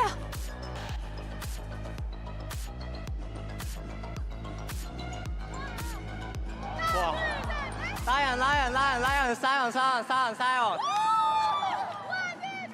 라이언 사이언 라이언 사이언 라이언 사이언 사이언 라이언 라이언 라이언 사이언 라이언 라이언 사이언 라이언 라이언 라이언 와 이거 정말 어려웠는데 성공하셨습니다. 큰 박수 주세요. 마지막 한 분 더 모셔보도록 하겠습니다. 준비되셨나요? 준비됐어요? 오케이, 렛츠고. 자, 그럼 한번 가보도록 하겠습니다. 문제 주세요. 어떻게? 떨지 말고 자신 있게. 하나, 둘, 셋, 넷. 제우스, 제카. 좋았어. 한 번 더. 제카. Keep going. 제우스 카나비. So hard. 하지만 잘하셨어요. 선물 드리도록 하겠습니다. 축하드립니다. 자, 그럼 저희는 3세트 때 찾아오도록 하겠습니다. 계속 뜨거운 응원 보내주세요.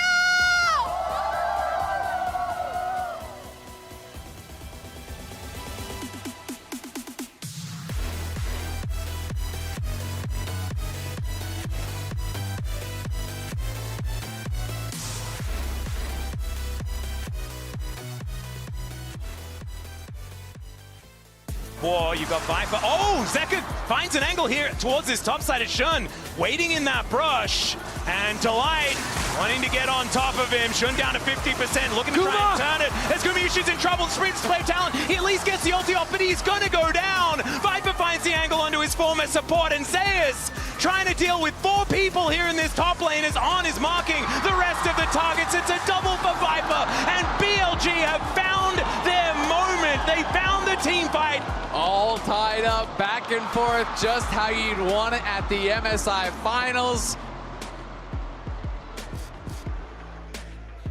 Welcome back, ladies and gentlemen. It is a tied-up series here for the MSI Finals for 2026, and we'll see who can reach match point after this game 3.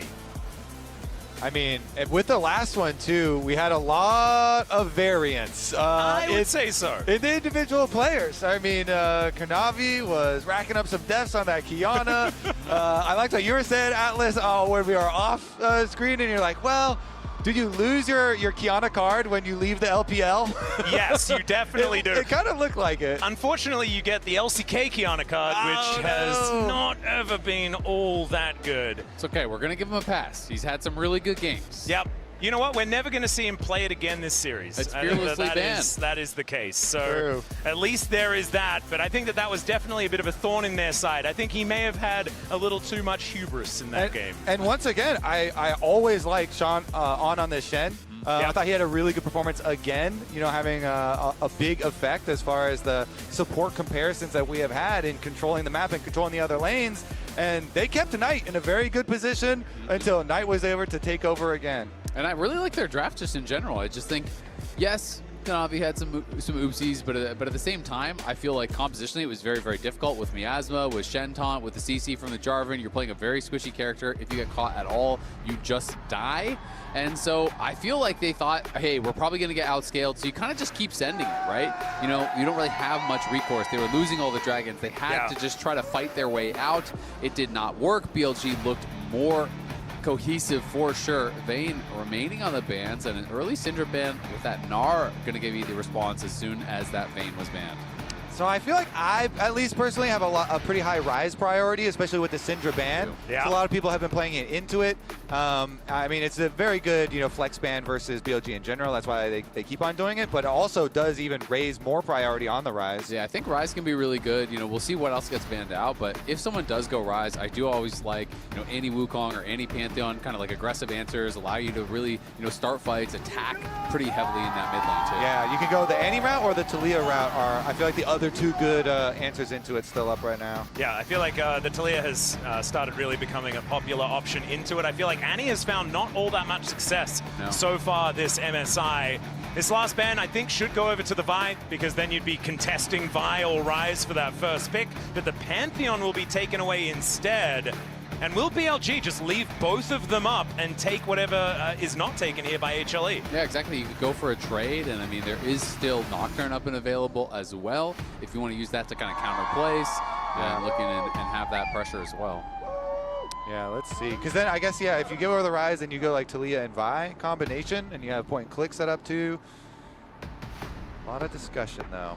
Yeah, let's There's figure it the out. buy, okay. The buy just going to be banned away. They don't want to take that risk. Kanavi was pretty powerful on that champion last time, and so the Rise just going to be freely picked up. The Anivia still up and available, but no Cassiopeia for the counter. Yeah, you can go in towards the Anivia. You can go, you know, the anti-answer that some players do really enjoy. There is also some players are really a fan of Nocturne plus Aurora and those types of kind of like aggressive angles, because Nocturne obviously is still up and available even though Ori is gone. Varus, a champion that has been receiving a lot of bans, can still work as Poke Varus, can work pretty well as on hit, and does have that possibility to be flexed up to the top lane, though we haven't really been seeing it much at MSI. Not so much anymore. One more pick to come through from Shun, and the Nocturne going to be picked up. You were talking about the the Aurora Nocturne, and you don't need to worry about Aurora being picked in theory unless Zeus is going to play that top lane. And I just also like Nocturne in general for later in the game too versus Rise, because Rise is always looking to get some split push advantage so they can realm warp first and stuff, and Nocturne's always going to keep him in check a bit. Yeah, I wouldn't be surprised at all if Knight did decide to go for that Aurora. You know, can be a little bit tougher in that 1v1, but they're just expecting dive, right? You're seeing Nocturne, you're expecting there to be dive drafted alongside it. If you are going to see Zyra Khan, then maybe that dissuades them a little bit, but the thing is, Nocturne doesn't really have a backup plan. Like, you know, you ult, you go in, that's really all there is to it. So Annie, another option. We discussed about, you know, Annie, Wukong, Annie, Pantheon, those kind of angles. And they might just go Annie Nocturne as well. It's a similar principle to the Aurora. I think it is a bit better in the 1v1 against the Rise, but you turn off the lights, you come from a surprising angle, all of a sudden Timber's on your head. Exactly. It has effectiveness in these team fights, you know? You can get into a very good position there for a split second, and sometimes you can just beat out the Xayah and, you know, burst her before she has a chance to react. Yeah, and there was one thing that I kind of forgot about the Annie. This is also Knight's Annie. This guy has been ridiculous on this champion throughout his entire career. And so maybe he is going to be the difference maker. It didn't work for Zeko when he was facing off against him, but Knight, he's going to be the one piloting her this time. That was his most played in the LPL. I don't think he's played it yet at MSI, so he is going to be bringing that out. And the other thing you always have to remember with Nocturne versus Xayah, obviously Xayah great at absorbing the dive, but when the fear tether is on you and you go up in the air, the fear tether does not break. You get feared as you come down, which can make things pretty difficult thereafter for the rest of the fight. Not having to worry about it. Yeah. Because they don't want to get poked out. Yeah, and also not having to worry about the Cataclysm is going to be a good thing here as well for the Xayah. Gumayushi has been pretty phenomenal on this champion. I think if you're going to be banning Zeraphine, then you also kind of have to ban Nico. I feel like Nico does kind of fit the theme of what BLG is going for Nico anyway. Nocturne, pretty strong. Yeah, exactly. And Nico plus Varus is a strong 2v2, so that would kind of be my expected ban. The Trundle does make me think that Bin is considering a top lane tank to go alongside this, and instead they're going to ban the Lulu. So I would expect that we would get a Nico. It's interesting that they are more worried about those potential enchanters. Maybe their read is that it's going to be like on hit Varus and that sort of style, but I feel like there's not really anyone tanky on the other side yet, so you could just play that safer, poke Varus with Nico, play for the 2v2 dominance. Nico plus Nocturne plus Annie, very, very good engage, very good burst. All right. And maybe Zeus is thinking that he wants to play a melee carry too, and they don't want to have to deal with Polymorph either for some of these team fights. Okay. All right, it's just going to be an Alistair locked in here for On. A lot more playmaking available for him as well. How's, you know, the blind Silas top for Zeus? Could be an angle. Every time I see the Alistair, I just assume that we're looking for a Silas angle. That the Olaf is a consideration here. Yeah, Olaf, when you're looking over at what they have, you know, could be potentially strong, but of course, a lot more risk associated with it. Xin Zhao still up and available. Is good at absorbing a lot of this engage with the Crescent Guard, making it difficult to actually fight through him to reach that back line, as they are obviously going to be trying to dive in onto Guma. Is it just a Scion? That's what I'm trying to figure out. I think it's possible. I think that Bin definitely is considering going towards the tank with the Trundle Man. Well, biding our time here, waiting to see what Zeus is going to play, and that Olaf comes back once again and will be locked in. All right, what does Bin have for us as an answer to the Viking? I feel like you just pop with the Counter-Strike and you're able to absorb so much of that, right? You just leave the Counter-Strike running full.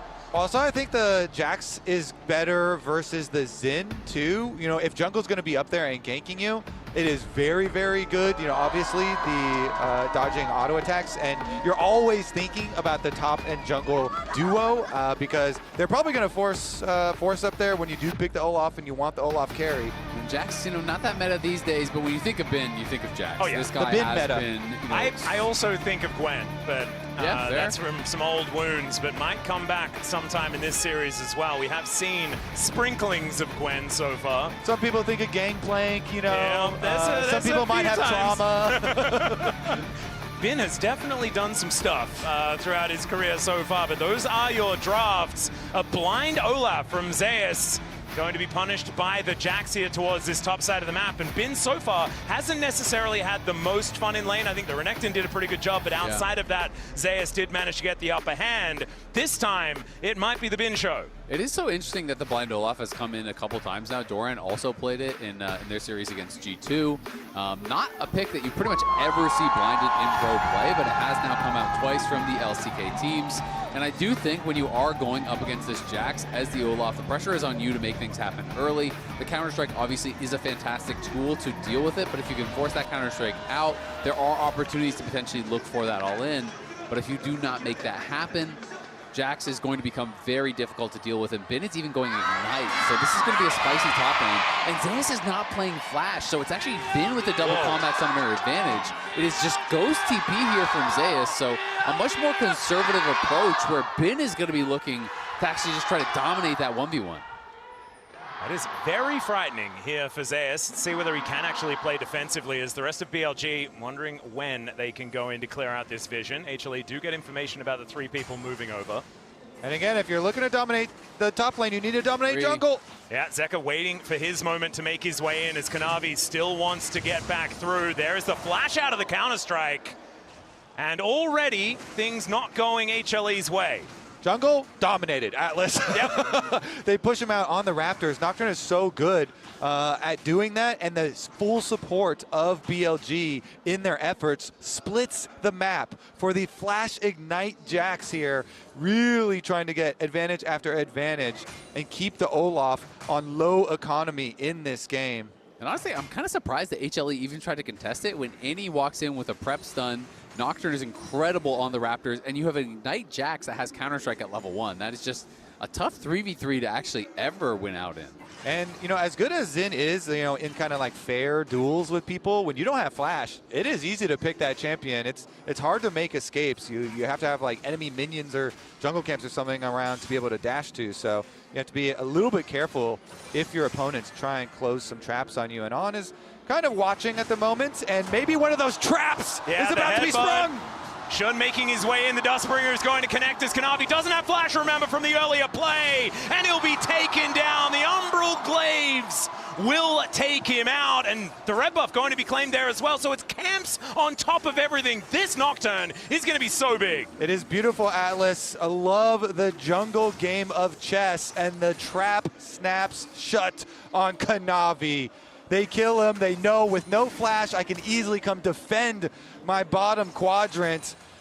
And On makes the difference. Look at this. They've got vision. They have everything. You're playing right into their hands. And Shun took an early base, bought boots, so he could get out there even faster. So he's coming out of base with the boots, arrives to this fight, and On, like you said, just sets it up beautifully. Kanavi still level 2 against the level 3 Nocturne with boots, with an Alistar, no way out. I'm telling you, man, On is my favorite support in the world.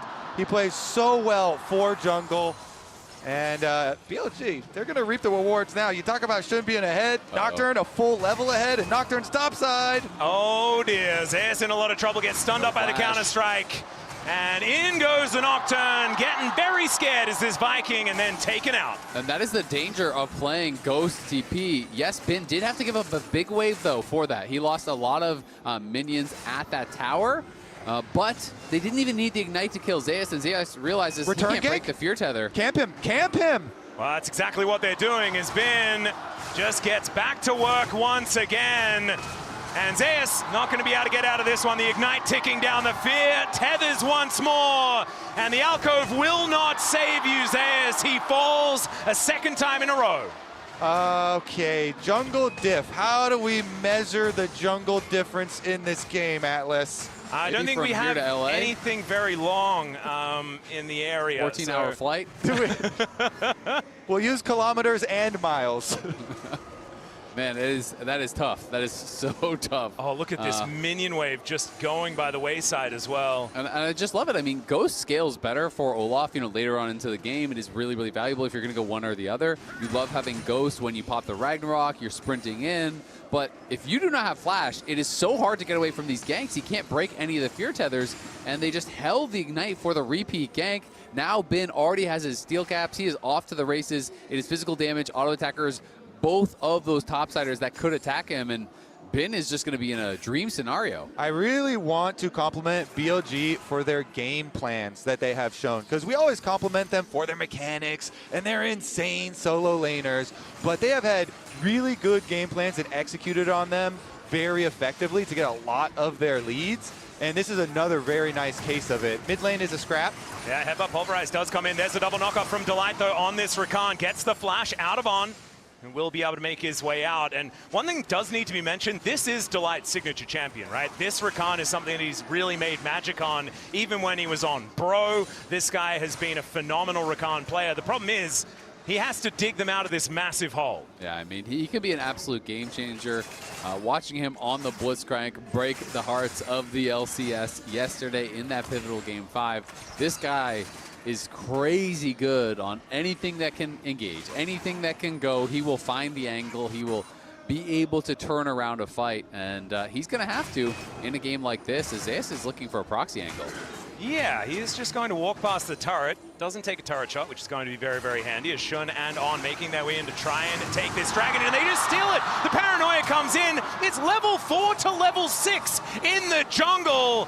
And Shun is going to chase the Rakan out of there. The hail of arrows will pierce Kanavi, and Viper will just wander back to lane. Yep, and I'll have to check, but I'm pretty sure it's also a smite upgrade difference. When you've got that much experience lead and you've been countered, it is brutal, man. Jungle diff all the way. Oh, Chains of Corruption just barely. Just need a little bit of an extra link in there. They would have been able to lock down Gumayusi before he gets that Featherstorm, but not to be this time around. As Zekrom and Knight are fighting. Zeka dealing with a bear as well as the Annie, as that Pyroblast doing a lot of work. But no kills to happen just yet. I mean, that is just so devastating there, you know, for HLE. You're already behind, and then you're way down experience, way down camps. You spend so much time trying to kill off this dragon. He comes in, and it is that upgraded smite diff that you're calling out from 755. Yeah. It's still that 600 smite over on the other side. He can't even contest it. It's not a 50-50. And then you waste all your time doing the dragon, lose your flash, don't get the dragon, die after, and you are just so far behind. This game is literally the poster for why the meta is jungle support, man. And you can really leverage so many advantages out of playing for jungle. These incremental breakpoints, smite upgrades, big levels. I mean, obviously a level 6 versus level 4 is just like, holy moly, he's going to beat 2 people over the head. But also, as you said, you invested all your work taking this dragon to low health, and then he beats you up and takes your lunch money, and they kill you too. Yeah. It could not get very much worse. It could not get very much worse. You saw there in our list of experience. That was not a very fun one. And having a look here, the first time Kanavi has ever gone 10 deaths in a game. Yeah, and that was previous game. So this game, we'll see whether he can break the record. Currently on to 2, but it is still very early days. Still, I mean, 1.7K, it's very early in the game, so that is a large lead, but as this game gets later, it's going to mean less, and there are late-game win conditions here for HLE this time around. I feel like as far as the draft is concerned, it's not the same as game number 2. However, BLG didn't get off to this kind of lead in game number 2 either. So Headbutt gets Kanavi out of there. He's back over once again as the Chains of Corruption are going to come down. Viper not going to be able to hit him as Kanavi did manage to hit level 6. Zeka's moving down, so they're threatening the dive here. Yep. Delight only level 5 here, but should be able to get the knockup. Does find it there onto the cow. They should be able to get this kill for the first one of the game, and Gumayusi is the one to claim it. Kanavi's definitely dead, but he's used to that so far this game. And so BLG, a 1-for-1 in that bottom lane, but plates to go over to Guma could be a big deal. Honestly, I like the call from On. He's like, okay, yes, you guys do have the extra power here, but I will sacrifice myself under tower to make sure it's going to delay Kanavi even more. Viper? Yeah, there is the quickness towards that bottom side of the map as Delight gets himself out of there. Gumayusi gonna need to finish this one off, and he does do so. A 1-for-1 under the turret as a teleport gets Knight in, but a little bit late. Yeah, Guma just never used his ult, so I was kind of surprised. Maybe he made the read that I'm dead no matter what, but it wasn't the read that I had from that position. I felt like he could have used the ult a little bit earlier and maybe been able to actually pull off an escape thereafter. At the end of the day, it is that 1-for-1, and Guma does create a nice little lead for himself, but Viper got 2 kills in this series of plays as well, so even though he lost a lot of farm, he's not as far down as you think. Shun can move in. He's got a blast gun to work with. Oh dear. Kanavi this time is going to back away, and the Sentinel loses his patience. Going top. Let's see whether this Rise can make a difference up there, as in the meantime, we've got another battle, and that is just going to be the secure by Shun. Dominating in this jungle matchup still, as Zeka makes his way back towards this mid lane, not going to find an angle towards Bin on the top side of the map. One good bit of information here is that Zeus has really been able to close the gap towards that top side as far as farm. It is still 1,000 gold, but the Olaf hasn't been zoned away from everything. And that is one good bit of information, but if you're a BLG fan, there's a lot of bits of it good information, you know? There's an entire book of good information. Take your choice. You can look here. Oh, that's nice. Ooh, that looks pretty good over there. Yeah, personally, I'll start with the title page, and that is our Nocturne that has a 1.5k gold lead. And look at that, the Hex Tech plate right there. So those Nocturne ultimates are going to be fired off very quickly. Kanavi's got a tunneler, and now a Take little his own hammer grave. as well. He can definitely can. Tunnel into the ground and hide.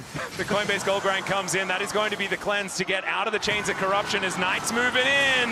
Bear lands on top of Delight, but he's not dead just yet. Just barely able to get himself out of the way as a teleport flies on through. Zeus turns up, takes the 50 gold as he kills the bear, and will just wander up the river. Knight thought he was dead to rights. I think he could have finished him with an auto attack maybe even, but thought he was dead for sure to the tippers. Does not finish him off, so Delight does escape, but this means free time for Bin on the top side. You can see Zeka's moving up there to try to answer, but Bin is farming plates. Nocturne ult for Dragon maybe? Do they see them? Oh, they're not going to contest the Dragon right now. Oh, it's going to be secured. All right, so HLE on the board as far as the Drakes are concerned. A second Ocean Soul this series, back-to-back here. But it was pretty important in the last game, so I hope that HLE are able to give it a little bit more priority this time around. Well, they got one of the early dragons, so they're in a much better spot already for delaying that soul. But the triple grubs we never really talked about. Shun was able to trade a play on top side when they were going for all those bot lane shenanigans, looking for those dives. So we got all 3 grubs. Bin has a winning side lane. You have this Jax who is going to be set up for success in the 1v1 later on in the game anyway, now enabled by those grubs. And that is just going to make things even more difficult. But Guma and Delight feel like the hope right now. Oh no, only level 5 here for On as he has to flash to get out of the way with the grand entrance. And that is going to be a dead cow mincemeat on the Rift as HLE will try and get another plate, but they run out of minions. And behind the turret goes Gumayusi. At least the bottom side is going well here for Humble Life Esports. Yeah, Atlas, some support experience difference there. Having the ult there, the charm from Delight, it's easy to pick up the kill on their On, and they also get his flash and a bunch of extra money into Guma's Xayah. Okay, so ulti's traded here towards the top side, but a ghost going to be used from Zeus as well. Flash Ignite still up for Bin as Shun. They want to fight this. Yeah, he's on this red buff. Navi kind of sick of giving these away, but he is nowhere near. And Zeus going to have to wander on over, eat some honey fruit before he gets there as the turret is taken towards his bottom side. And it is once again in Gumayusi we trust on the HLE side. I feel like it's a good place to trust. I thought he had a really good Ziggs game, and now he is so far ahead. Headbutt back onto Delight, but the battle dance towards Zeus will be able to nullify all of that. I mean, holy, he's got 2 items at 13 minutes. Guma is ridiculously fed, and Viper has been getting starved because Viper, you know, to no real fault of his own, has just been getting zoned off the tower constantly by good play from HLE. Zeka threatening roams, Kanavi realizing, all right, the game's not about me. I'm not going to be able to farm. I'm going bot. I'm playing for Guma, and that is the right choice in a game like this. You can't just sit back and try to farm because Shun is going to push you off everything. You have to find a win condition, and HLE have done that now with Guma being hugely fed.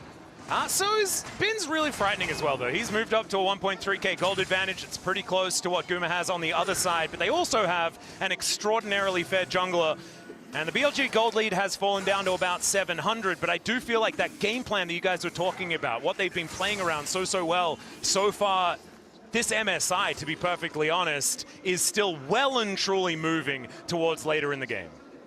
Yeah, we need to see if Shun can actually like really win these side lanes even more.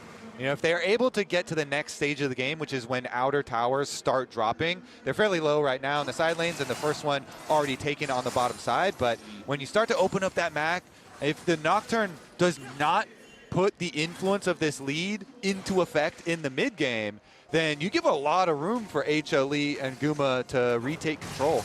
Yeah, I completely agree. And I mean, they really want to get those outer towers down because you make it a long lane for Zeus or Zeka, and you're up against this strong Zax and the threat of that Nocturne. All of a sudden, it becomes pretty easy to chase you down.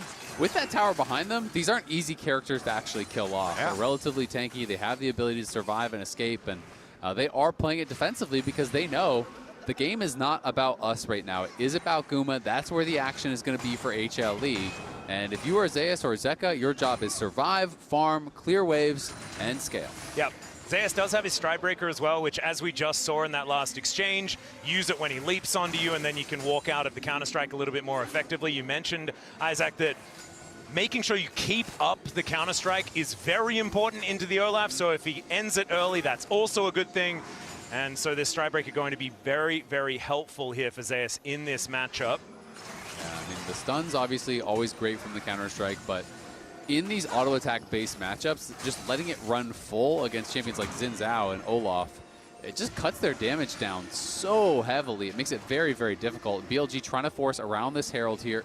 Guma, though, as we said, has his 2 items, and Delight has Exhaust ready, has a Locket ready, so they have tools to keep Guma protected, though he has been poked a bit by Viper, and I think that's going to make them just give it up.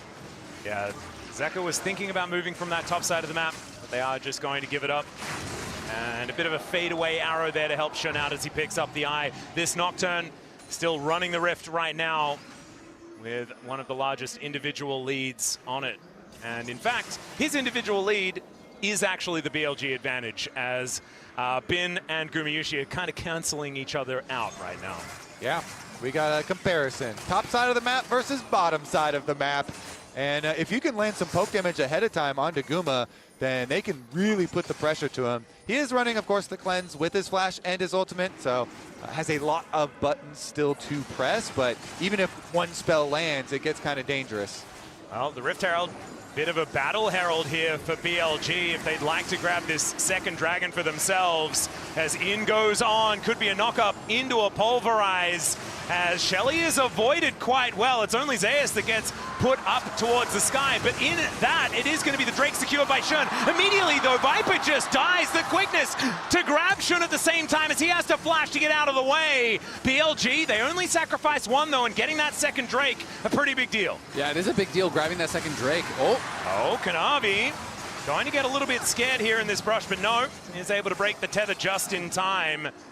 Shun down to 50%. Gumayushi may be in a little bit of trouble as the bear drops from the sky. As an Australian, quite aware of that, as now Kanavi moving on over. The bear falls down, and BLG do back away. The defense finishes. Bin does get that tower down on the bot side. I was pretty surprised by where Knight actually TP'd. He TP'd straight to the mid lane tower when they were already on the dragon. So he TP'd so far away from the team.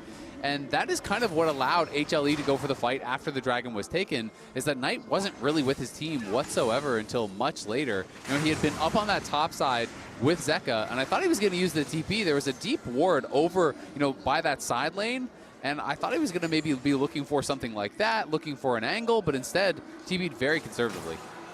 Oh, Delight going to get comboed here, but will be able to make his way out to relative safety. Gets a ward down, spots Shun. It's Kanavi. Going to get him with the Wind Becomes Lightning there as well, as they didn't quite factor in Bin being here. There's a knock-up from the 3-Talon Strike, though. That saves Delight as he carries the Ignite with him. Blast goes to get back in, eats some Honey Fruit to get that health bar back again. And that's HLE with a successful defense. And that's a necessary defense here on the red buff. They got to keep this economy up for Kanavi. I mean, the danger of the Jax in the brush was very real. I thought that was actually going to explode in a fight, but they haven't left the area, and BLG still forcing for the top tower. Yeah, there's the paranoia coming down as the Crescent Guard comes in, uses Shun as a taxi to get up towards that top side, but the Grand Entrance doesn't do it, and down goes Kanavi. Gumayushi now to show up as Bin just immediately jumps on top of him. Zeus into that backline. Can he actually get a target, though? Stridebreaker helps him out, and he takes down the jungler. Delight trying to get in there, but the quickness is denied entirely. And Guma still alive, but it's not quite working. Featherstorm comes down. Down goes the Olaf as well as On is going to get swept up by the razor-sharp feathers, but it's still a BLG team fight. And Bin came up huge in that fight. Massive chunk onto Guma, pushed him back, and then they just sacrifice Shun. They wait out Zeus' ult. When that expires, they can go back in for the re-engage. Look at this.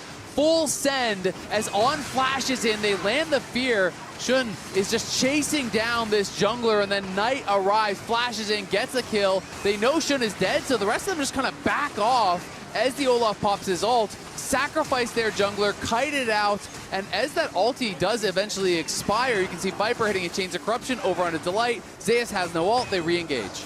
Exactly, and then On is going to create the space there. He goes on the backside carries while the rest of BLG take down Olaf. He thought he was going to be able to survive there, but the Blade Caller, enough little bit of extra damage with the tower shot to take him down. And so it actually only ended up being +1 kills for them in the end. Of course, they also bulldozed over the top tower. Yeah, exactly. They get that tower, and you can see how much damage Bin got down. It really is just a battle of these two carries. It's going to be Guma versus Bin. Who can get the most value?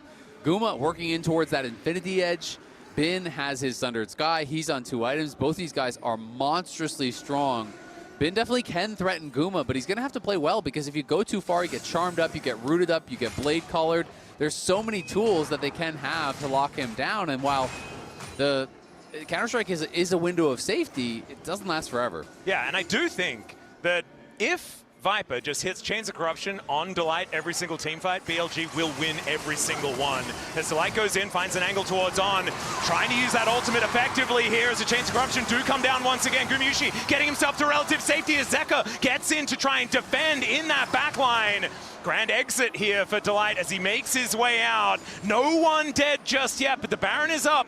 BLG's health bars are kind of looking okay, but they are just going to back off, and it looks like a reset. Yeah, they didn't quite get enough in cooldowns out of HLE, so HLE do defend the play for now. The vision is still in BLG's control, though, so that's dangerous. Oh, dear. Zeka is just going to ghost away from BLG, but it's not going to be enough. Just bonked on the head with a lamppost, and Bin is going to claim his 5th of the game. Yeah, it's the first death there for Zeka, but it's a pretty big one. Didn't have his flash. They're going to lose that tier 2 tower very likely. Kanavi in the area, but could be tough to fight this. The constant pressure from BLG in this top quadrant of the map up here has really rewarded them. You know, the vision coverage completely in their control again, even after the fight, and they're able to find the extra pick.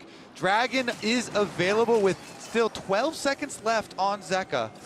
Yeah, Shun making his way out of base. 7 seconds on the paranoia, though. He can turn up in a moment's notice. Unbreakable Will not quite there for On, as it looks like HLE are going to back away from this Dragon Pit. BLG will say, well, thank you very much for the leash. I know it's not a very big one, but we're happy to do so. That is going to be soul point over to them if they're able to lock this one down. And I think even though an Ocean Soul is good for anyone, denying it from HLE is going to be the important point when you have the Poke Varus, and they've been able to do that every single time. And making Bin that much tankier if they do get the Ocean Soul is going to be tough too. He's working towards that 3rd item, Zonia's, which bridges the gap between those counter-strikes. That is why it is such a popular item. You jump in, leap strike onto Guma, you pop the counter-strike, and then you're supposed to be in this danger zone, but you go into the Seekers, it resets the cooldowns, you get that counter-strike coming back up, and that is where Jackson becomes so dangerous later on into the game, when you have all of these max rank abilities, such short cooldowns. Well, On looking for an angle here as the paranoia comes down once again. Let's see whether they can keep Guma safe. The Blade Caller and Shun can have to flash to get out, but Kanavi is just dead in the blink of an eye. Zeus looking for an angle towards Bin, but On just throws him up into the air. Ragnarok still hasn't been proc just yet, so Zeus is still pretty scary, as Tibbers is going for a little bit of a scouting mission in the HLE jungle. But without their jungler, BLG might have an opportunity to go towards the Baron now. No Smite to worry about. And Shun, honestly, he's at Kanavi's number on that front anyway throughout this series. Yeah, these two-part engages with on Alistar comboing the Xayah every time to get Guma an early ultimate, and then Shun going in with the Nocturne is rewarding them. But again, this one's still just going to be one more kill, not the actual objective that is fully going to claim the game for BLG. So HLE, they still hold on for now. The next Dragon Soul appointment is going to be 3.5 minutes in the future, so they have something to look forward to. They absolutely do. I mean, Guma has the IE now, so he has the damage. He just needs the time to actually deal it, but that is going to be very, very difficult. Zeka on 2 items. He's not going to have Actualizer by the time we get to that Soul fight. You know, we might have Knight on his 3rd item. Viper's working towards his 3rd item. So BLG definitely going to be very, very strong. Well, On might be in a little bit of trouble here, as 5 seconds on the ulti. He's going to have to use the flash to get out of there instead. So HLE choosing their moment quite well. That's pretty big, because that means no flash on for this pivotal fight, this Dragon Soul fight. And that is going to make it much more difficult for him to access Guma. Obviously, he has Spellbook. He can use something else, but Guma has everything available, and HLE want to keep it that way for the next couple minutes. Oh, Dustbrain comes out here from Shun, gives away his position towards these popcorn chickens, as there is the Paranoia. The Realm Warp to get them underneath the turret as Guma takes it down first. The feathers have been laid as into the backline goes Zeus, and immediately he is taken down. And now it's BLG's turn to go on the offensive. Kanavi using the Crescent Guard to try and create some space, but it is once again a pick here for BLG, and summoner spells all over the place for Hanwha. Another Rise. Realm Warp delivers their own team death, Atlas. It is a solo dive mission there from Zeus on the other side. They were split directions, and he got bursted down by the Varus and the Nocturne, and now the Baron under attack. Yeah, 25.5 minutes into the game, the Baron does do a fair bit of damage here, as we can see. Shun down to 50%. They are just going to be backing away, not wanting to risk it all on a Baron take. Exactly. They realize it's not worth sending it here. Could still get taken away. The Dragon Soul available in 145. HLE maybe feeling a bit of pressure, thought that they had it to go for it. You know, they do Realm Warp in on the tower. The tower was very low, though, so went down quickly. But we saw as Zeus went into that backline, he just got focused down in a hurry, burst through his cooldowns, and just wasn't able to take out Viper. Yeah, I mean, because BLG have constantly looked to pressure side lane and pressure top. It's not like he's a super fed Olaf that's going to be able to 1v9 on that side, and so good burst damage there on the side of BLG. The one question, though, is can they capitalize on the missing flash from Viper? Because he did have to use that, and you look over at Delight, you see flash available, you see Guma and Zeka have flash available. Maybe they can try to catch Viper on this Varus, kill him off quick at the team fight. That could be a window in, because HLE are going to have to try to get creative, find an angle to deny this soul. I just think from this far behind, you cannot afford to give over an uncontested Ocean Soul. Well, it's 50 seconds on the clock, and HLE are largely here towards the top side of the map. Teleport in hand here for Knight, and he can just join any sort of fight in that river anytime they would like. As Kanavi and Zeus are in position for now, but it looks like Zeus is just going to back off, clear out this wave. You can see BLG are giving all their camps to Bin. So I think he's trying to rush towards Zonius. He's trying to get the last bit of gold, I have to assume, for that Zonius. He's taking the Krugs right now, you know, taking those jungle camps, and if he can get that, would be huge, but I don't know that he has time to base, so it looks like he won't be able to get there. Well, Kanavi with a cute little steal becomes lightning. Finally, something going his way. A couple of items have been completed here for Xin Zhao as well. I think he would love to get that level 16 too. He's so close to it there for Bin. If he could get some solo experience, if he could just soak up level 16 for another rank in the ulti.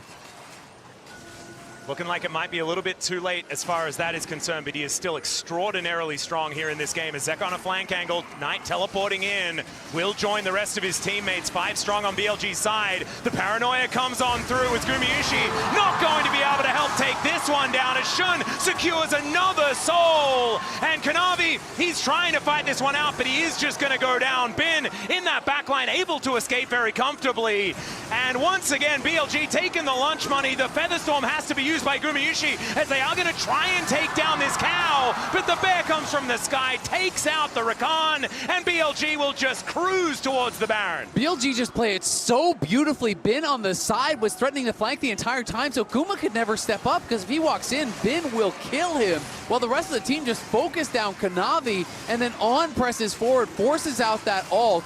just look at Bin on the top of your screen there, constantly threatening the ability to go in. They win this might, and then it just eyes on the jungler, fear into Chains of Corruption, into the combo, they kill him off. Bin survives on the side, and then they just chase forward, force out Guma's ult, and take out Delight. And the rewards are huge, as you can see in the picture-in-picture. They also got the Baron, they also got some turret plate money, and it is a huge, huge swing here. That is going to be what pushes BLG over the edge. A 5,000 gold lead now here for BLG as a result of that priceless moment. As Delight clears out the control wards, I just don't think it's going to be enough here from HLE's side. We've seen magic from Rakans in the LCK and from Delight in particular, but it is getting more and more difficult. Yes, there's 4 items on Gumayusi, but is that going to really make the difference here?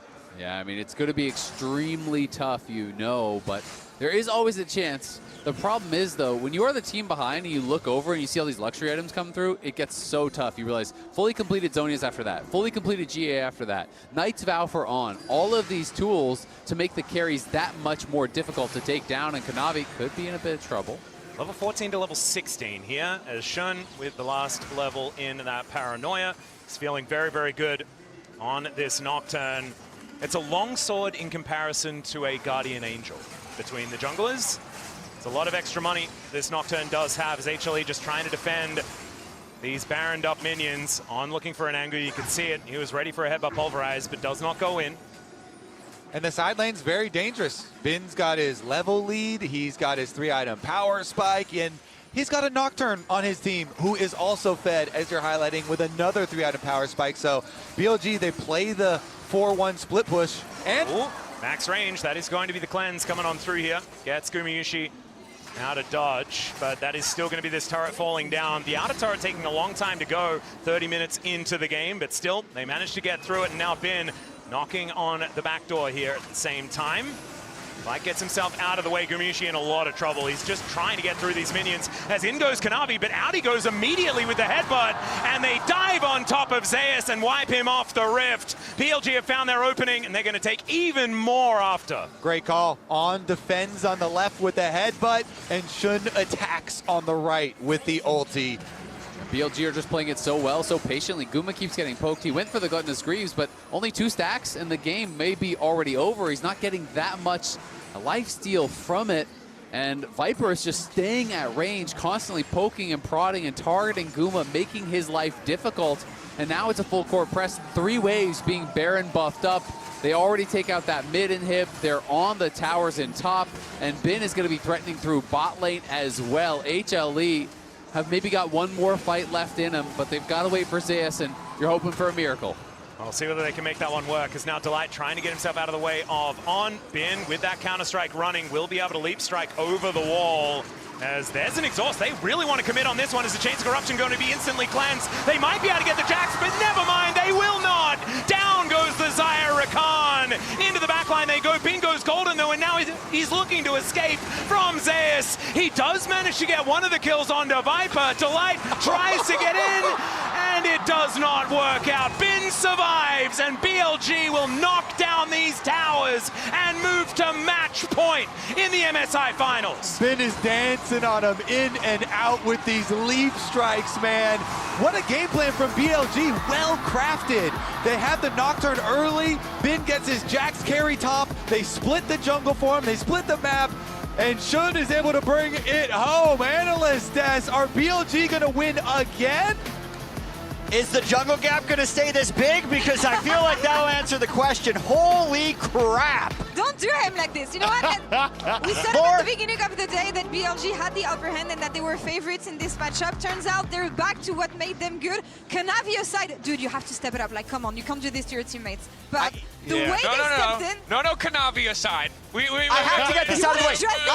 I thought Kanavi had switched to the LCK, but clearly he's still playing for the LPL. Double agents. It's just everyone on Griffin is just playing for the LPL. We got Viper, we got Tarzan, we got Kanavi. It all works out. Okay, I wasn't gonna go that far, but respect. I mean, kind of a fair call out, as savage as that was. But I think like that early game was disgusting. It ruined it's the him. same thing that happened last time with actually Kanavi. Hello, once again invading. It doesn't go well, and it's that early game plays that actually set up Shun for the amazing early game that he had. Yeah, and I wanted to go through it here so we can actually take a quick look at it, because I want to pause it just here, because basically there's a couple things that I want you to take note of. What we first off have is going to be hang on 1 second. There we go. First off, we've got the sweeper that came through from Knight to get rid of all vision that's in this area. It's making it so much more difficult for Kanavi to actually try and contest this in any way, shape, or form. The other thing that I want you to notice as well is going to be, not that one, but the Your ward. beautiful hands. Thank you. Yes, the ward I like that's it. just right the way down here, right. just at the back of the red buff. Really small, really tiny, really good though. And basically now, as we can start to play it out, you're going to get this invade that comes through. As BLG go for this, all they want to do is force Kanavi away. This is what we've seen traditionally from a lot of the top LPL teams, especially when they get Nocturne, is playing heavily for this invade style. We can speed this up a little bit now, as Shun is going to fully clear out this topside camps and then look to reset. The crucial thing, though, that I want to point out is going to be how you end up catching Kanavi on that ward. Because he's now, as you can see on the minimap, just moving across.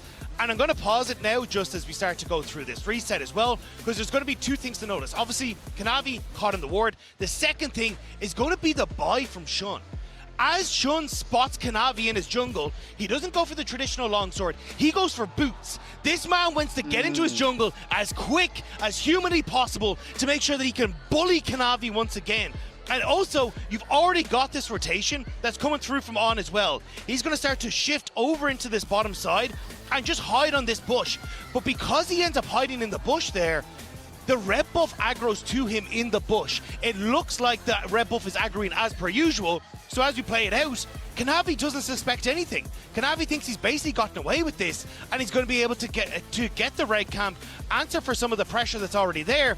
But here, boots on Shun, he gets out fast enough, On is already in position to cover, and from this point as well, now Shun is thinking, okay, what's the only way that Kanavi can try and get back into this, is trying to make some sort of play, or by moving into his top side. But Shun instead just goes, right, I'm going to beeline it straight to the top side of the map and look to turn this top lane around. Ignore basically the camps that I could go for in the blue and the Gromp and just get the kill top lane. It sets up Shun massively in the early stages to get this kill and set Bin up, and then win out completely in the jungle. There is zero that Kanavi can do from this position. And then the fact that Zeus died, TP'd back, died again. Kanavi started Drake when his smite was on 600 damage. Shun was on 1,000, so he stole it.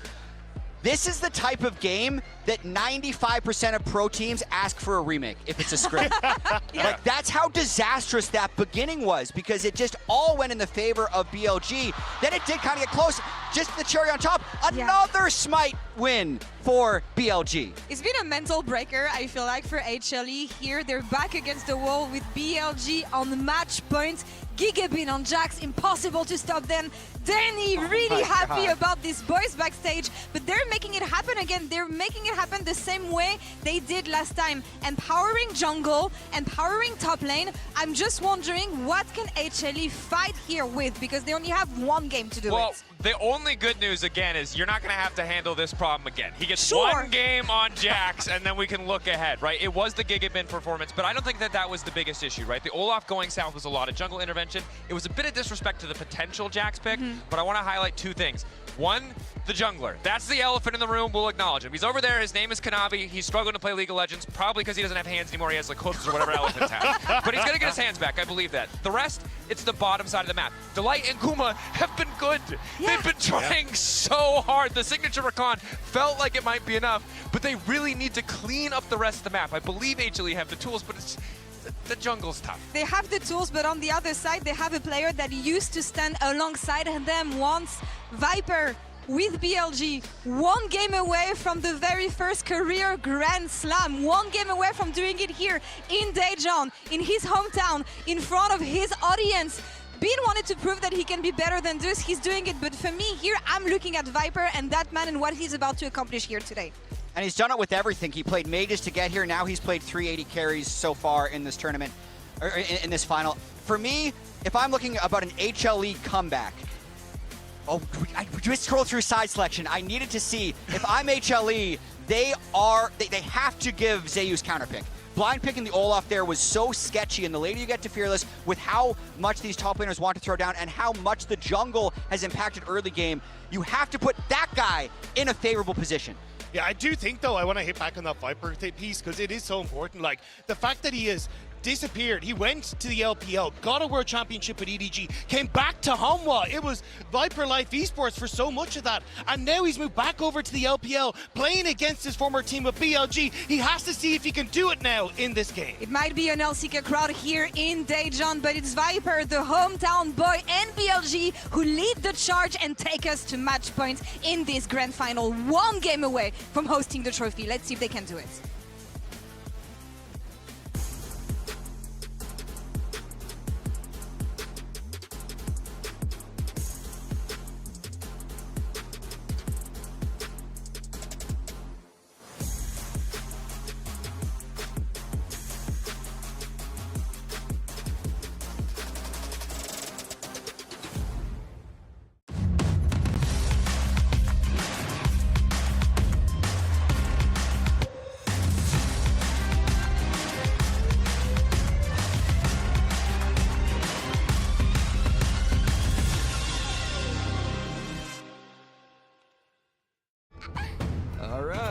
Your funeral. Hey, kid, your bear's got better instincts than most parents.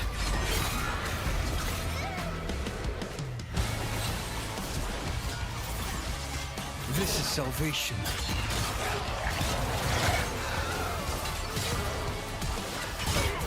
A moment of silence for the recently departed. Welcome to Arcane, now live in Shanghai. It's your time to step into the rare Arcane world. This is absolutely the wildest Arcane carnival you will ever experience. Follow at Immersive Arcane on X for the latest show update.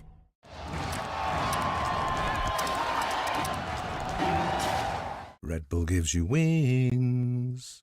Tired of the off-season blues once Worlds is over?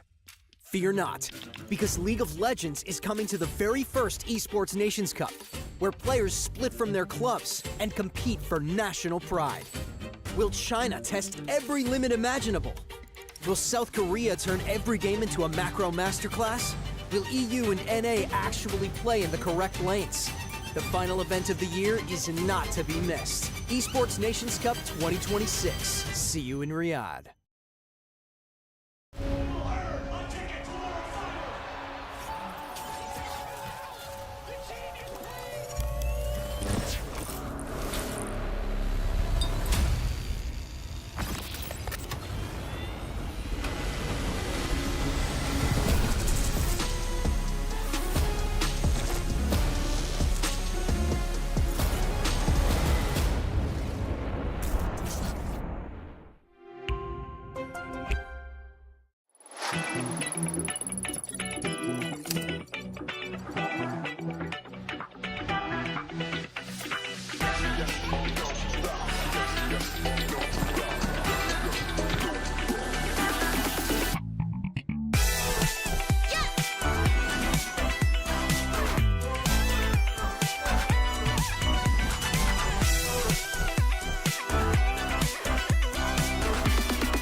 So slow.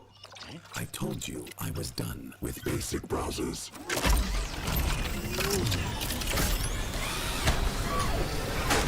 Your setup wants Opera GX, and you're holding it back.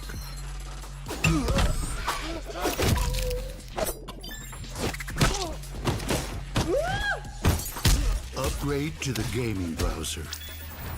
Download Opera GX.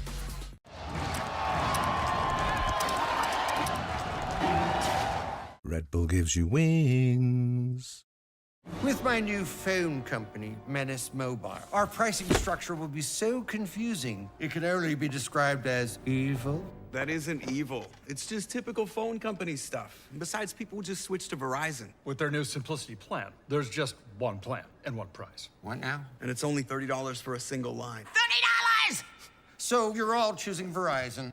Traitors! Introducing the Simplicity Plan, $30 for a single line. Can you hear me now?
넌 나를 속였지 Somebody like me 상상했던 new time 머리에 맴돌지 No way 넌 감당 못하지 쉽지 않을까 You don't even know I can do whatever everything I want all day 노력은 필요 없어 이건 타고난 DNA 넌 원했겠지 나 향한 loyalty 같이려 해도 결국 갖지 못할까 날 봐 눈을 들지 못하잖아 내 머리 어깨 무릎 봐 하나하나 빛나지 yeah. 언제나 focus on me If I like it I'ma get it No you can't be like me 한참 멀었지 아직 넌 거기 머무르고 있는 걸 때로가 달려봐도 못할 걸 내 앞에 서 있는 지금 날 봐 꾸미지 않아도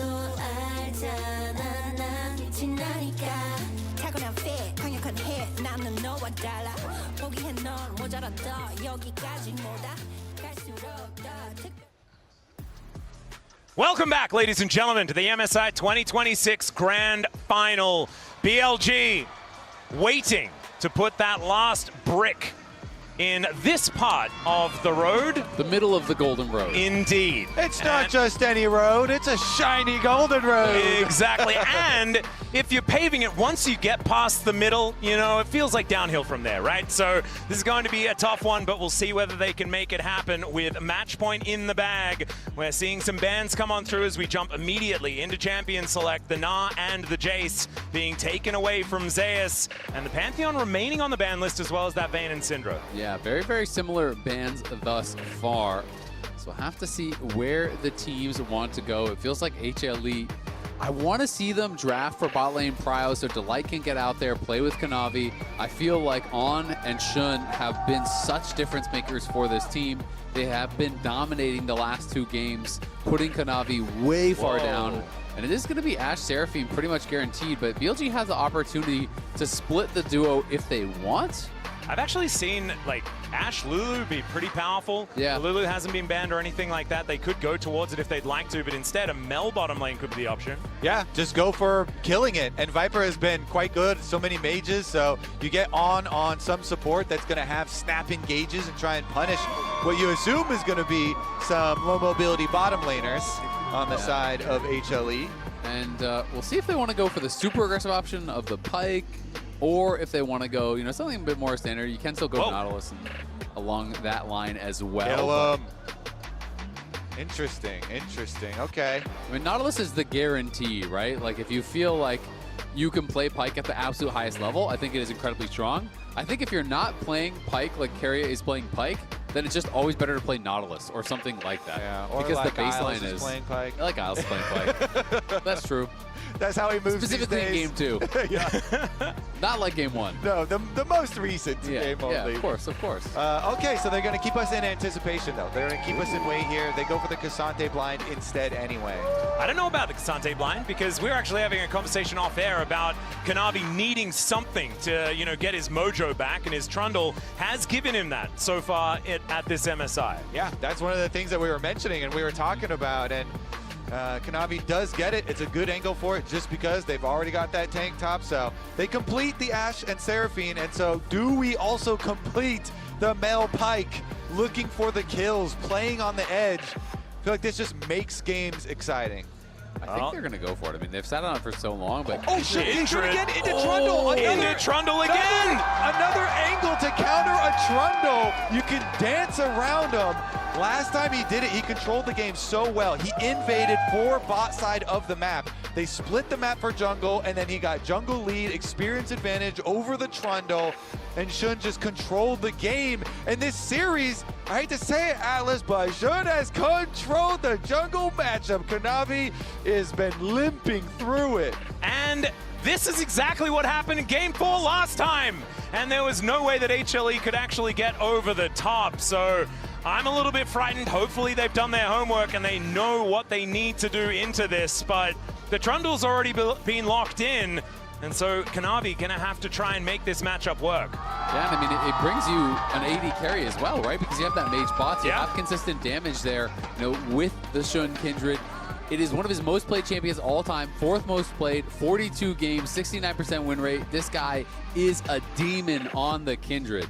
And one of the earliest champions that he was known for. And it's so cool to see these players, stick with some iconic champions in big tournaments, in big moments.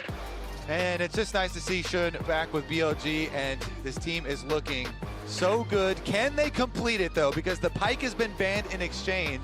You did not lock in the rest of your bottom lane, so they're going to take away a couple of parts of it. Yeah, and the Silas obviously so effective when there is Seraphine as well as Ashe, right? So they're going to have to ban that away. But you can go Nautilus, you can go Rel, you can go a lot of different pairings with it. Maybe not as explosive as something like the Pyke, but I do think it still works very well. There's also a chance that they completely pivot and they could always move the Mel towards mid the lane, Skarner support. Yeah, we've talked about it a lot this tournament. Let's see it. There it is. On gonna lock that one away.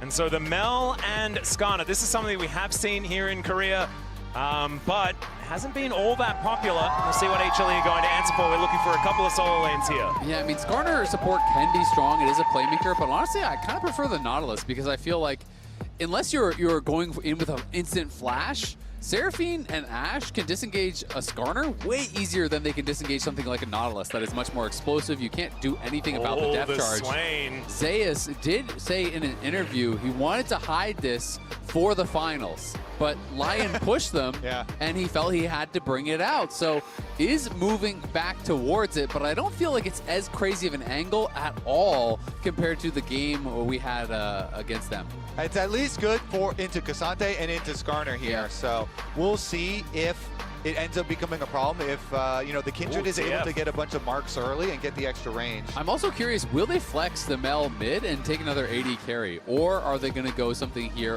for Knight? LeBlanc to answer the TF would be pretty spicy, but LeBlanc is a champion that is very bad into champions like Swain, so maybe looking for a bit more consistent DPS. I mean, if you go Zoe, you do set up yourself up with a really nice poke comp. You can set up for some pretty powerful combos. If you hit a sleep, you can solar snare out of that. You can combo that burst, but looks like it's LeBlanc. And I think it's picking for, we're trying to think, what can we pick for the Kindred right now and have a really good mid and jungle synergy here. Interesting, they end up going for the Talia. Oh, are they going to swap them back? Yeah, let's see where they end up. Yeah, Viper was pretty good on the Talia. This is something that he's practiced since 2019, although Griffin fans would prefer me to not talk about it.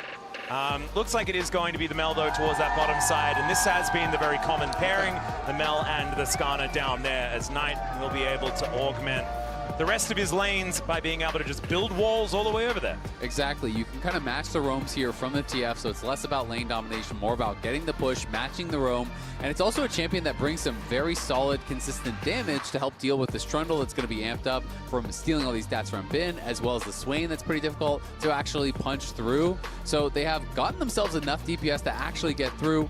And this is supposed to be the first ever Skarner support internationally, which is very cool to see that come out, though we had been seeing it some around the world coming into this tournament, and there had been the expectation that it would come out here, but it had really only been getting played jungle so far at MSI. Yep, LCP and LPL. Now MSI, all right. I mean, BLG, they have HLE on the ropes right now. Can HLE revive this crowd here in Daejeon? Or are BLG gonna put another brick in their golden road? It's match point. BLG win this one. They win it all, and we could get some silver scrapes here. We were talking about it yesterday with Zeka managing to win another game 5. But we'll see whether he even has an opportunity to get there. As BLG, like you say, definitely have them on the ropes for now. As Zeka maybe in a little bit of trouble, as there is On getting the flash out of this Twisted Fate already. That is really, really nice. They come from both sides, On and Shun collapse, and now they're trying to set up for a potential invade, but Shun sees the Trundle there, will back it up. Yeah, you can tell how worried HLE are about the invade again. They don't want to let this Kindred, get the invade going, so everybody was there to defend it, and they defend it twice, so Kanavi will at least get to keep his own side of the map. That is pretty important. And Shun, you touched on it last time. He had already brought this out once in this matchup. But in that game, he got so many marks. It was absurd. Yeah. He was on 4 marks by, I want to say, 7-8 minutes. I actually into that thought game. that the UI was broken. I was like, there's no way that that's even possible. Maybe that's a different kind of mark. But nope, Shun was just that fed. Yeah, and it was very impressive to see. And you can see that Zach is going to be trying his best to get the push here. With Kanavi, obviously a lot of the ganks are about the slows. The Ashe has slows as well. Zeus is probably going to go Rylai's. So Knight has gone Storm Raider Surge, just a little bit of a tech to try to escape from those Trundle pillars and the ganks and slows that are going to be really coming in from pretty much all angles. Well, Hawkshot gets them a bit of information here as we're having a look at the international finals between these two teams. It's quite a trophy case. Yeah, no kidding. I mean, 7 international finals appearances there for Bin. Has the 2 trophies to his name. Guma as well on 7. So Bin could match his trophy case if he can win this one. Though, of course, Guma has all the world championships, which are the most prized by far. Yep. Viper as well. Looking pretty good with 4 in his, as Zeus, using those Sith lightning hands pretty effectively here against Bin, who did take the short end of the stick this time around with the blind pick Cassante. Not going to have a great time in the early stage. Okay, so it's been calm farming, straight from top down to bottom this time around. Of course, when BLG did it versus T1, they kind of clutched it up. As you say, Shun got very ahead, very early on. He's going to cross back to the top side mark of the Scuttle Crab up here. And that is actually such a big deal. The RNG on the first Scuttle spawn can really dictate sometimes the basic game. Sometimes it feels like you just keep getting bad RNG. It's always on a side of the map you can't go to. And if you look, HLE had bot lane push, so if that Scuttle mark spawned down there, they would not have been able to do anything. Kanavi trying to turn this into a gank, though. Yeah, Viper could be in a bit of trouble, has to flash immediately, but is that actually going to get him to safety as the Frost Shot comes in? It's decent work as the beat drops, and first blood to Guma, immediately answered there as Kanavi goes down, but getting Guma fed has been a pretty good thing here for HLE so far this MSI. That was critical, that they are able to clutch that and focus down Viper there, because On trapping Kanavi against the wall, he was definitely dead to rights, and it goes 1 for 1 with the first blood bonus to Guma, to HLE. Really well played there by BLG. You know, that stun into the wall, the solar snare in the tower, and had Viper survived, that would have been a disaster for HLE. But as you say, Guma, I feel like he's been having a really good series, but it hasn't always resulted in wins, right? You know, in the Ziggs game. Whoa, flash in from Bin, looking for an angle towards Zeus, who flashes out of the way. Vision of Empire comes down, very short range that time. And so now both of our top laners without a flash, and Zeus especially without a lot of mobility. Yeah, that was well played there by Bin. He knew he had the Pathmaker to actually immune that little root that was going to be coming in, but Kanavi is here. Oh, never move, just barely dashed away from there by Bin. I don't think the troll has been spotted just yet, though. It's interesting because you look at the support roam timer too. Skarner here for On is on the way up. Yeah, I have a feeling there is a troll in that brush. As he dashes forward, Kanavi pops his head out. Let's see whether Zeus can keep himself alive. And the answer is absolutely he can. The never move comes in, Vision of Empire for the kill. And that is the second one for HLE. That's some great patience here from Kanavi. Kanavi makes the early gank happen on the bot side, then gets a gank on the top side. That is critical because he has been struggling here against Shun these last couple games. Oh, no. Delight roaming down. He's going to spot On here as Zeus in position. There is the Ixtal, and Delight in a lot of trouble. Vision of Empire is not going to help him, and Shun is going to grab another mark here. Kanavi moving up, trying to defend Zeus. He might be in trouble as well, as the never move is going to catch on to Shun, and Kanavi finds him. There is also the demonic ascension to keep Zeus alive. It's going to be another one here for HLE, and Zeus at 2-0-1. I thought they were going to back off when they saw Zeus get level 6. When he gets level 6, he's too tanky, man. On thought he was going to have some burst damage with his hail of blades and drives him into Shun, but Zeus is happy to take that ride. You can see this mark, though. Shun just playing it so well, places the mark, and that's obviously going to tip the hand to Delight, but then he flashes in, and watch how he delays the third hit until the mark has actually fully switched over. Yeah, last second there, split second, waited for the mark to establish, gets that mark, then they go in here, but as you say, Kobe, that is a Swain that's level 6, and the never move was so critical because when you pull the soul, you get a large heal coming in. That, I think, really did make the difference, and it was just that unfortunate timing there for Shun as he goes forward, gets hit by the never move. On is already going in with Ishtal's impact, but he gets that heal, gets the ult off, and you're not killing him. Yeah, that was a max range never move as well. That one was quite ridiculous. Out of Zeus, certainly showing that he's very practiced on this new tech towards that top side that he did have to use against Lion earlier on in the tournament.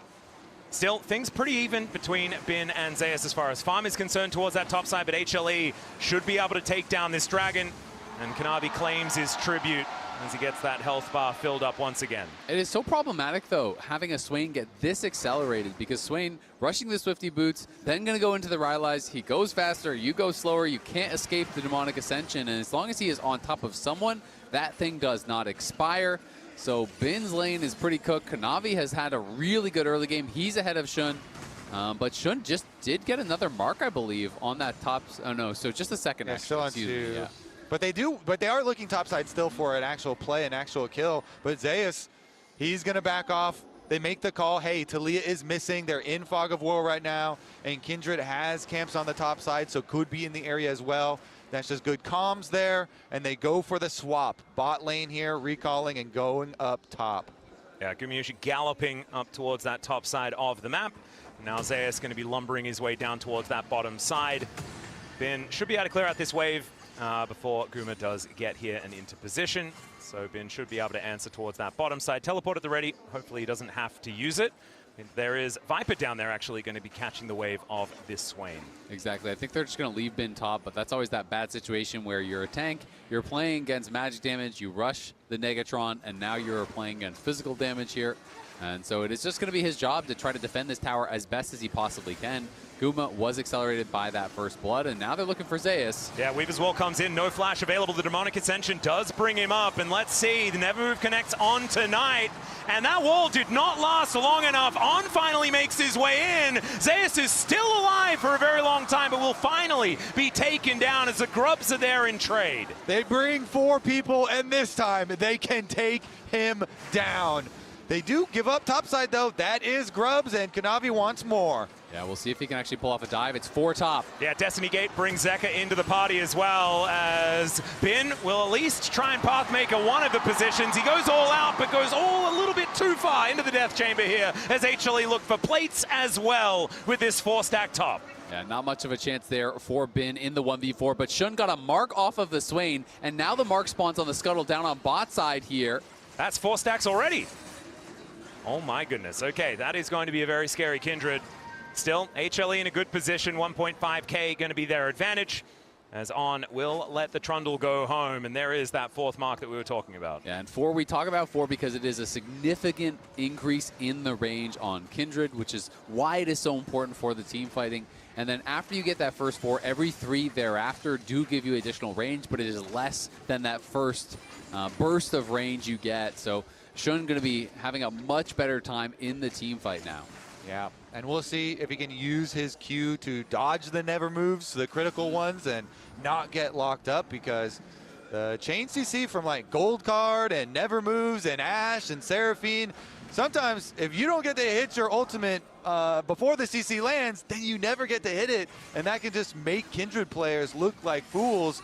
There is so much CC layering on HLE that he has to play into. It's not easy. No, it's not easy at all. That's exactly what I was going to touch on is... Oh, Kanavi puts On in the kennel here as a Solace Nan, not quite going to connect onto Gumayushi. Zeka's moving down to Lights here as well. Everyone moves in as Kanavi, he might be falling, but instead it's going to be On going down. No turret to be hitting this Trundle as he turns his attention towards Viper. Delight just barely tanks this one up, but Gumayushi is taken down. Knight standing his ground. Zeka able to sidestep a few of these abilities, but Knight is still very scary.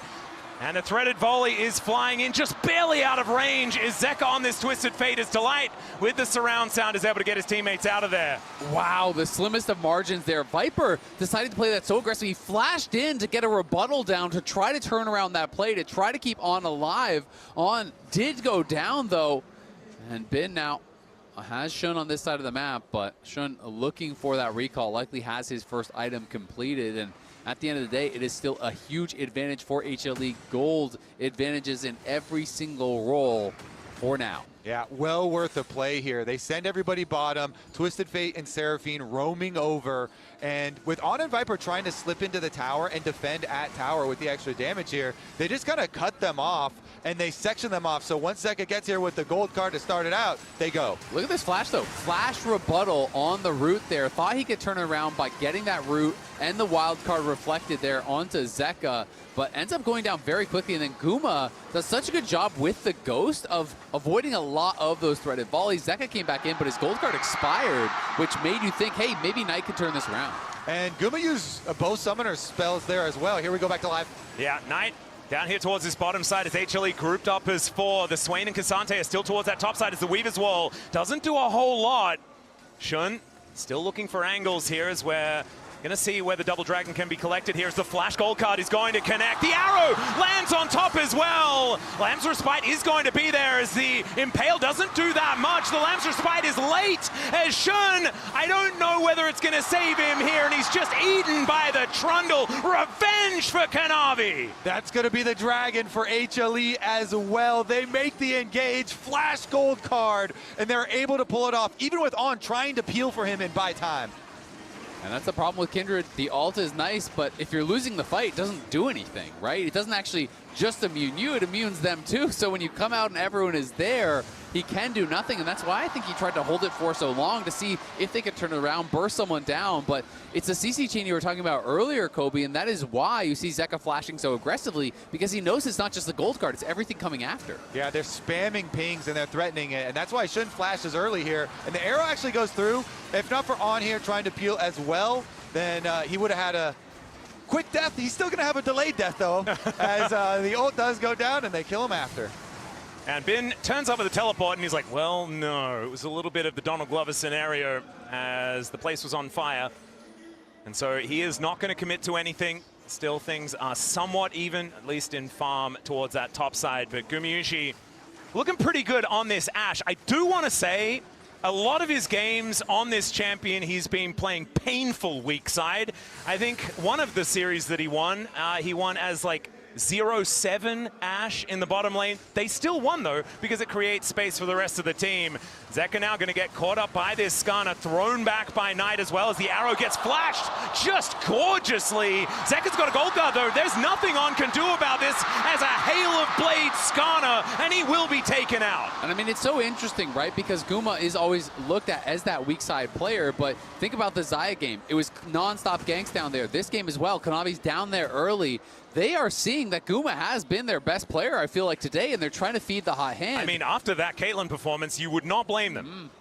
Another play turned around by HLE, and now they're the ones with the move. Kanavi here in with the extra ward, and they are going to see Shun and back off. I feel like Kanavi is going to be such a problem. This Trundle is getting so accelerated, and oh, it's going to be even tankier. Speak of the devil, the Impale is going to come through. Shun will arrive, but is it actually going to be enough as Kanavi just flashes on top of him, takes the King's Tribute. He will die, and the shutdown goes over to Shun. That could be very high value here, as BLG will be relying on this Kindred later on. I'm not going to lie, I think that was horrible for Kanavi. You're spending your flash, your ult to kill a support and give a shutdown to Shun and a mark as well. Whoa. Shun is on 6 stacks now. Kanavi kind of lost his mind on that one. Also good reactions from On. Under pressure, you know, this Trundle is beating on you. He doesn't panic. He buys the time. Hits him with the ult, into the E, into the wall, around the corner here, so that he can get Shun that counter kill angle, and using his flash to kind of force that full commitment. Yeah, and now they're going to get Herald off the back of this too, so the hits kind of keep on coming. Kanavi punished very heavily for that, and I was really worried for BLG in that Kanavi felt like he was running away with the game. He's getting ahead of the pace. You're going to be able to steal stats from Bin, and if he gets too strong, you just can't kill him. But now you give the shutdown to Shun, you give another mark to Shun, you give the Herald to Shun. This guy's going to be a problem. It's some tunnel vision. You know, sometimes you decide ahead of time, all right, I'm killing this Skarner. Like, I can run him down, and then the rest of the team collapsing here and picking up extra gold. As you said, you know, HLE are still definitely ahead, but it is something to keep in mind. If there's the comeback for BLG in this game, it would be HLE's last. Yeah, a lot of plates available on the map as well, so this Rift Herald could really do some damage to the gold lead that HLE put together and has stretched out to about 3,000. But one thing that BLG have been really impressive at is taking control of a losing game state and slowly eking back those advantages. And when you have this Kindred, it's going to be a great idea to do so, because she will get so much more powerful as this game goes on. HLE trying to set up for a pick, but they're not going to go for it just yet. I mean, we had 8 members here across the map for a fight over a potential Raptors take there.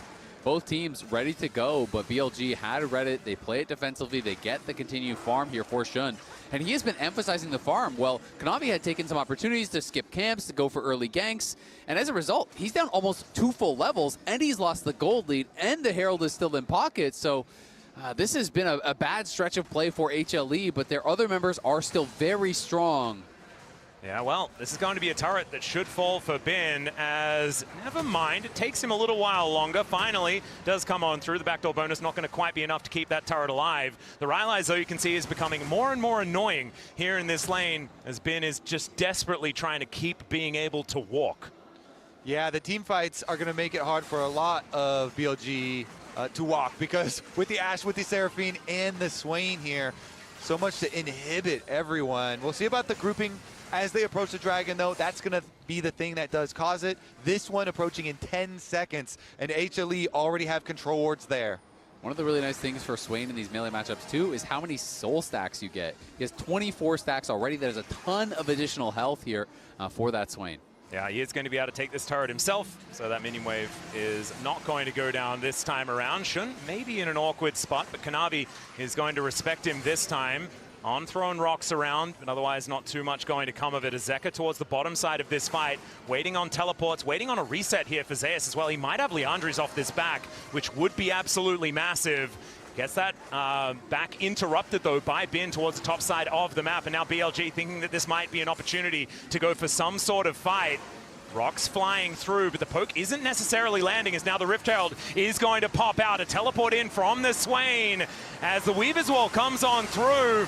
Zeus just gets over the top of the Wizard of Empire, the never move! My God, the damage! And everyone is going to explode. Shun is in that Lamb's Respite as On gets into the backline. They take down Gumayushi, but it's this Swain that's the problem, and you are never moving if Zeus has you in his sights. Now BLG trying to escape, and Zeka will just hold on in position. Kanavi gonna hit him with a bat, and down goes the Skarner again. And I have seen this game before, back-to-back days.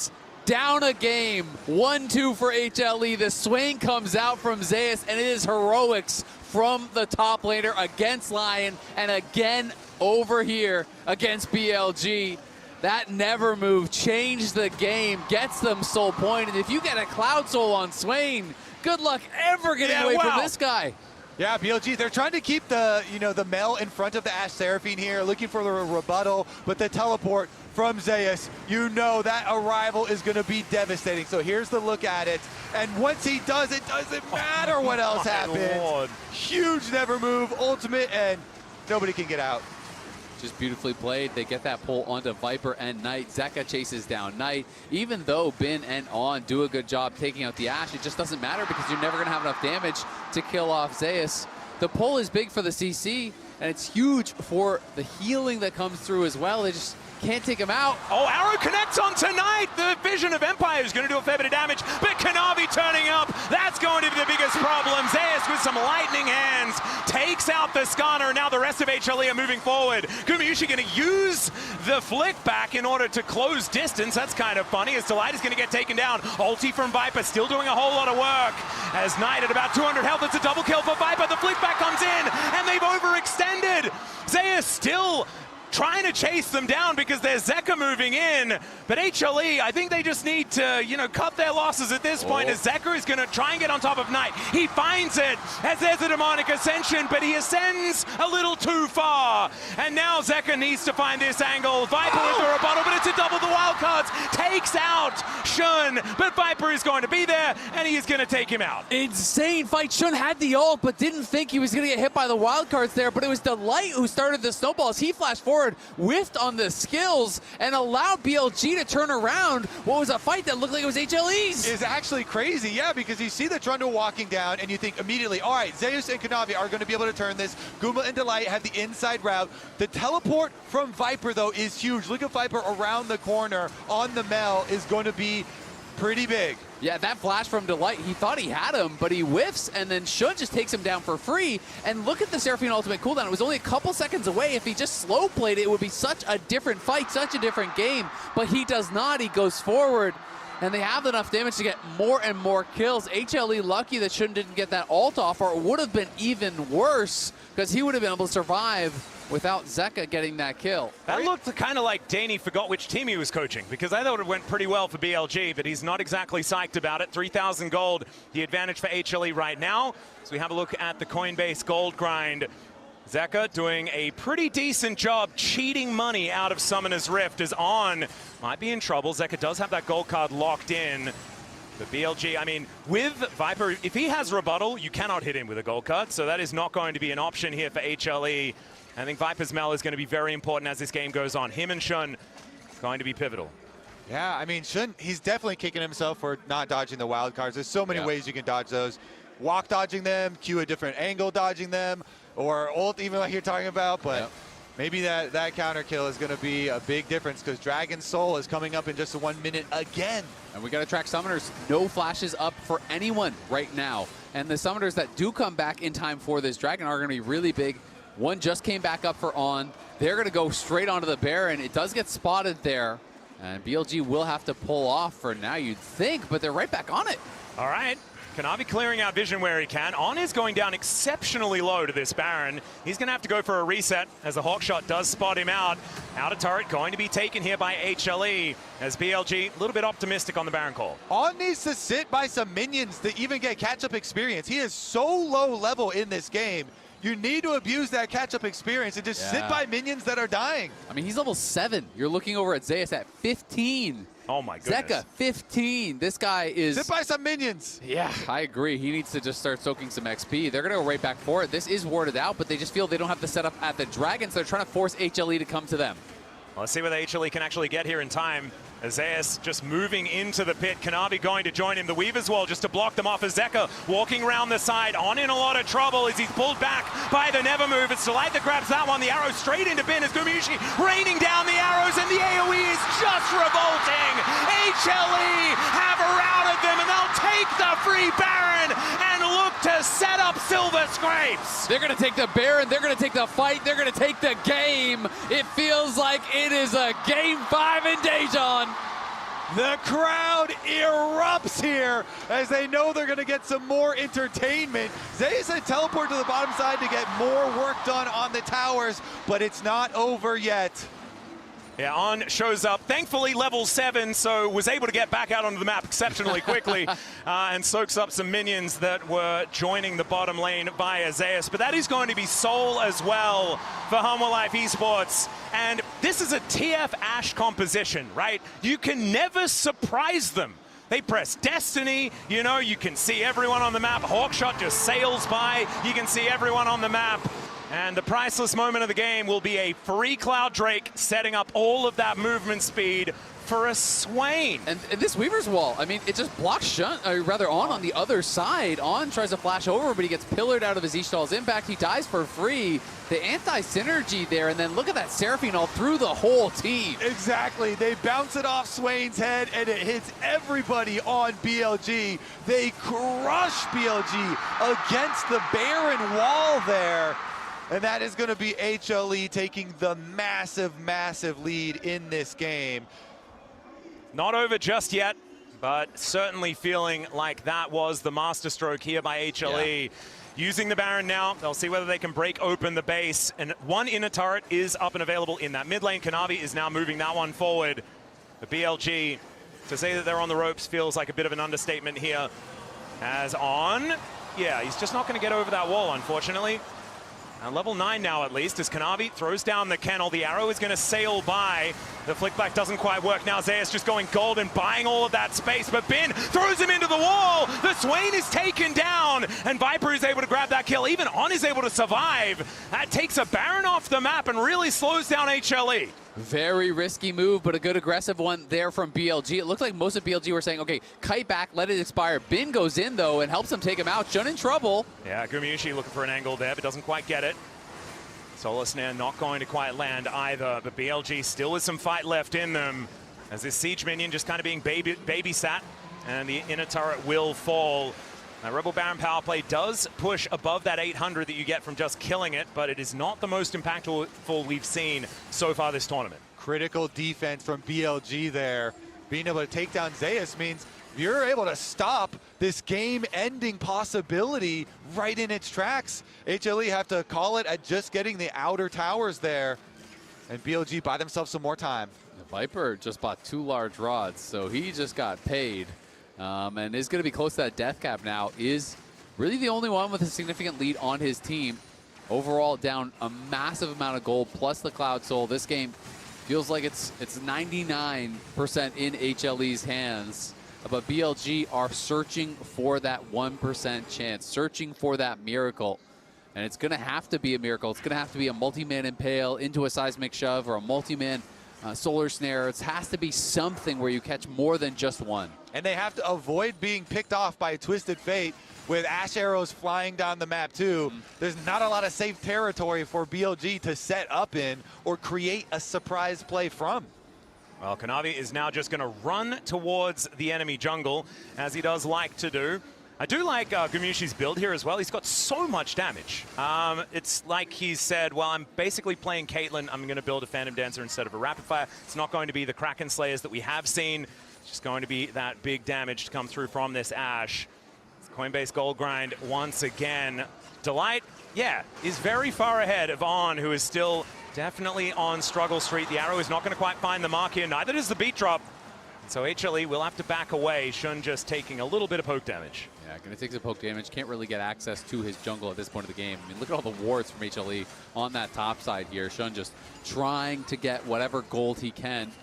They know they have to scrounge up as much golden experience as possible to have any chance in a game like this, but they want to make HLE work for it.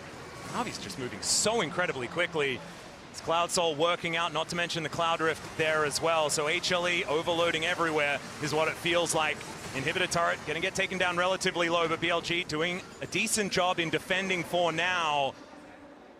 But this inhibitor turret towards the bottom side has already been taken, and Zeka just wanting to deal with this inhib if he can. Bin still here on the defense, as another wave is going to conga line in. HLE not wanting to take too many risks here as they look for the end of the game. But the Baron has worn off, and the siege becomes a lot more difficult now with all of these minions basically dying as they turn up. As On looking for an angle, but immediately turns that car around. Does not want anything to do with it, as it turns out. Again, it's going to be difficult for them to move The pressure from bottom side is relentless. You know, Zeka, they finish off, open up the inhibitor on bottom, so the super minions will be flooding in as the Baron is spawning. So good reset timer here from HLE. They can just use the super minion pressure bottom side, go set up around that Baron. And again, they've got Ashe Hawk Shot, they have Twisted Fate Ultimate, and many tools to turn off the Baron and make picks. I'll teleport in. Shun wanted to take down that Gromp, but immediately he's followed by everyone on HLE. The Lamb's Respite comes in. The Never Move connects. But Shun is going to live for the moment. No Lamb's Respite, though, for the next fight, if it is going to be around this Baron in 17 seconds' time. That is actually so critical that he survived, though. Otherwise, that would have been the Baron gone for sure. Going to be a difficult fight, though, as he has lost his flash, has lost his ult, and they were already in a really tough spot. Knight also used the Weaver's Wall there, trying to help him out. Should be a little bit of an ult advantage, though, here for HLE as Kanavi getting to work on this Baron alongside Gumayushi. This will not last very long with BLG in position. Shun still making his way in. Zeka could be in a little bit of trouble, getting danced on by Shun right now. As the Solar Snare only landing onto one. Zeus happy to tank that one up as now BLG trying to walk the tightrope of this team fight. And Zeus just walking forward into them. Still it's going to be the pushback. Viper takes down Guma to start this fight off as Zeus goes golden. They've gotten rid of Shun, who didn't have that Lamb's Respite from before. And Delight looks for the angle towards Knight. He's trying to dance away from them, but it's not going to work. Ben falls. Kanavi is going to aid him, and Zeus finds the angle onto Knight. On just fighting against Zeka, but he will be going down. And HLE, they're just looking to finish off the game now as Kanavi completes the ace and sets up Silver Scrapes here at the MSI final. HLE run them over in the final fight and take us to that game 5. What an incredible performance. The bounce back from HLE. It is not going to be that 3-1 once again, as they will take down the Nexus and make us go the distance here in Daejeon. We'll take a short break. When we get back, this one's going to get broken down.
into the pit. Kanavi going to join him. The Weaver's Wall just to block them off. As Zeka walking around the side, on in a lot of trouble as he's pulled back by the Never Move. It's Delight that grabs that one. The arrow straight into Bin as Gumiushi raining down the arrows, and the AoE is just revolting. HLE have routed them, and they'll take the free Baron and look to set up Silver Scrapes. They're going to take the Baron, they're going to take the fight, they're going to take the game. It feels like it is a Game 5 in Daejeon.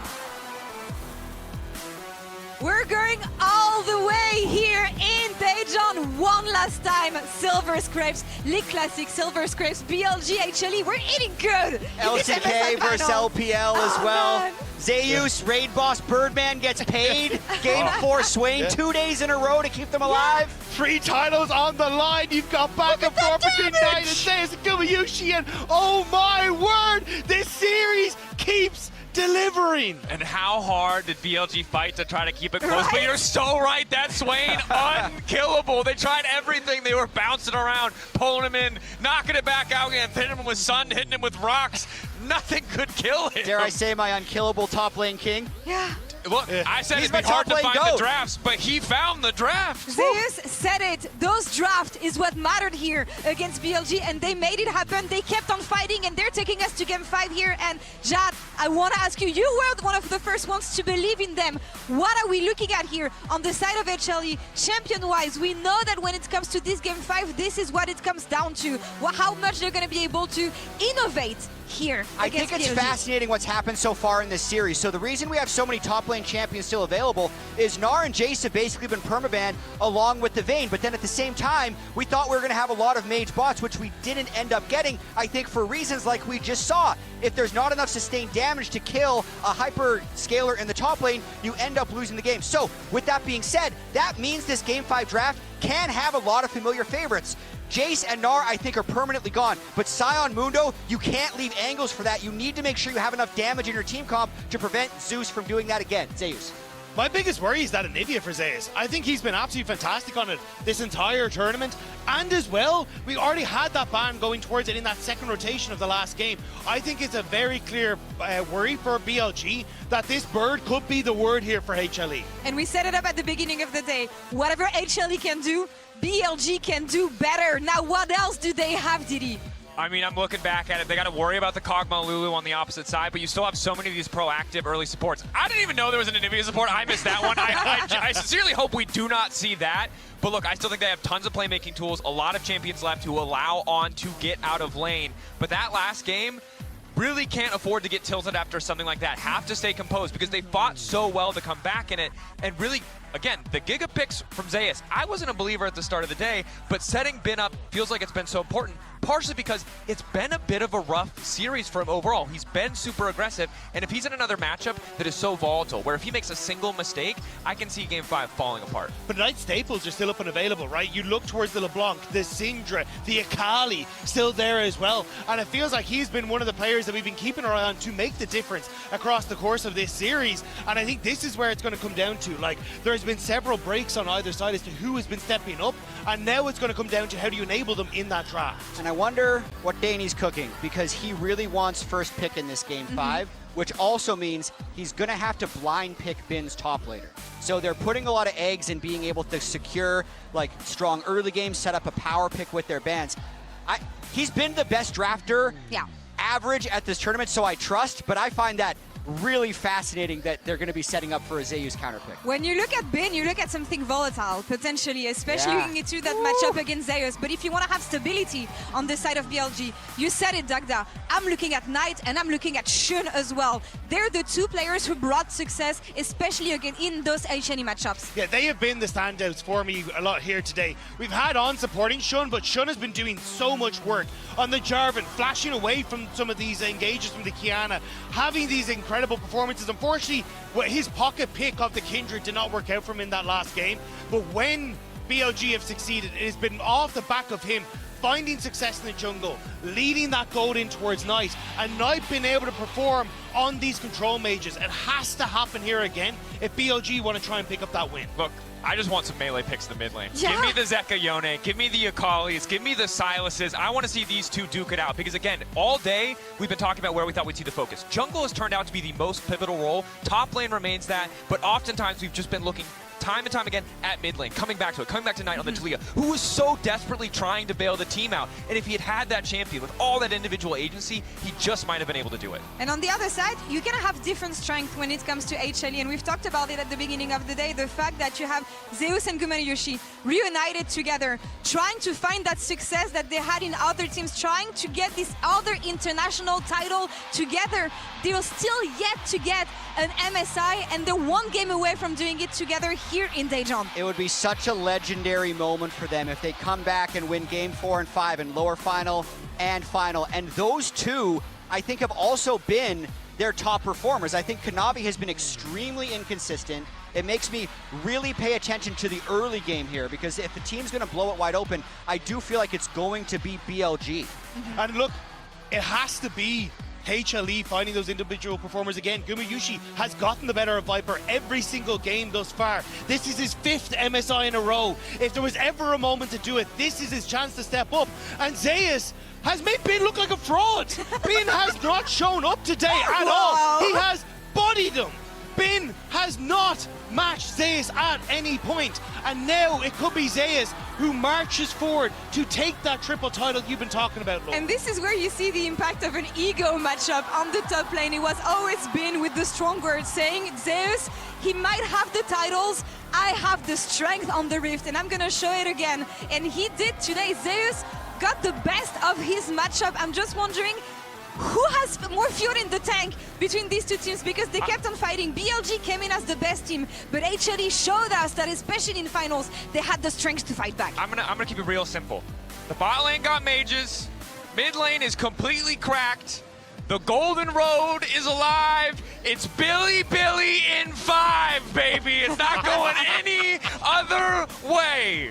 It has been a banger rematch between these two teams, and even if BLG came in as the favorite here today, HLE showed that here in Daejeon, with their crowd, with their audience, they had the strength to fight. They had the strength to put up a fight against the LPL and showcase in front of the LCK fans that they can be the team bringing back glory and making sure that MSI belongs to the LCK here today. Is it going to be the golden left hand on the side of BLG, or can HLE actually make the best out of this situation?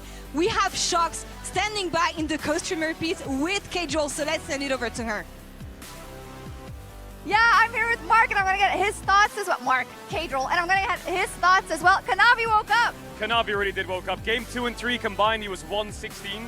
And now in this game 4, a couple mistakes, but I think he's back. This draft is going to be really everything. Hanwha Life has so many good champions open. BLG has good champions open. There's Yone Flex, Akali, Sylas. You've got Zeus as a Nivea. You've got things like Pantheon, which should maybe go through. If it does, it's going to be OP. AD jungle pool is pinched. Wukong is like a good champ, but I think Kanavi's not super comfortable on the Wukong. Bans has to be things like Vi, Jace, Gnar, Syndra, Vayne. And the last thing I've got down that I saw in solo queue is Viper's been playing a lot of Serath bot lane. So maybe we get that. Guma still has things like MF though, but I think this is going to be anyone's game. Kanavi's woke up, early game plans, top counter break, and jungle matchups where my eyes are. Okay, what an insane MSI final, by the way. Like Korea versus the LPL, it always delivers. What does your gut tell you? Who's taking the trophy? I think BLG is going to finish it. Yeah. I really do. I think their fundamental gameplay this series is just a little bit better. Okay, thank you so much. Let's go game 5! Thank you very much, Kajol and Shox, and here we are for game number 5. We have gone the distance here in Daejeon, and let's see who has the energy left in the tank to lift this trophy. It's uncharted territory, gentlemen. We haven't seen a fifth between these two squads so far. It was almost history repeating itself in the last one with Shonan the Kindred, but this time HLE were able to get over the top, and this draft, as Kajol said, really is going to mean so much. It's perfect. Number 1 LCK versus number 1 LPL, down to the 5th and final game here at MSI. Everything on the line now. And let's get into the draft. Let's see what is going to be banned away. I imagine things are going to look relatively similar as HLE going to choose the red side after BLG chose first pick in the 5th game. Sometimes people will change up their bans, though, leave multiple OPs, try to go for trades that they think could be beneficial to them.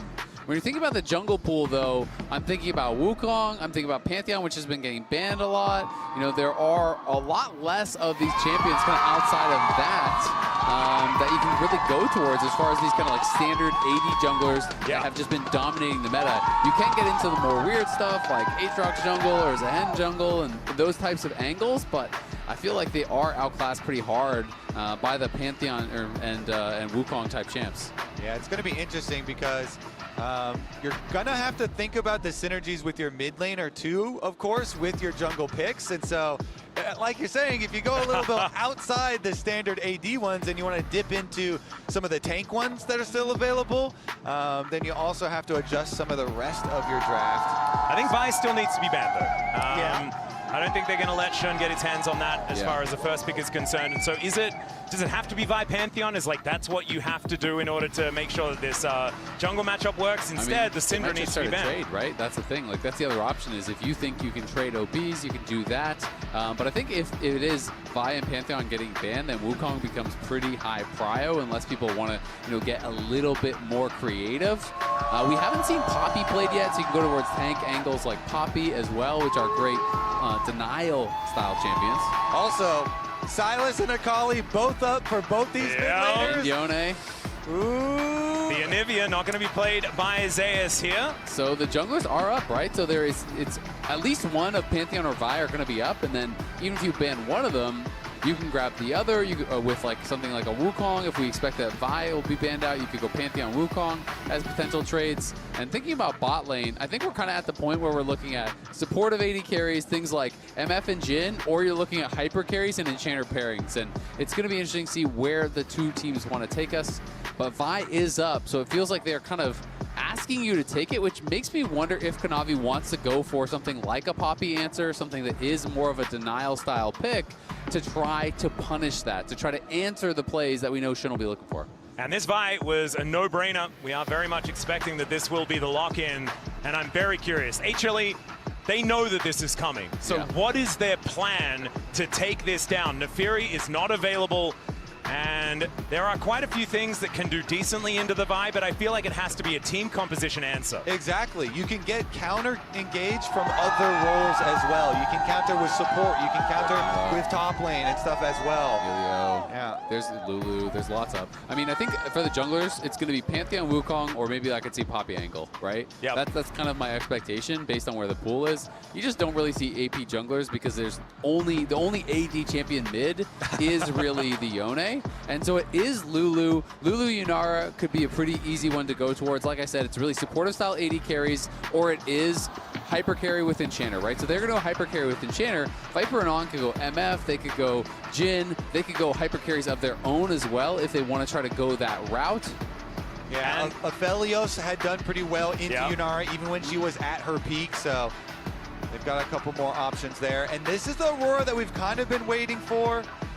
See if they do. It's, again, a lot of this dive. When you show the early Vi, you're going to need more dive on top of it. If they go Aurora and then another aggressive champion, Poppy goes crazy, though. So I feel like that could be them trying to lay a trap a little bit here for BLG. If BLG overinvests in aggressive champions, 3 dash champions that could be coming through, the Poppy plus the Lulu, that could shut down so much. And I would really like to see it coming out here. I think that Poppy could be fine both in top and in jungle, depending upon the matchup. So to me, if you see the Nautilus come through on 3, it feels like a go button.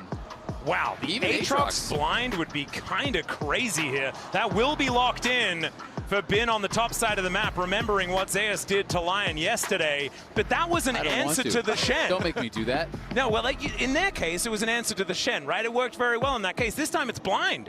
And it's their idea of like keeping these fights with the engage.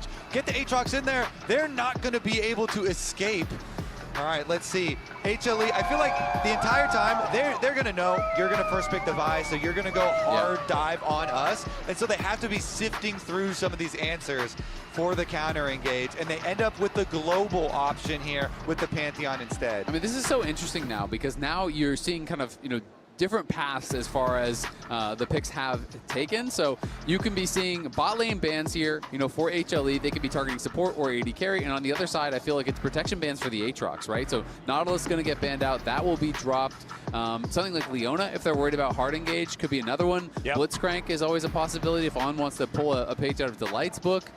So there are those style of champs. And then it's probably about trying to get a more beneficial matchup here for Bin and Knight. Are you more concerned about the blind Aatrox or the blind Aurora? Because that's what you're trying to throw protection bans for. And we know that Zeka has all the melee champions up and available. He could go Sylas, he could go Akali, he could go Yone. So he has all of those tools here, and they are going to try to thin the mid lane pool.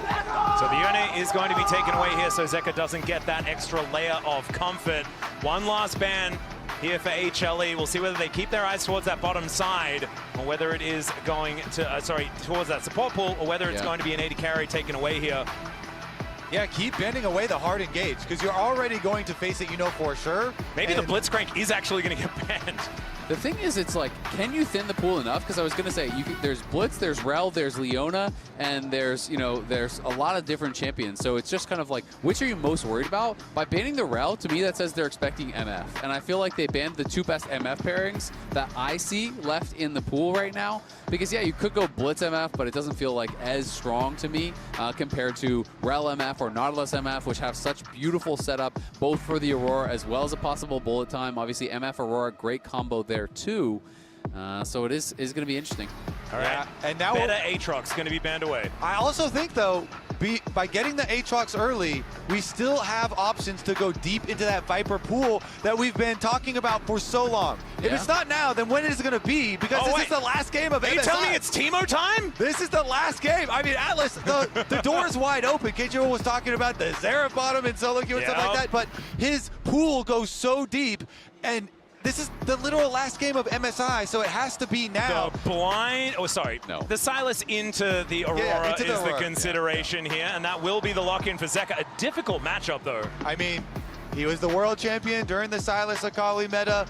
Let's see it. And not the best ults deal yet, right? I don't think that there's anything super inspiring. They're all fine. I mean, you can steal away the Vi ult, you can have a bit of engage, you can steal away the Aatrox ult, have some additional sustain. It's not bad, but it is kind of the MF that I'm expecting to come through. And then I'm just wondering, is it Leona? Is it something spicy like a Blitz? Where do you want to take us? But the issue is both those ults are really good for Sylas, so is that what they're giving them pause to think about? Yeah, it's true. And I mean, then you can go kind of like more off meta if you really want to try to go in there and you're worried about going toward those angles. I mean, Nico's still available, but Nico I feel like is even better Sylas. Yeah, that's crazy. Yeah, which is why I was kind of more on the Leona train or the Blitzcrank train, but yeah, it's like you want a good engage ult from your support, but no matter which one you get, Sylas is also going to get. I mean, I guess Blitz is probably the worst one to give to Sylas, so I definitely understand that, and it would be a super risky pick anyway.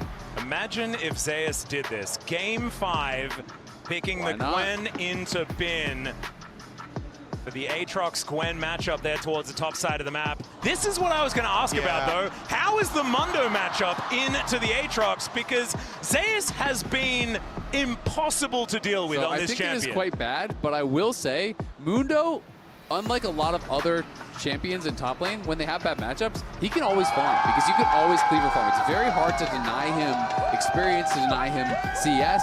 You're not going to be winning any of these early fights against Bin by any means, but you can survive, you can scale, and you can become a menace in the late game. So I don't think it's as easy as the Renekton one, which is still difficult to navigate in the early levels, but I do like the angle here. I also think you can kind of put a crack in BLG's comp if you mark this Nico, and Mundo is great for that. You just try and mark sides with either Mundo or Pantheon in a lot of cases too. If you can find that Nico, it completely dismantles a lot of the big hard engage. Absolutely agree, and I mean, they have the Pantheon on their side, so while Mundo has some difficulties into a champion like Aatrox, if the Pantheon gets up there and you kill this guy a couple times, We saw what happened when the Swain got accelerated. Similar things can happen if the Mundo gets accelerated. The only percent HP damage really in the team is Vi, right? You know, which isn't bad, but MF is not a great tank killer. She needs to plant and fire, and if Mundo gets too far ahead, he's going to be coming for your head.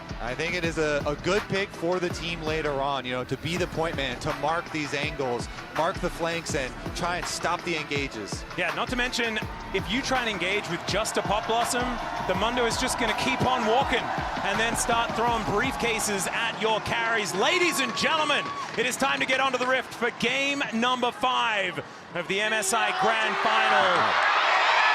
BLG's Golden Road on the table here. HLE trying to bulldoze it. Yeah, they're sending everyone bot here. Kanavi's showing, the rest of them are wrapping around the other side. So they were hoping that they were going to catch Shun on Raptors, but they had 4 members walking through that brush. Yeah, face checking as On tries to get the Blooming Burst down. The heal has to be used. He's taking so much damage. Viper already having to use his barrier. 2 summoner spells traded for 2 as Kanavi dealing with Knight and Shun together. And he doesn't even seem too frightened about it. And that is going to be Shun claiming his own jungle. Yeah, Kanavi really wanted that steal sticking around, but mid laner coming over means a difference. And that is your mid laner paying to come do that for you. There is a big payment in those minions lost mid. So they do defend it for Shun, but we'll see about Knight. And their bot lane really got hurt by that. On actually took so much damage. He used heal and both pots at level 1. And this is supposed to be an advantageous MF-Nico matchup. And this is after On had a really rough game previously. He is coming off a rough Skarner game.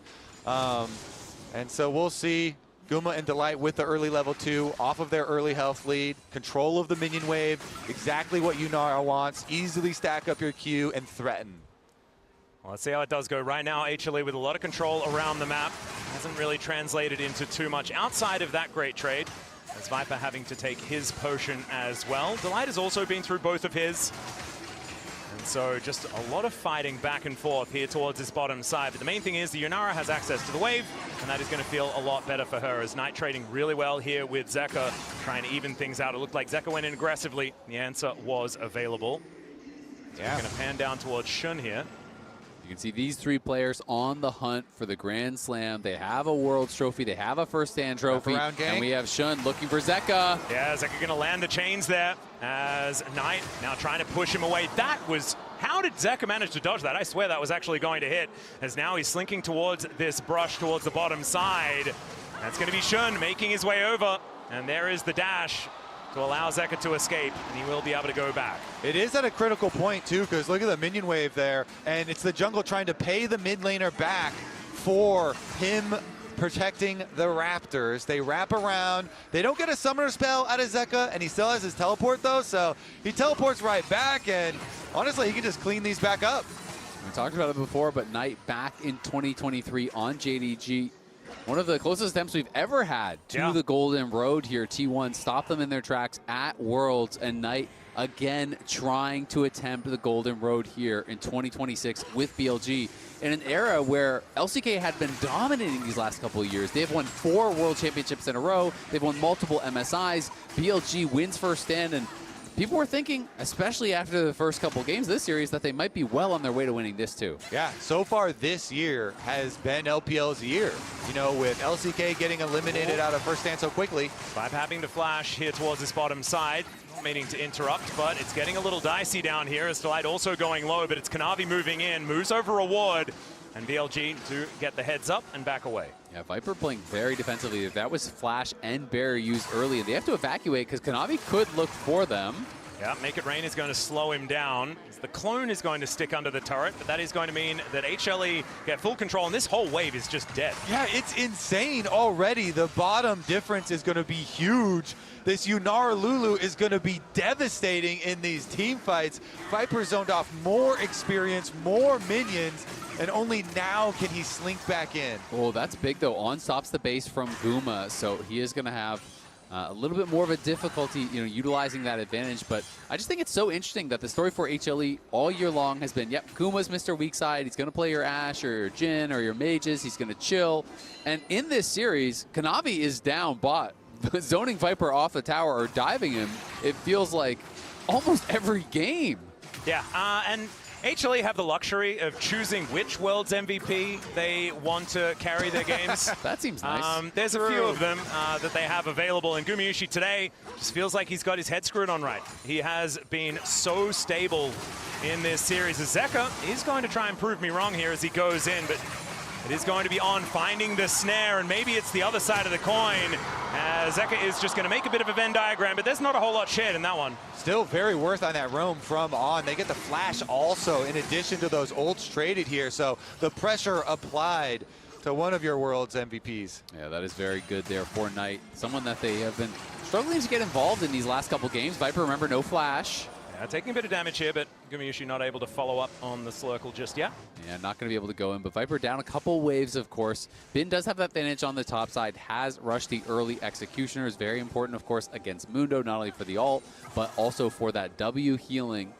And as expected, Bin has the full push, but like I said, it's very hard to deny Mundo from CS entirely.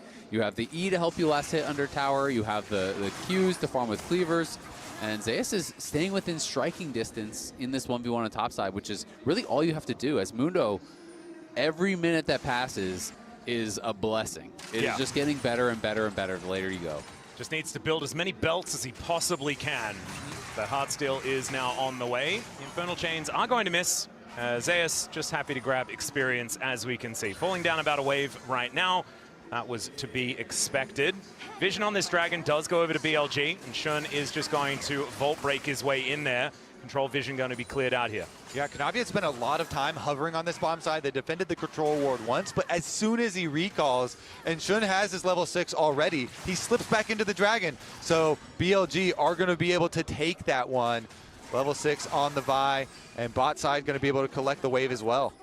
Top lane has just been so interesting throughout this series for me. I felt like Bin played really well in the Renekton game, had an incredible Jax game, but Zeus has been so critical in these last couple of wins, has been getting himself into these amazing spots now, and bringing out the Mundo here. These guys, they're head-to-head.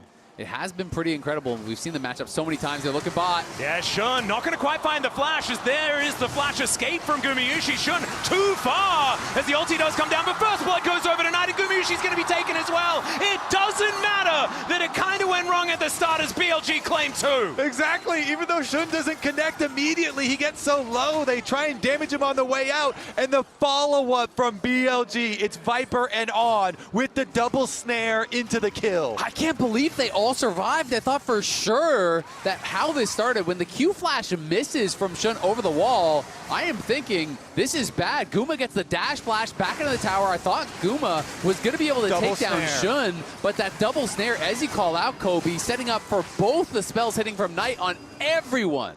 And the barrier saves Viper there at the very end. The timing, just gorgeous, because Delight, you can see he's just about to hit that level 6, and that wild growth could have been pivotal. When Off turns back to On, and they get the bot lane lead. Okay, HLE, they're not going to take that lying down, though. They swap back to the other side of the map. On their revives, up to Grubs. Kanavi gets one of them thus far, and they're chasing them back out. Delight now with the support ultimate advantage.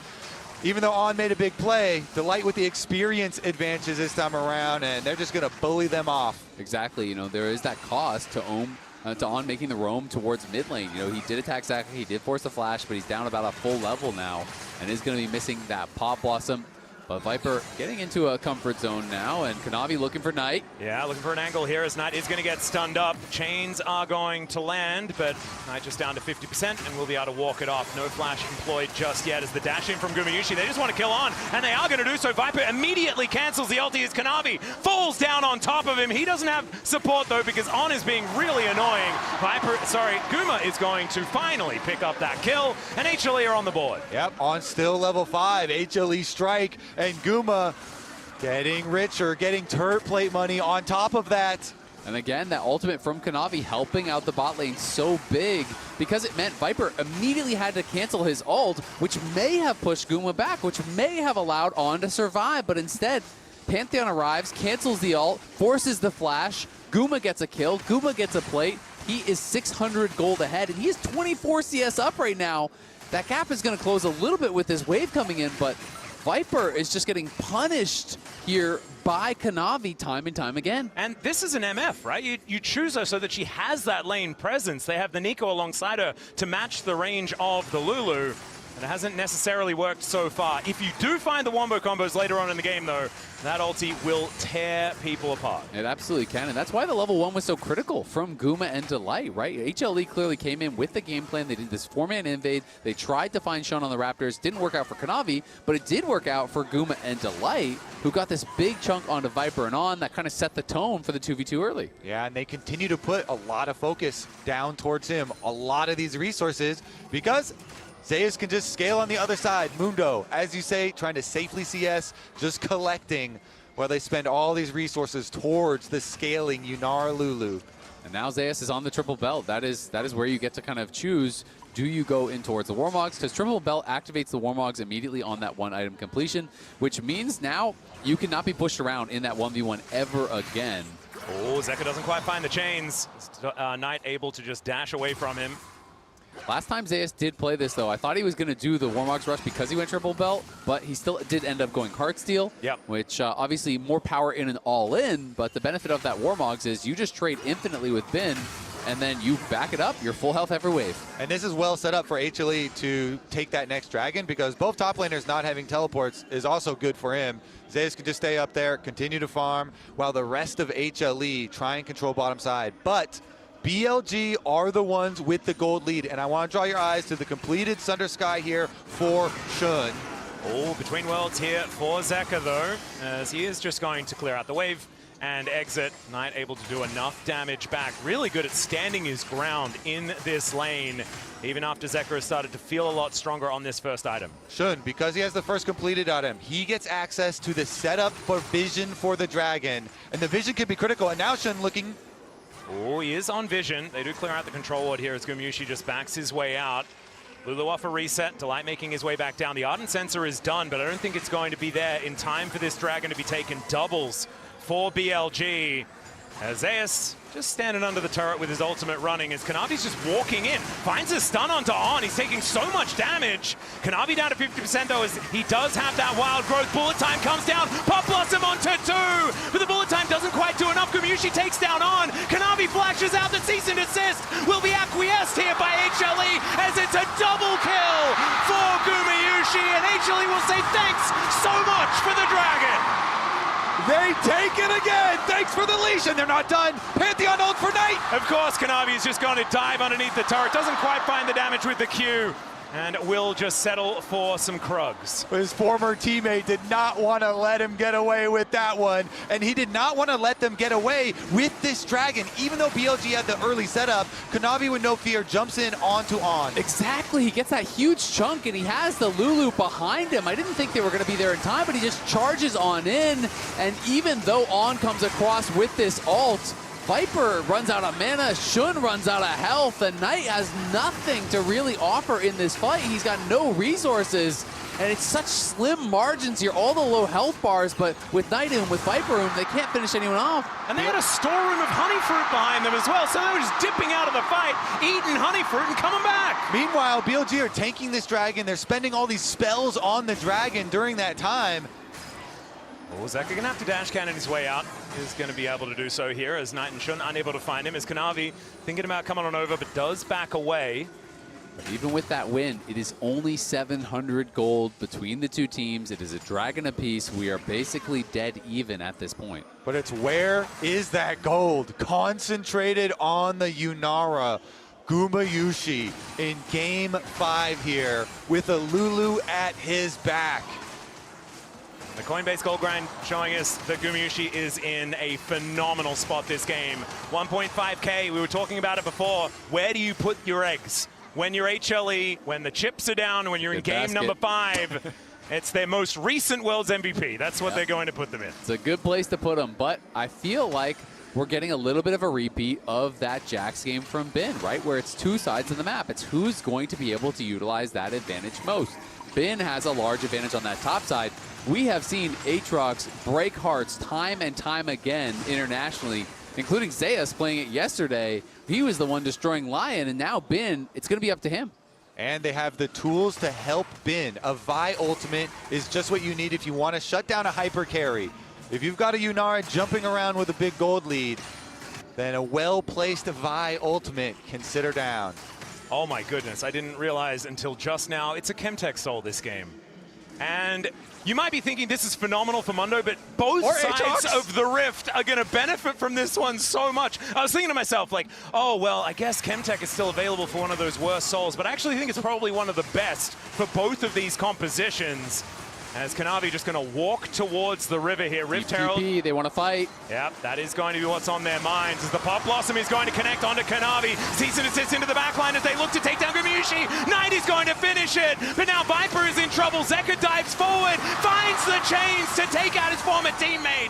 And there goes Kanavi as well. Zeka trying to escape, but he had to tank up the turret to get out of here. The Abduct is going to come through, the Abscond and the Kingslayer is going to be there, but it's Knight that takes him down. And they'll take a free Rift Herald as well. On starts out the play, and Shun's Vi ultimate sits Guma down. They put that gold lead in the dirt at the very beginning of the fight. What a flank from BLG. That was beautiful by BLG. Knight with the TP, on with the engage. Shun getting into the backline. Everyone combining there perfectly. Viper gunning him down with the bullet time over the top. They needed it all, and they got it. They get the Herald as well. They get plates. They have nearly 1,000 gold lead just like that. What more can you ask for? A game 5 back and forth. Just 1,000 gold lead swinging back and forth, and we call it out. Looking for the Yunara. On gets the dash out of him. There's the ult, and then Vi ultimate into the ultimate over the top from the Misfortune, and Knight's full combo deleting Guma. It's beautiful. Even though the Pop Blossom does not hit Guma, the root does from On. The Vial does. The full combo from Knight does, and that is more than enough to take him down through everything here. And then Zeko is trying to clean up some money there, but he has to go all the way under tower to get the kill back on the other side. Needing to use that last chain was so important because it meant he was out of the fight completely. And still, our gold is so close in this game. Our dragons are so close in this game. We did actually get the Warmogs rush here from Zeus, which I think is so smart. When you are behind on Mundo, this means now Bin can do nothing. All you do is you step forward, you tank up the Aatrox damage and the damage from the wave. You don't allow him to ever get in range of the tower with a minion wave there. Even if you lose 70% of your health, it does not matter. You are full health after every single wave.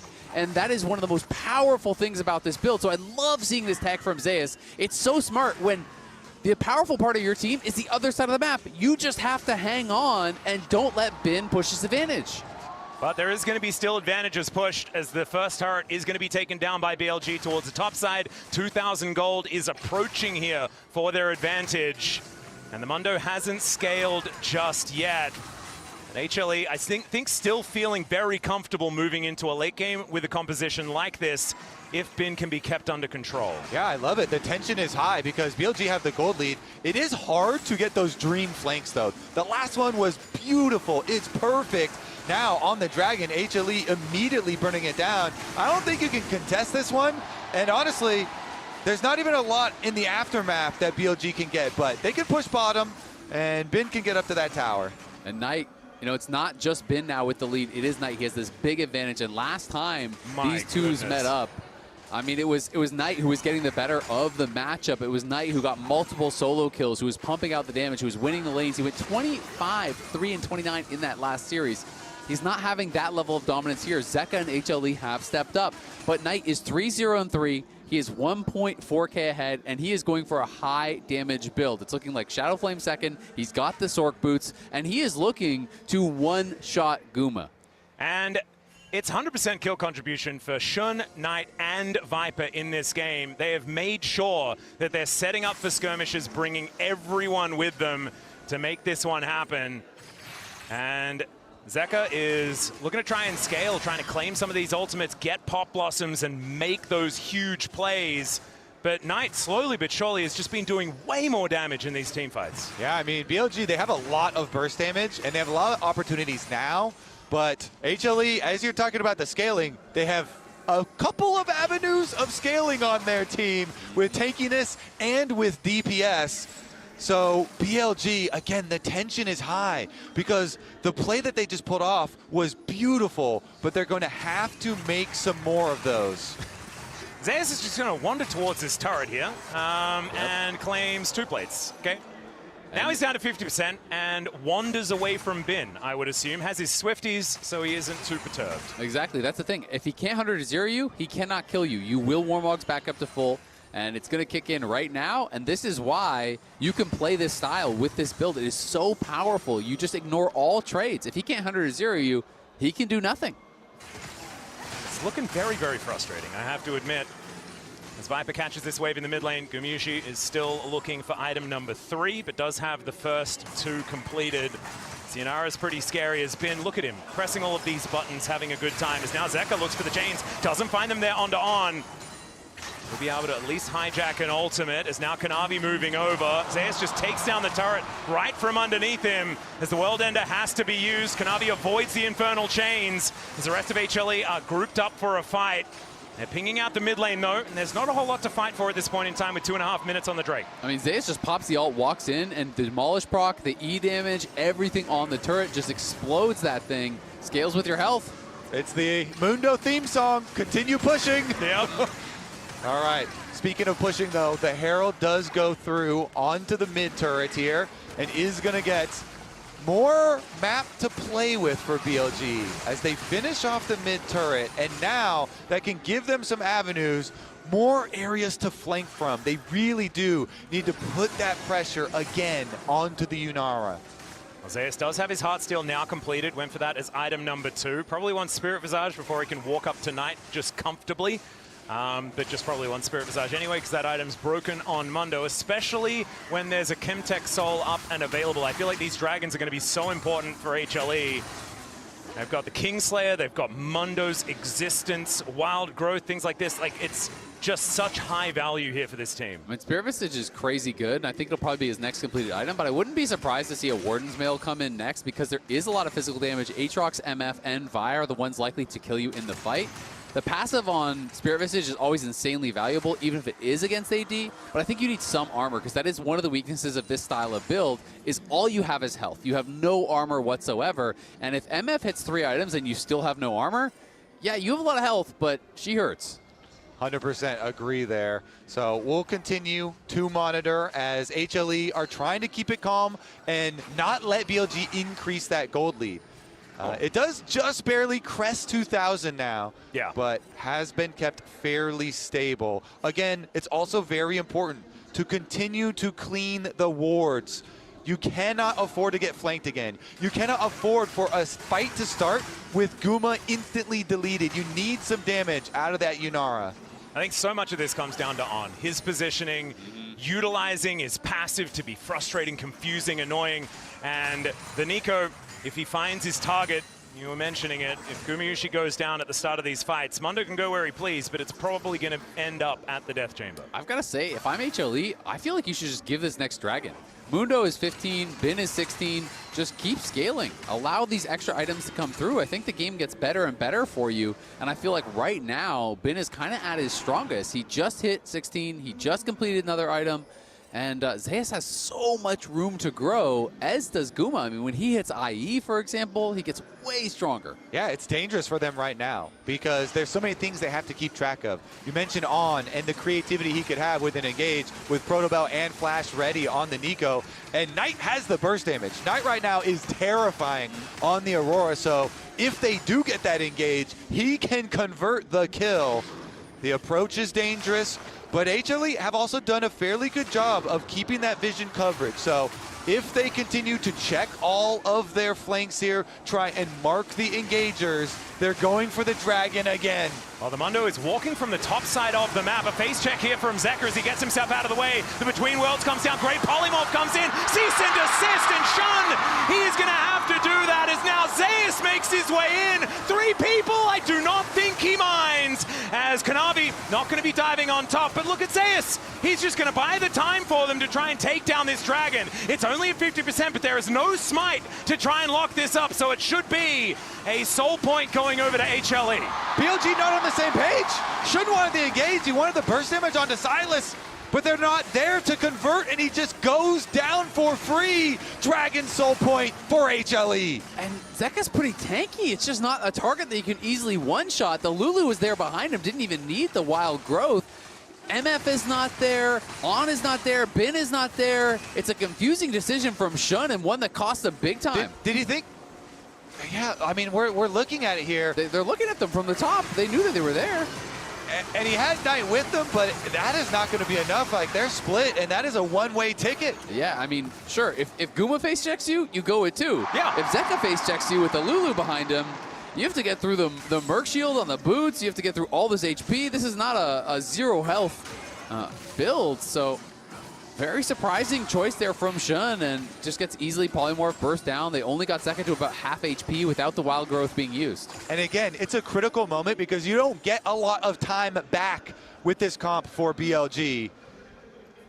It's a difficulty, especially when every one of these Chemtech Dragons that are stacked up just feels worse and worse when there's a Mundo that's just got regenning health over and over again. Zeka there as well with that Kingslayer. Zeus just walking up. Does take a fair bit of damage here, though, as we can see. Gets the wild growth as there are the knockups to Pop Blossom. Doesn't quite work out, but Zeka's one's decent as he dives on in. The Chain Lash comes down as Zeus takes out Ben. These health bars are so low. Viper is taken out, but Zeka will fall as well. Most importantly, Gumayushi stays alive, and they'll take down the outer turret. And Zeus takes it all! He's still on the push. He's back to full HP. How do you stop this man? He is just walking towards them. Maybe there's a meeting behind their fountain that he's late for. I don't know, but he has places to be, and it requires going through BLG. Yep, that's not going to kill him. He just keeps walking. Zeus has a meeting, and it's feeling like it might be with the MSI trophy after that fight. He survives in the mid lane. BLG makes the call that we can burst down the Mundo, full send everything on Zeus, and very narrowly they are not able to do it. Look how low they get him. They throw down the ult, but look at the Heart Zapper. He got it off before the file came through. It wasn't perfectly layered. He flashes out, he gets the wild growth, he survives, and then Guma has free reign. Exactly. He's hitting the entire time. Even though they lose the Pantheon, they lose the Silas, they continue to push. Zeus back to full health and keeps the pressure on. And you can feel it, can't you? Once again, Zeus, he's used to this. He just says, Guma, stand behind me and shoot. And that absolutely happened. And BLG now reeling. Bin's lead is gone completely now. Zeus, level 17. Spirit Visage complete. Has the cloth armor, building towards that fourth item. And I feel like BLG losing that third dragon fight was so critical. That was their moment, and Bin now spotted on a flank. Yeah, the World Ender is going to come on through. He gets polymorphed as now Zeka finds a cease and desist towards Shun. Zeus just wanders into Knight, though, as Bin getting chased out. Gumayushi following in this. The stun Konami locks it up. On finds the air with his Pop Blossom. Zeka is going to actually find the Kingslayer to take out Shun. They'll lose their Lulu, but On is not long for the world, and Knight is running the wrong direction. BLG have fallen apart. BLG's battle lines are completely scrambled, and they have been overrun.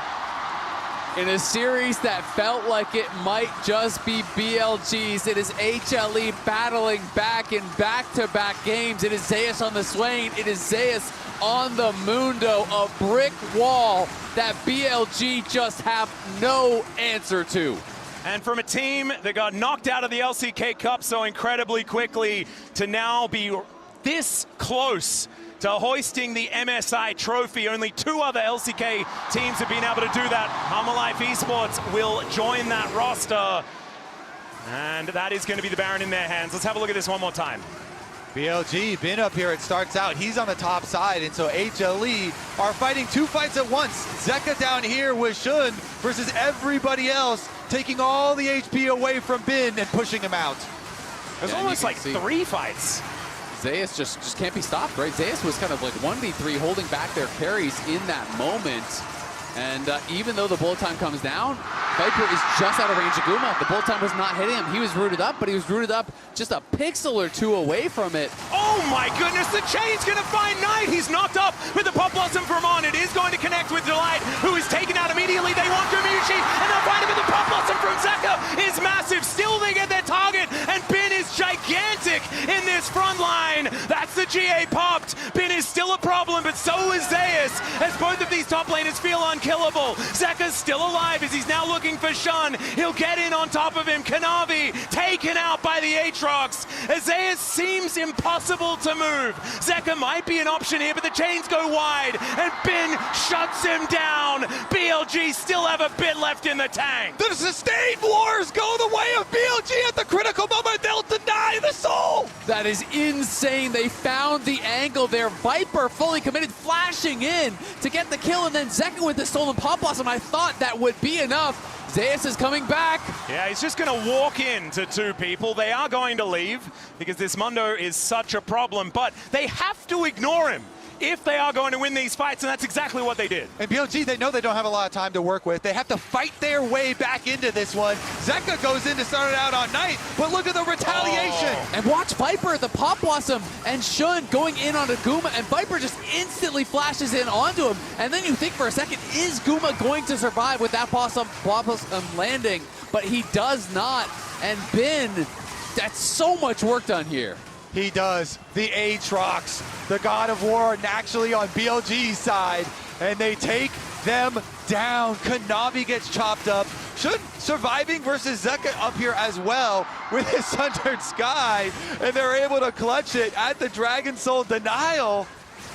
All right, still 4 minutes, and HLE have an opportunity to do that again as Zeus pushes this wave towards this turret. I have a feeling we are seconds away from another scrap. What a banger. Just might be. I mean, Guma's now a full item ahead here, has that 2.5k lead. Delight almost getting one shot though, but Viper also has his IE, so there is going to be some real damage behind this bullet time, but HLE pressing with the Baron. Yeah, they will be able to take down this inner turret. The dregs of this Baron, the Rebel Baron power play, basically neutral for now as it does finally dissipate. As Shun just comes over and casually smites the big Raptor, and will be able to claim his for his own. As let's see whether Zeka is able to get himself out of here, as he will be able to escape. So everything feels like it's been almost entirely evened out as a result to that answering play from BLG. It's huge. I mean, can BLG continue to find these kills onto Guma Yushi? They have had so many good engages. The flank towards mid lane, the fight here towards Dragon. If they can take him down at the beginning, then they can scrap it out too. They're bruisers with stacking Conqueror and keeping it going. They absolutely can, but that's the big question. Can you do that every single time?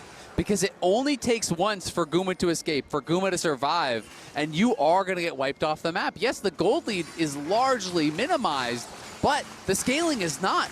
Mundo's still getting stronger. He has a Randuin's now. Guma, as we touched on, has that IE, has 4 items, and he has the support behind him. Vision is just so critical for the Here engages. we go. Oh, that's Kanavi actually going up into the sky. He's away from the fight. The bullet time finds Guma, and the Pop Blossom isn't going to do too much here from Zeka. They try and dive into that backline. They'll take down Viper, but what else can they get? Zeus is able to get in there and find his angle. Delight should be taken out, as the polymorph should not be quite enough, and it's a double kill for Shun. But now Zeus is just immovable. The stun onto Bin, as it's jungler and top laner versus each other. Bin and Shun, they take out Kanavi, and Zeus, he may just be mortal in the end, and Shun will be able to put him down. Bin at full health is going to continue the push. It was both junglers looking for a play at the same time. Pantheon was ulting towards mid. Shun saw him leave as he blast cones, and he doesn't care. Straight for Guma, and Guma down again without any damage. BLG, they did it again. How do they keep finding these angles every single time? They are just straight on to Guma, finding the perfect engage every single fight. Epic game 5 here. It is incredible. There is no gold lead. At this point, it is 34 minutes into the game, and finally, BLG gets one to tick over. This is absolutely absurd how incredibly close it is and how impressive it is that BLG can make this team fight look so good in these fights. And we started the replay right after the moment I was talking about, as Shun blast cones over to where Kanavi is leaving from, and they deleted Guma. And then it's just all about killing everyone around Zeus. You got to kill the ads before you can take down the boss, man. Then you gotta get everyone out of here or he is just gonna run you down. They ignore him, they fight around him, and then this flash Q3 from Ben, and you got the percentage HP. Absolutely massive. Zeus head in hands here. It is not over yet, but it's feeling like BLG are winning fight after fight at this stage. Baron up and available once again, and Zeus' health bar once more looks like a barcode. Atlas from Champion Select, we say you have to mark the flanks. You have to mark the flanks for HLE. You cannot allow these engages onto Guma again. I mean, Hextech, you know, Rift did help with the Super Blast Cone, but this time around BLG are starting the Baron, trying to draw HLE in. Well, Zeus can definitely face check. He is going to do that as Knight takes a briefcase to the face. Kanavi has a Mega Cone in order to get himself in here as well. As Gumayushi is hunting. I don't know about his frontline position here as well, as Knight does get himself out of the way. The briefcase doesn't land onto Viper as the Pop Blossom does come down. Cease and desist is stolen. They get on top of the misfortune, but at what cost? Gumayushi trying to dash away from Bin. He is put down to his Shie. Shun pops back up again, but Guma flashes out. Now Bin looks to get on top of him, but he dashes out of the way. And this is what a team fight looks like when Gumayushi stays alive.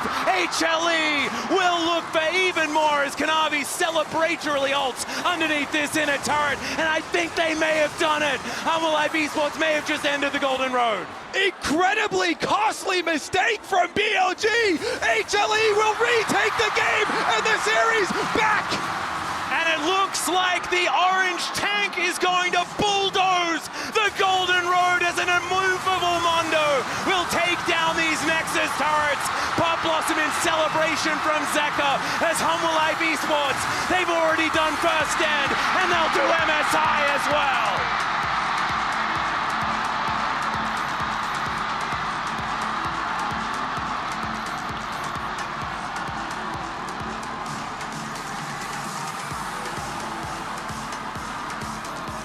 In a back and forth game, BLG every fight had their eyes on Gumayushi.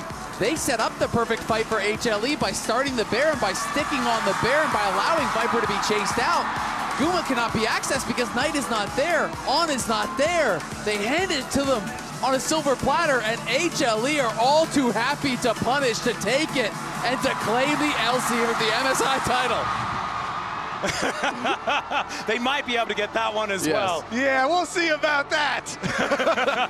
My goodness, though, it is shocking. Such a shocking way for it to end after the previous fight where they had their eyes and their goals set on the flank and set dead on killing Gumayushi, but they pin themselves inside a Baron, and HLE say, not on my watch. Zeus is happy to run them out. Kanavi is happy to steal that Baron, and HLE, they will take away that trophy. And HLE, it looked almost hopeless the first time these two teams met in that upper bracket final. You just felt like BLG had control of that series. They lose one game, but that was it. They then come back so incredibly strong. HLE needed absolutely everything in order to clutch this out. As Zeus, the immovable Mundo, will hoist that trophy, the third Korean organization to be able to do so here. As Kanavi, his first time back in Korea, and already he's managed to win MSI. I'm still in shock over that ending. Me too. But I can't believe it. I can't believe it ended like that. Congratulations, though, to HLE.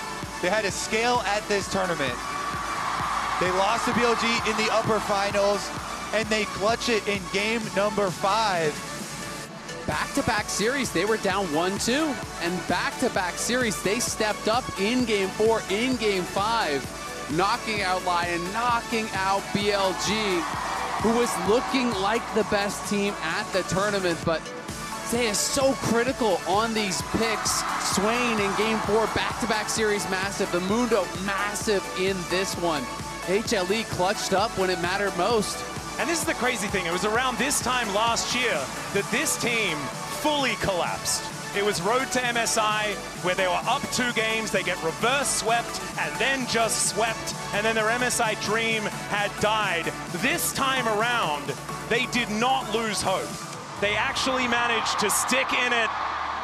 And I think Coach O'Mogli there deserve a whole lot of props because the bounce back from that last loss against BLG, where honestly it looked like they were floundering in the draft, this last game, so much better out of Hanwha Life Esports. And they get the extra seed for the LCK at Worlds. The rewards are huge here. Oh man, just reeling. I didn't think that this was going to be the outcome because BLG's Golden Road, it looked almost set in stone. Here in Daejeon, there is now 2 people that have managed to hoist all of the Riot trophies now. And it is Zeka and Zeus. And it's amazing to see these players establishing a new legacy here on Hanwha Life Esports. 2 players from T1 establish themselves initially in their career there, come to a new organization, teaming up with Zeka, with Delight, and they have created a new powerhouse in the world. They are the best team in the world today, taking down BLG, a team that had looked unstoppable, not only here, but at first stand. And we're heading to the stage for an interview. 센터에서 펼쳐지는 2016 미드 시즌 인비테이셔널 대망의 우승팀은 We have the winner for the 2026 MSI, and the winner is Hanwha Life Esports. Congratulations. 네, 우승팀 하나생명 e스포츠의 구마유시 선수, 딜라이트 선수와 인터뷰 Now 나눠보도록 let's hear 하겠습니다. from Kumayushi and Delight on the side of Hanwha Life Esports. Congratulations on the win. Thank you very much. First off, Kumayushi, 월드 3핏을 이뤘던 구마유시 선수지만 MSI you've 우승은 completed 처음입니다. a Worlds 첫 3-peat, MSI but this is your first 우승 MSI title. How does it feel? Does it feel new?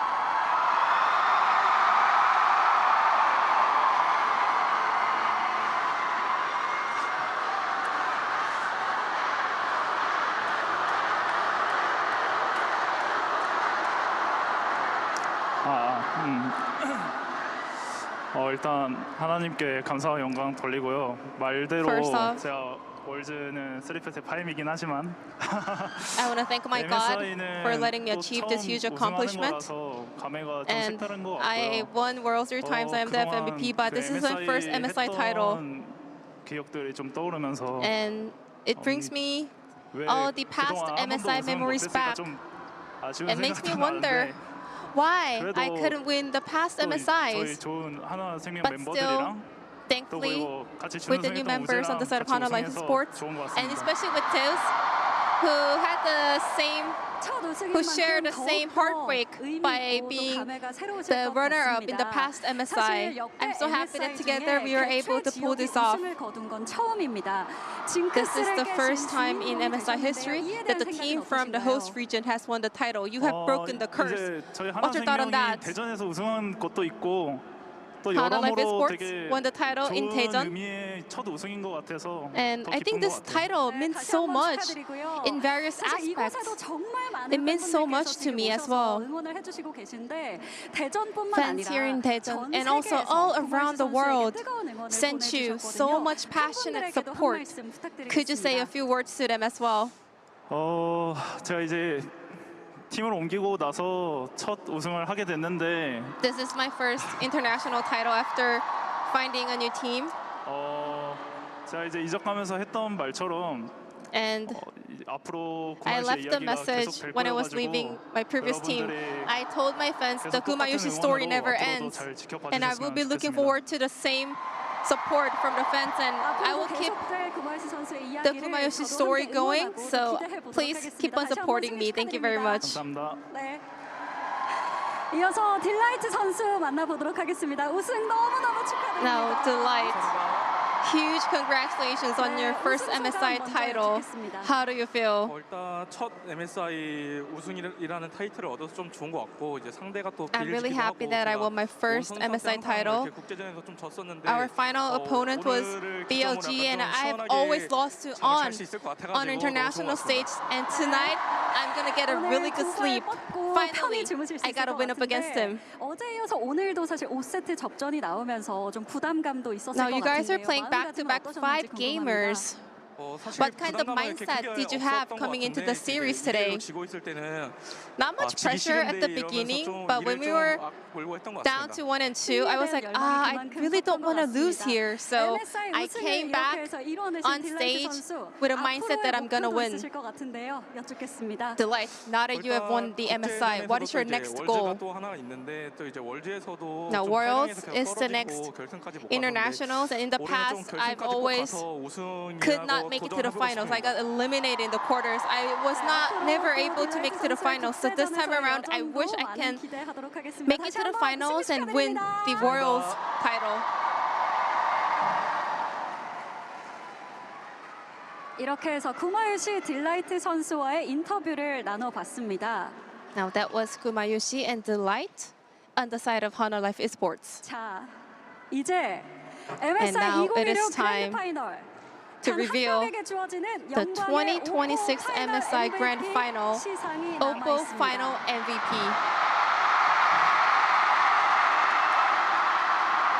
전 세계 전문가들의 투표로 선정된 MSI 2026 오포 We have 파이널 gathered votes MVP는 from all around the world, and your Oppo Finals MVP is Zeus. Congratulations. 자, 파이널 MVP를 수상한 제우스 선수와도 인터뷰 나눠보도록 하겠습니다. 제우스 선수 너무너무 축하드립니다. Congratulations, Zeus. Thank you very much. 자, MSI 우승까지 거머쥐면서 제카 선수와 With this 함께 MSI 라이엇 title, 국제대회를 모두 you and 석권한 Zeka have 최초의 become 선수가 되셨습니다. the first players to complete the sweep of every Riot International tournament. And now you have become the finals MVP. How does it feel? 일단 이번 대회 하면서 어제 경기도 그렇고 사실 너무 First off, this tournament, this MSI was really difficult. There were some moments where I really wanted to give up. However, after I joined Hana Life last year, there were some moments when I didn't have enough faith in myself. I was doubting myself. But I just kept on listening to support coming from the fans, because the fans always kept on believing me. I was able to keep on grinding, and after all that hard work, I got this opportunity, and I'm so grateful. 이야기가 있었기 때문에 오늘의 자리가 더욱더 빛나지 않을까 싶고, 저도 팬의 한 명으로서 그 시간들을 견뎌주셔서 One more time, 감사하다는 big 말씀 congratulations 대신 to 전해드리고 Zeus. 싶고요. 팬분들도 너무너무 즐겁게 And the fans are 행복한 also 마음으로 바라보고 계실 것 absolutely 같습니다. happy to see you winning this Oppo Finals MVP. 등 제우스 선수가 특별히 준비해온 카드들이 빛을 발했습니다. And we were 특히 able to 스웨인과는 see 인연이 some of the 깊다고 special 들었는데요. picks 어떤 사연인지 from 저희가 you. 좀 들어볼 Swain, 수 Dr. 있을까요? Mundo, and I heard you played Swain for a long, long time ago. 한 중학생 때인가 PC방 대회를 I think 처음에 I was in like a middle school, and I won my first PC방 tournament on top Swain, and that has become my favorite champion since then. 됐던 것 같습니다. 역시 국대탑 제우스다 이런 You 생각이 are 드는 truly 오늘의 the 경기였습니다. Korea's national top laner. 국제대회에서 모두 우승하는 기록을 만들어낸 현 시점에서 또 Now 새로운 that you have 목표가 set the 있다면 record 어떤 of 게 winning 있을까요? every international tournament, what is your new goal? 그 모시기 했다고 해주셨는데. Yeah, like you just told me and Zeka did won something. But, you know, Zeka didn't actually win EWC, so next up is EWC. I'm going to help Zeka to win that title as well. 좋습니다. 앞으로 한화생명이 쭉쭉 뻗어나가는 모습 함께 지켜보고 응원하도록 하겠습니다. 감사합니다. 감사합니다. Thank you very much, Zeus, and wish you all the best of luck in the future. 자, 이렇게 해서 오늘의 파이널 MVP 제우스 선수와의 인터뷰까지 만나봤습니다.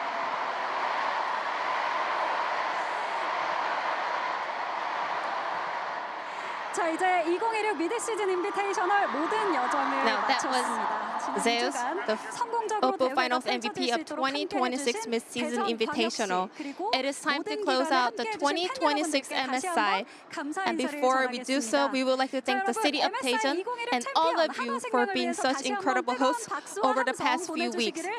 And to all the fans who have been with us during this entire journey, thank you from the bottom of my heart.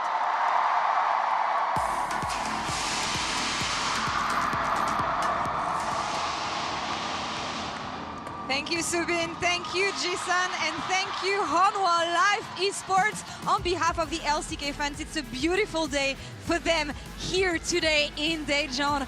What an amazing recovery, what an amazing comeback after failing short against BLG earlier in the competition. They managed to do it. It took 5 games back to back here for them to finally do it, but they did, Dagda. And even within that game 5, there was moments where BLG pushed them to the edge. But when you have the caliber of players that Hanwha does, you don't blink, you stand tall, you fight back, and you raise trophies. And how important is it for the LCK to have another team that can be clutch in those best of 5s? That doesn't fall flat when things look hard or when a game looks a little bit dire. Something that we always associate with T1. We've always wondered, is it the org, is it the players? And right now it's feeling like the players, because it was Zeus and Guma who were bringing it home in the final game, who were the difference maker in the key moments of the series. One of the craziest things about this series to me is last year when Viper was on HLE, it was Viper Life Esports. They played through him over and over again. And people thought when Guma joins the team, oh, he can be this weak side teammate. But what did we see in the games today? We saw him accumulating massive leads over Viper in 2v2s and again hoisting an international trophy. And we saw him get the best out of a matchup that didn't work the first time. We saw him get the best against Viper, against the guy who can do it all. And in the end, it is Hanwha Life Esports prevailing. And I do appreciate the fact that at the beginning of the year, we were looking at Genji, we were looking at T1, but Hanwha Life clutched it in the end. It's not going to be the golden road this time around for BLG. But this sets up this team amazingly for the rest of the season. It's a ton of promise, and I gotta give credit to you, Jat. You said Raid Boss picks. Yeah. I didn't think it was gonna happen, but it was. It was Raid Boss picks. It was not Mages in the bot lane. The exact opposite of what I said, and I think that they're objectively OP on paper, so the fact that HLE found a way to get this win without needing to over-rely on those picks just makes it even more impressive. Bot lane Mages, Guma lost with Ziggs, Viper lost with Mel. They were 0-2. Zeus was able to withstand whatever pressure Bin would try to apply to him in the early game and then carry in the late game. And then also the meaningful win for HLE in front of this home crowd in what has been an elusive tournament. Only SKT and Gen G have won MSI for the LCK before this, and HLE put their names with them. And also such a meaningful tournament for that man in the mid lane for them. Zeka playing against his old organization, managing to take the win. First series win ever against Knight, a man who was doubted when Fearless came into the meta. They didn't think he'd be able to evolve to become the player he has, but it feels like every single time Zeka is doubted, he demolishes that wall. He won Worlds off the back of that. Now he stands tall with every title available to him in the Riot circuit just resting in his hands. And what a glow up. We talked about how much he's expanded that champion pool. Game 1, it was the stability of new champions. It was the Orianna. Game 5 in the clutch, it's back to comfort. It's the depth of the champion pool that he gets to save those picks for later, to use them when they're the most optimal, to show up when it matters most. And again, that's the development you want to see, especially if you're an HLE fan. You can see it on their faces how much this means. Seeing this glow up, seeing the success of this team, knowing now that this team can be a contender at Worlds, a team that could go the distance at international competition. And I do want to highlight how impressive it is for a team that is regarded as one of the best in the world, a team that other teams have their eyes on when it comes to clutch moments like this at international tournaments. The fact that they can manage to make those small improvements with the little time that they have after failing against a team that they faced off against, defeating them when it matters the most, they can stand proud today. For you guys, what do you think it came down to? We've talked about the draft, but surely it's more than this. I mean, part of it is they came prepared. Look at these. You don't print these in 25 seconds. Like, they were ready with these custom jerseys, 5 signatures, all the names on the back. I do think the drafts are important, but I think there is just a special quality about Guma. I feel like anytime the pressure is high, he stays so steady and really elevates his game in the most crucial moments. And it was the same case at Worlds, that people were doubting him. He ended up being the finals MVP. He stands tall again here today, being a clutch factor of his team's victory. And I think it says a lot, because I think it is the 2XT1 members that are the standouts for me. The members that oftentimes kind of live in the shadow of Faker, but They don't have Faker to be clutch anymore, and it's their own merit that they relied on today. Gumayushi, incredible across the board. But for me, it was Zeus. The rivalry with Bin, the nail is in the coffin, the coffin's in the ground, the dirt is on top of it. This man demolished Bin across the board with drafts, with the way he was playing, with the ability to control that lane. Bin had some good moments, but Zeus dictated the majority of this series. And you need a top laner who can do it all, which includes backing off, taking a step back, recognizing the games where you are not the center of attention. Game 4, Game 5, it was the Zeus show. But when it wasn't, he was not a liability. He was a source of stability for the team, and that makes all the difference if you're going to go the full 5. We've talked about all the players, but I still want to give an honorable mention to Kanavi.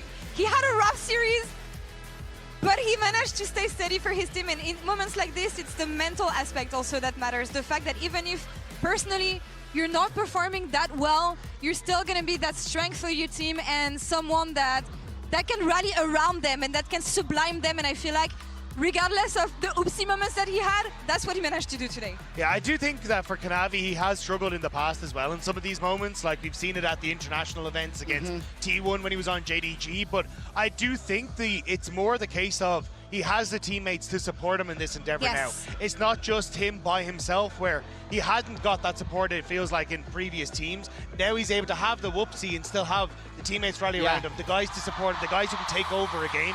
And I think that is such a big difference maker for him. And also then must be a mental load off his mind as well, because it means that there isn't that pressure to always have to perform. I think when you think about these big international losses, you have to remember that this is hugely traumatic. When you go into a next series, when you fumble a game like that, it is so hard to bounce back. But one of the big things that I think makes it so much easier for Kanavi is the T1 players beside him. When you look at a player next to you and you go, you've gone the distance, you have been clutching these moments. I believe that whatever happens with me, as long as I don't mess it up, that you will carry me across the finish line. Having that comfort, that confidence makes it so much easier in moments where so many players in the past have just completely collapsed, Kanavi included. I want to take some time to reflect on MSI as a whole, because we started the tournament with very one-sided games. That we did. Not the best. And then there were a few 3-0s. Huge ramp up throughout the tournament. We got the upset, we got the heartbreaks, we got the silver scrapes until the end of time. Ending here today with a banger final. Another LPL versus LCK matchup, leading us to 5 games, crowning a new champion.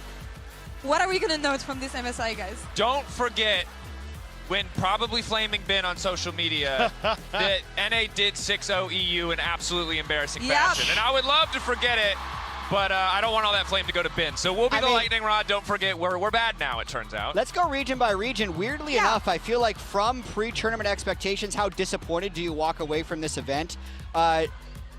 Obviously, LCK is the happiest because they were able to lift the trophy. T1 fell. NA, I feel like, comes away really good.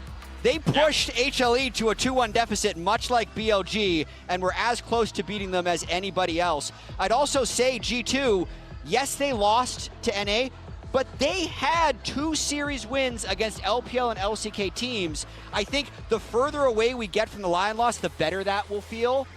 And ultimately, I'm not even mad, Chad. You're not even mad? I'm not even mad losing to Lion, honestly. The show they put up against the team that ended up winning the whole thing. I'm proud for Lion, and honestly, I'm so excited for your region for the rest of the year. I would just like to say on behalf of you fans, I'm still mad. I'm still mad. I was gonna say, I don't want to think like we didn't deserve to win. I'm still upset that we lost. Just to be like, we were the worst team. Absolutely deserved for Lion. They're a fantastic team. I'm still sad about it. Just to mix it up, Laura. I don't want to. We're not all in the go raw NA. I'm still hoping we can win. Inspired is the GOAT. Dokla showed up again.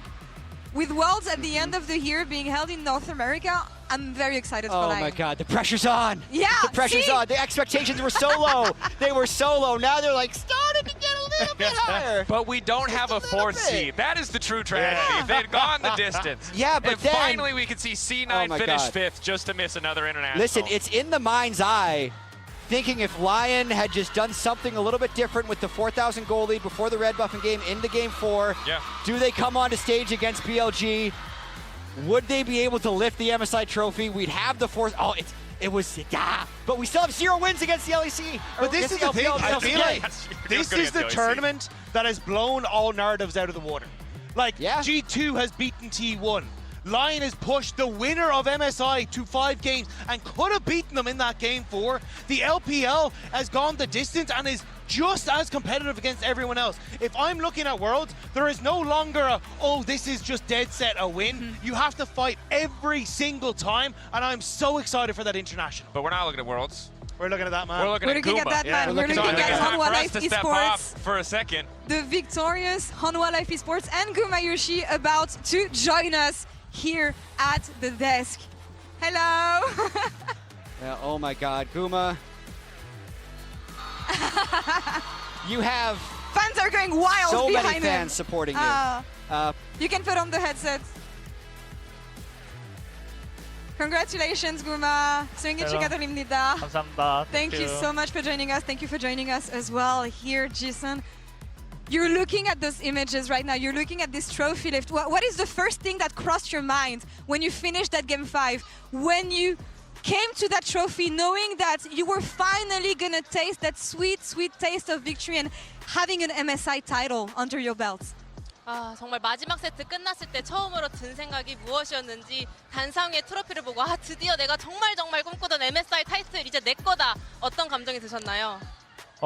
참 MSI 제가 진짜 많이 왔는데 이렇게 우승하는 게 처음이어가지고 실감이 처음에 안 나는데 팀원들의 그런 기뻐하는 모습들이랑 MSI 트로피 보니까 되게 울컥하는 그런 감정이 있었던 것 같아요. I've been to so many MSIs and finally I was able to win the title.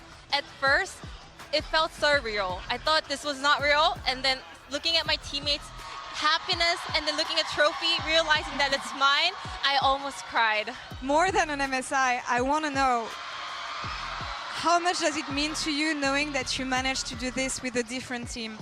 Taking a risk at the beginning of the year, going a different way, going a different direction, knowing that it's finally paid off, that you're reunited with Zeus, managed to do it alongside him one time again, but also knowing that you had it in you outside of T1. 또 이제 단순한 MSI 우승 타이틀을 넘어서 올해는 어떻게 보면 새로운 도전이었잖아요. 새로운 팀을 찾았고 그 팀과 함께 드디어 MSI를 우승하게 됐고 또 말씀해 주셨던 것처럼 제우스 선수와 드디어 MSI 우승을 하셨는데 이렇게 단순히 내가 T1에 있었을 뿐만 아니라 이렇게 나 혼자서도 또 한 번 이렇게 뜻깊은 좀 성취를 했다라는 감정이 드셨을 때 어떤 느낌이었나요? 이제 뭐 되게 여러 가지 감정이 들었었고 그래도 저는 처음 이적할 때 가졌던 마음이 이런 성취를 얻기 위해서 나왔다고 생각을 했어가지고 이제 시작이라는 생각도 드는 것 같아요. 앞으로도 또 좋은 팀원들이랑 많은 성취를 이뤄낼 수 있을 것 같습니다. At first, when I won the MSI title, I had a lot of mixed feelings. But I think the mindset that I had when I decided to find a different team, I was hunting for more accomplishments. I was trying to get more achievements. So I think I can say this is also just the beginning for me. And I will keep on making more achievements with my teammates. That's amazing. I have to say, in high pressure moments, you seem so calm. Not talking about the gameplay, what do you think you bring to a team that helps you win so much? 또 이제 압박감이 굉장히 높은 상황 속에서 침착함이 굉장히 돋보이는 것 같습니다. 단순히 게임 플레이적인 면모가 아니라 정말 이런 구마요시라는 선수가 이런 상황에서 팀에게 또 어떤 긍정적인 요소를 가져다 준다고 생각하시나요? 일단은 워낙에 좀 결승 진출도 많이 하고 큰 무대 경험이 많기 때문에 그런 데서 이제 긴장하지 않고 좀 중심을 잡는 역할을 팀에게 도움을 줄 수 있다고 생각을 해가지고 그런 부분에서 조금 도움이 되고 있는 것 같아요. I've been to so many finals. I've been to so many big stages. So I know what to do to not let the jitters get me. You know, I think I know how to be the pillar of the team when the stakes are high and the pressure is really high. So I think in that aspect, I can provide a lot of help. It's very impressive. I wanted to ask you about the draft strategy for the series because Mage bot lane seemed deprioritized, and I saw Zeus was playing a lot of like raid boss champions like Mundo or Swain that become unkillable. Was that something that you guys saw before the series and planned to bring out? 오늘 뱀픽 구도에 대해서 좀 여쭤보고 싶은데 많은 분들의 예상과 다르게 이런 B1딜 AP 바텀이 많이 안 나오고 오히려 탑 쪽에서 제우스 선수가 정말 레이드 보스 같은 문도 스웨인 같은 픽을 많이 꺼내 들었는데 이 오늘 시리즈 하기 전에 이게 해답이다라고 깨달아서 준비해 오신 그런 전략인가요? 저희가 실제로 좀 BLG전을 준비할 때 바이퍼 선수의 B1D를 많이 견제하려고 뱀픽적으로 준비를 많이 했었고요. 스웨인이나 문도 같은 픽도 이제 상대가 원딜에서 DPS가 안 나올 때 좀 좋은 그런 효과를 낼 수 있는 픽들이라 준비해서 갔던 것 같습니다. Yeah, first off, when we were prepping for the BLG series drafting, we were making sure that we're going to target Viper's mage bot champions. And also, we figured out that if the enemy AD carry doesn't really have a high DPS champion, Swain Mundo will be a huge problem. Thank you. You hate mage bot lanes, but in the end it doesn't matter. What I think is really funny is the fact that it's the second time that you defeat BLG in a finals in 5 games after receiving a snack on stage. Food buff, OP. 이제 저희가 좀 엄청난 평행 이론을 발견했는데 벌써 이제 BLG를 국제전 무대 결승에서 옥곽 간 다음에 잡은 게 2번째거든요. 근데 2번 다 그 전에 무대에서 간식을 먹었어요. 혹시 간식 버프인가요? 간식 버프 당연히 있다고 생각하고 다음에도 또 중요한 순간에 준비를 해주시면 좋겠네요. For sure. Food buff, snack buff. Make sure you prep another snack for me when the stakes are high. All right, feed him on stage and you're going to feed him in game. Last question for you, Guma. Is there anything that you would like to share for your Western fans, maybe? MSI 팬분들께 한마디 해주세요. 영어로 해주세요. my first win champion in HLE. I keep going champion. so many champions. So many titles coming yes, for so many you, Guma. titles. Thank you so much for joining us today. 인터뷰 너무 감사합니다. 감사합니다. Thank you so much for the help Thank and you. the Thank you. translation. Round of applause for Gumayoshi, of course, here. And yeah, as we see the celebration, one more time. He deserves it time and time again. People keep on doubting him, Jad, but he keep on proving them wrong. And you could hear the pride of him winning in another team, in another environment. And when he says that it's not the last one, I can only believe him. Sky's the Absolutely. limit for this guy. They just proved it, right? Like they took a massive risk. Zeus last year won first stand, fell apart a little bit towards the end of the year, and then here at this MSI, it wasn't easy. They were really pushed multiple times, but as he said, like he's been to so many finals. He can be calm. He can be the pillar for the team in those big moments, and he proved it again. He's also really good at embarrassing me because I definitely just waved at him like this, but he was waving at the fans behind me. So I think mogged. I think I got mogged. Is that what that is? Yeah. I would have been embarrassed. Embarrassed is the word that I would use. fine. But yeah, I mean, class act, Gumayushi. He's like, definitely. It always has felt, the period where he felt like a young player, like a rookie, felt so short because of how confident he presented himself and how quick he was to just lay down a lot of these all-star performances. And you can really see him coming to his own, taking a more veteran, more senior position in this lineup now. But it always kind of felt like he had that in him. Like, even when it was, hey, look, I can take a step back and let the rest of my team carry, give resources elsewhere, or I can be the one that's going to be able to gobble that up and perform when it matters. And I think that's what we got to see at the end of this series as well, was just what he can do when he's able to have the goal and the lead. So I do think, like, he is an exceptional player, and I'm very excited to see. Like this, it's mad to think that this only feels like almost the start, like a midway point, if even, of his career. Like, there's so many more years ahead of him. Also, again, the Grand Slam is so cool, and it's so hard for any other team to replicate because first stand happens so early in the year. Yeah. If you don't keep the same roster, you only send one seed from your, it's really tough to actually, like, get in. And the tournament formats are scrappy. So while there are a lot of teams who've, you know, maybe got an MSI, maybe come close to a Worlds. There's a lot of Korean teams where you think maybe they could replicate this. It's going to take a long time before anyone else actually matches that title specifically. It's just going to be 2 people holding on to it for, I think, a pretty damn long time. Just because I like Golden Roads, I want to make up a new term. Will you let me? Just I want to. Can we get the term first? Yeah. I want to call it a traditional Golden Road. Win Spring, MSI, Summer, and Worlds, and I'll give you a traditional Golden Road, which they would still be eligible for. They were the #1 seed, they won MSI, and they'd be going back. We'll see. We'll see. I don't know if it'll catch on. The yellow brick road is not quite as impressive as the golden road. I like golden road, like a diamond road or something, just because we were ready to hand out the golden road, and then they extended the road. Yeah, exactly. It's too hard. hard. We're talking about a Los Angeles level commute here at this point. It's tough to get to the end of that road. Well, Golden Road, not this year again, but a Grand Slam, that's for sure. We're halfway through the season here and a lot of amazing things to look forward to here, of course. We'll be back with the LCS and the LEC on July 24th. Until then, on behalf of the entire English broadcast team, thank you all so much for watching. Thank you all, guys, for being here with me today. And be kind to each other, of course. Have a good night, and we'll see you next time. Bye-bye. Bye-bye.